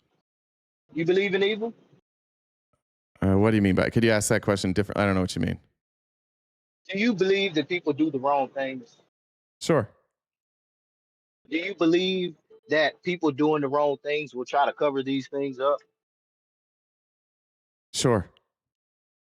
Do you believe that people will lie about their wrongdoings? Sure. So why are you having a problem with this stuff? With what? Trump is lying. Trump's the one that's lying. Trump. We already discussed this. Trump said that there's 30 million people here that came here illegally. He has no basis for that. Yeah. Why don't you apply this to what we've talked about today? Why is Trump lying? I feel that Trump is lying because he's trying to save his nation. Oh, so he can lie. He can lie. Okay, got it. We've gone from no. Yeah, it's justified lying. Oh my God. By the way, I finally found the numbers Yeah. I finally found Do them. you believe I that? finally found them. Yeah. Do you believe that all lives are equal? No. You don't think all that. So why are you having a problem with this? Because Trump's lies are just because he's a racist dipshit. Oh God. Oh God. How is he a racist? How is he right? Remember the first? Well, what I how used is he to I used to work for the Republican Party, and when I worked for the Republican Party, I was working for Mitt Romney, and Trump. Nobody cared about Trump until he started questioning a black man's birth certificate. So that makes him a racist? Well, that didn't make him racist on his own, but he also the Central Park Five, when he took out the ad and said that these kids should be sentenced to death. Was that racist? And that makes him a racist. No, it's everything combined. His His family using discriminatory housing policies to keep black people out of their apartments. I thought that was racist, but mostly I would say that Trump's. But mostly, what? Yeah, it had nothing to do necessarily with black people. I just don't. No. It specifically did. That's how they lost the lawsuit, because it was written on their paperwork. It would be stamped that they were black. So even if it didn't matter, it didn't matter their economic situation. If they were black, they couldn't be there. So you're talking about the common practices in real estate. Okay, yeah, racist though. No, that's not common anymore. It used to be common, yeah, when white people didn't want black people. Well, no, it's not. It's not nearly as common. But yeah, sure.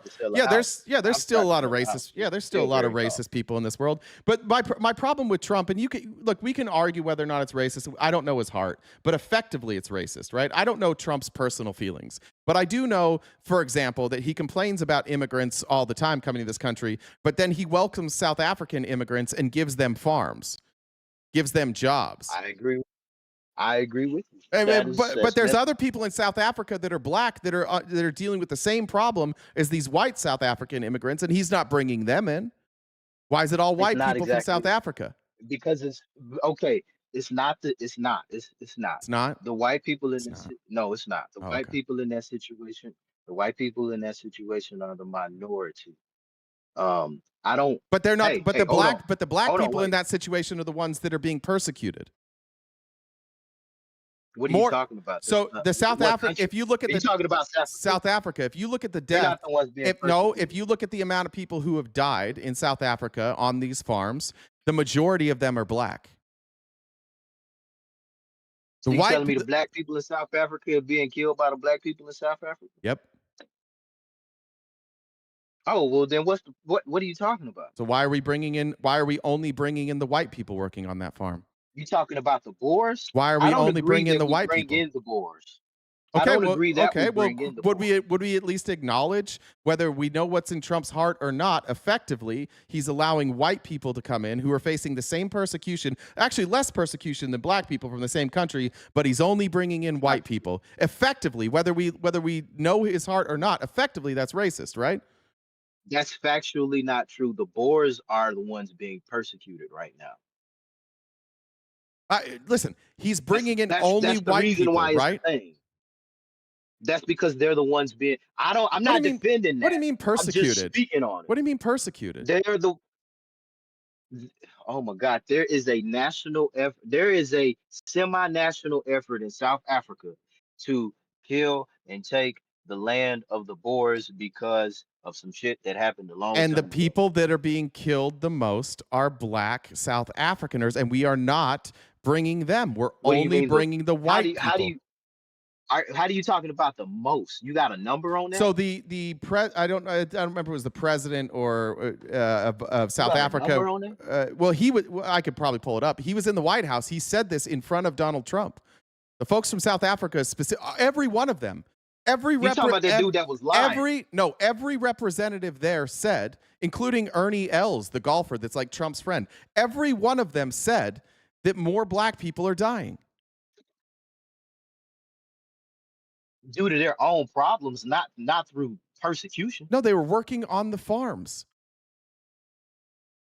What are you talking about? That's not even what's going on. You don't seem to have enough. You haven't done enough research here, it appears. No, I absolutely do. In South Africa, there is a community mostly segregated, referred to as the Boers. It's the Boers are quiet between the Afrikaners and the Boers, right? Yeah, and in South Africa, the Boers are the one being persecuted because they are the ones that, now once upon a time, what was it, 50 years ago, some crazy crap? Once upon a time, the white people in South Africa were killing the black people. But the Boers are outnumbered something like 25-1. They and that's own, the problem. but they own with a South Africa. and they own a majority of the land. They are the richest, right? No, Yes, they do. No, they Yes, don't. they do. See, that's why you're uneducated. They do not own a majority Yes, of the they do. land. They own a no. Yes, they they do. own a majority of They own Yes, a they do. majority of Farmland. They own a majority. No, they own a majority of the productive farmland. That's not what a majority of the land of the We're country. talking about farmland. No, you said they own a majority of the land. Well, we're talking They about don't even farm- own we're the talking majority. about They don't farmland. even own a majority. Brother, They hey. don't even own. Dude, they shut don't up. even Hey, own a shut up. I meant farmland. Stop Oh, my God. arguing. Stop arguing everything. We're talking about the farmland. And on that farmland, Okay, so they and don't on even that own fucking a shut majority the of the fuck farmland. up. Yes, they do own the majority of the farmland. Look The something up. productive farmland. The productive farmland, not the farmland. Private There's a farmland. difference. No, private farmland they own a majority of. The problem that the South Africans are having with the Boers. Farmland is what they own a majority of. And on that private farmland, the majority of the deaths have been black South African citizens, and we only brought white South African citizens, the rich people that own the land. Why? Because Donald Trump likes rich people and he likes white people, and he thinks that they're the real victims because, God forbid, a rich white person in this country or any other country ever face some level of violence, they immediately become the crybaby bitches that they are, and Donald Trump bailed them out. That's That what we're entire talking statement about. is a contradiction. Which part of that was entire wrong? Statement is a Which part was wrong? Which Which part was wrong? That entire statement Which is a part? contradiction. Break it down. How can I be the predominant aggressor and I need asylum? What? What? Yeah, that's what I'm saying. Nobody said that. You might be too dumb to have this fucking conversation. Nobody said that. You said the black people are killing the Boers. What I said is the people working on the farms, on these farms that we're saving them from, the majority of the deaths have been black workers. So, right? Yes or no? Okay, so, yes or no? No. Okay, no, well, shut. no, Okay, then. No. You got to shut the fuck up. What are the numbers then? You tell me. Oh, you know? No, I thought you knew this. I didn't say I knew this. You just told me. You just said no. You just said no. How can I be how can I be killing everybody then over next here? time I'm the say, one that then needs to next be time be honest and say, I don't know. I never said I knew the exact number. You said it's not true. I said I understood the situation. Yeah. The situation you're describing, the way you're describing the situation is not what's happening. New York Times did this, and South Africa doesn't break their crime statistics down by race. So this has all been through this. Yeah, I just told you. They don't even know how to do crime statistics. They have crime statistics, you dumbass. They just don't break it down by race. So there have been multiple independent studies, and the most recent one ended in May. And it said that out of the deaths on the farms, 101 were black workers and 53 were farmers who were predominantly white. That's double. If you want to provide me different evidence, fine. But I'm going to go with the evidence that I've seen that says double the people that have died are black farmers, yet 0 of the people that Trump brought over were black.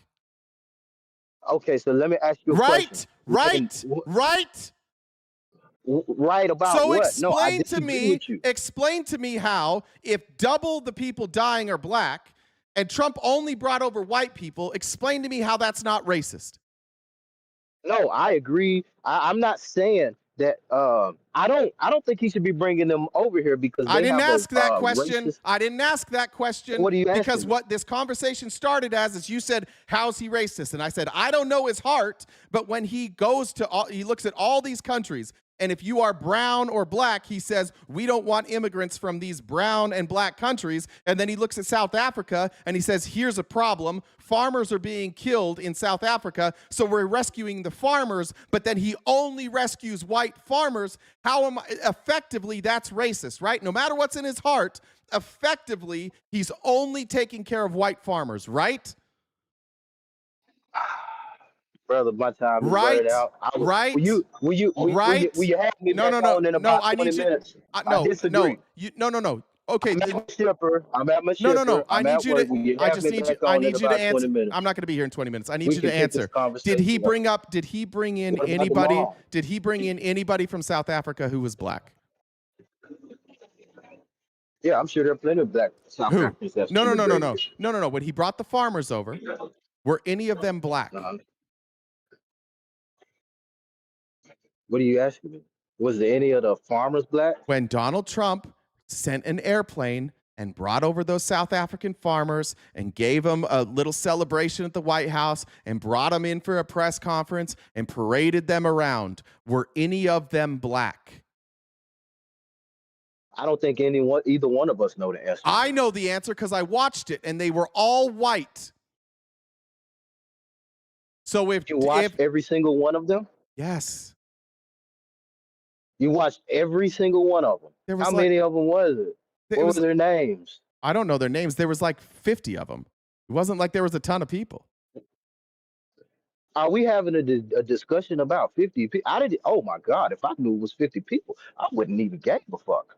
50. I don't think you do. Are you serious? I don't think you do give a fuck. Wait, no. You telling me? No, I thought you had to go now. I thought you had to go now. No. You don't get to keep talking now. You don't get to keep. No, you're busy. You gotta go. No, you're busy. You gotta go. You gotta go. No, you're busy. You gotta go. All right. Have a good day. All right. Have a good one. You have me on again. No. You're not a very fun person to talk to. I know you won't. I know you won't. You did great, bud. All right. Have a good day. Jesus. All right. Hi, Jen. Hi. Do you want to have another conversation or do you have to wrap up? It can be for like 15 minutes. Okay. So JD Kermit, I'll send him over how to join. So JD, if you hear that, I'm going to send you the links and you can join if you want to read some messages and stuff. Maybe. I like the people. What do you mean we didn't drop the collar? He dropped before I did. Just so you know how this works. He didn't drop, or I didn't drop him. I don't even know how to drop him, to be honest. He had to go. He's the one that said he had to go. Did we find the antidote? I think we found the antidote, though.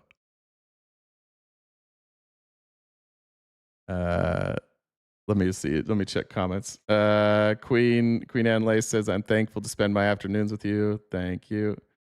Leanne said, Ghostbusters, the random word generator scam.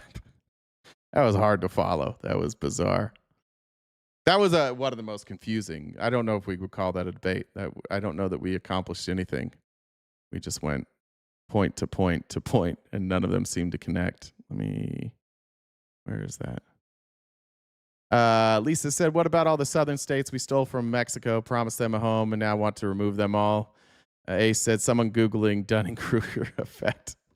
Patrula, I don't even know how, Patrlabu. Those are some RFK antidotes.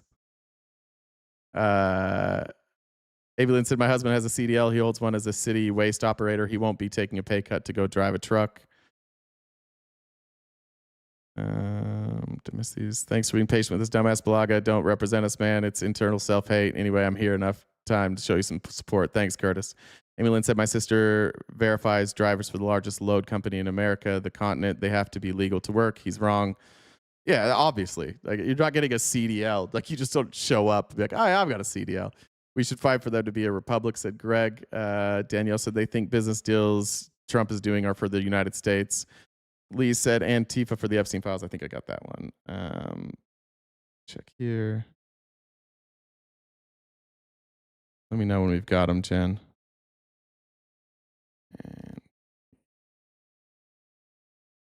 check up here too. JD Kermit, I sent you the link for the voice chat if you're listening. Click on that link and you can join. Lissa said Antifa dues for December. Darren said Knowledge. Jumar said Off the Wall was a great album by MJ, but Off the Wall Jay is some serious entertainment.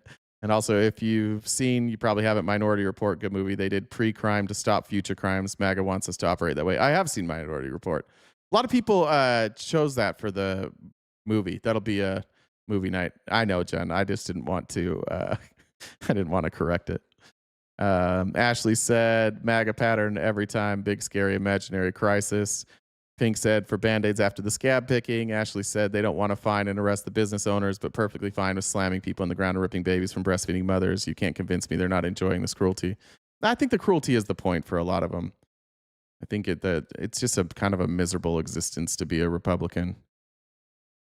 And these are also all the people that like hide behind the cross. Who is it that's supposed to come up here, Jen? I don't have a ton more time. His name is JD Kermit. I'm just double checking. He's typing. Hold on. I think they know he's a racist. I don't think they want to admit it. Like, that's the thing. Like, we can argue that, and that's why I try and avoid, because it's hard to prove that somebody like is racist in as far as like if they hate somebody or if they don't like, but I don't really care. Like, effectively, Trump is racist. CDL here, 6K, take home, glad all non-dumb CDLs are suspended, more job security for us. But I don't get it, Mr. Miller. Like you guys said, there's 80,000 CDL jobs right now. There's companies all over this country begging for CDL drivers. You had job security.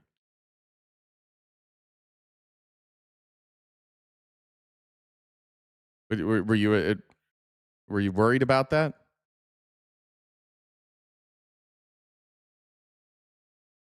I know it's not. I see what you're saying. It's not hard with Trump, but like trying to convince somebody that what's in somebody else's heart, it's just a fruitless way to debate. Trump loves his brothers of all colors. Yeah, as long as they give him money. I do agree. Like, I think Trump is largely transactional. I think he has like, I think he's capable of hating anybody, but it's pretty clear. Like what he's doing with the Somalis in Minnesota and the way he talks about them, that's pretty obvious that he's looping everybody together. How could you possibly say that that's not racist? All right, he's having issues. I guess on verification, so he's not going to come up right now. Okay, cool. Let him know you can come back tomorrow. We'll try again tomorrow. Last thing before we go, I'm announcing a multi-part movie night. I'm going to show you the show we're going to watch. What we're going to do is it is a series, and we're going to watch 2 episodes at a time. So it'll be 4 events in a row. We might do 3. We'll see. People all across this great nation are in pain. They have hard lives. Are you still sore? I can't work here no more. I'll be all right. And we have the cure. This new miracle drug, OxyContin. You will be the largest sales force in pharmaceutical history. Make your doctors feel special. Take them to expensive dinners. Bribe the receptionist with a mani-pedi. Whatever it takes to win their trust. Your most effective talking point are these magic words. Less than 1% of people get addicted to OxyContin. That's not possible.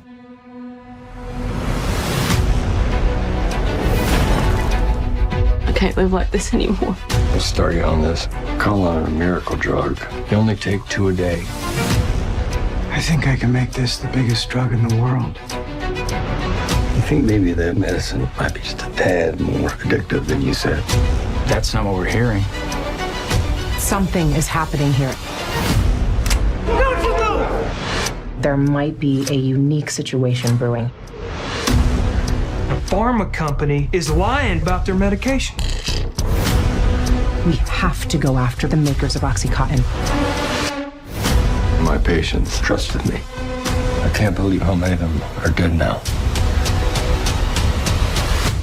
We're going to do everything in our power to make sure justice is served.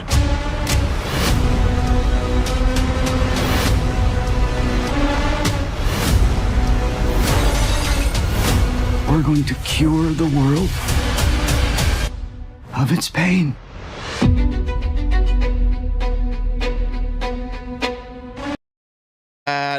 For anybody who's not aware, that's what we do with our paid membership. Every other Monday, we do a movie night in the Discord. If you're a paid member, either on Discord, Twitch, or TikTok, we'll be watching 2 episodes at a time. So usually try and go for an hour and a half. It's 8 episodes.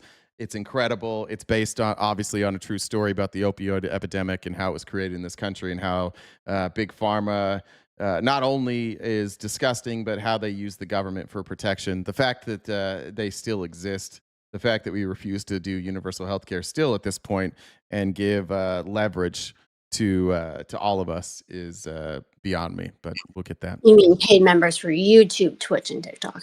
What did I say? Oh, I said Discord? Oh, sorry about that. Mm-hmm. There we go.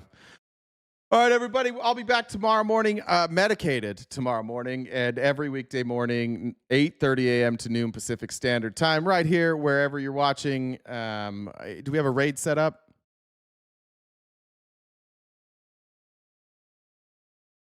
By chance, is Bree here? And TikTok, is TikTok still live? Did we lose TikTok?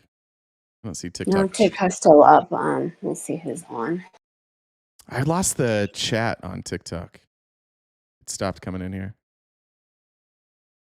Let's see. So Reggie's live. There you go. We'll go raid Reggie. So Arizona Reggie, to Arizona. It's a quick trip. Yeah, let me see what her handle is. Exactly.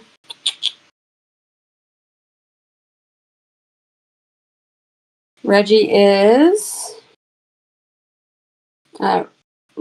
Regina, REGINA _0 of phalanges. If someone wants to put that in TikTok comments, we can pin it. There we go. All right, everybody. We'll see you tomorrow morning, 8:30 a.m., bright and early. Take care of yourselves. Drink water. Say something nice about yourself. Stay cute and cool, and have a great summer.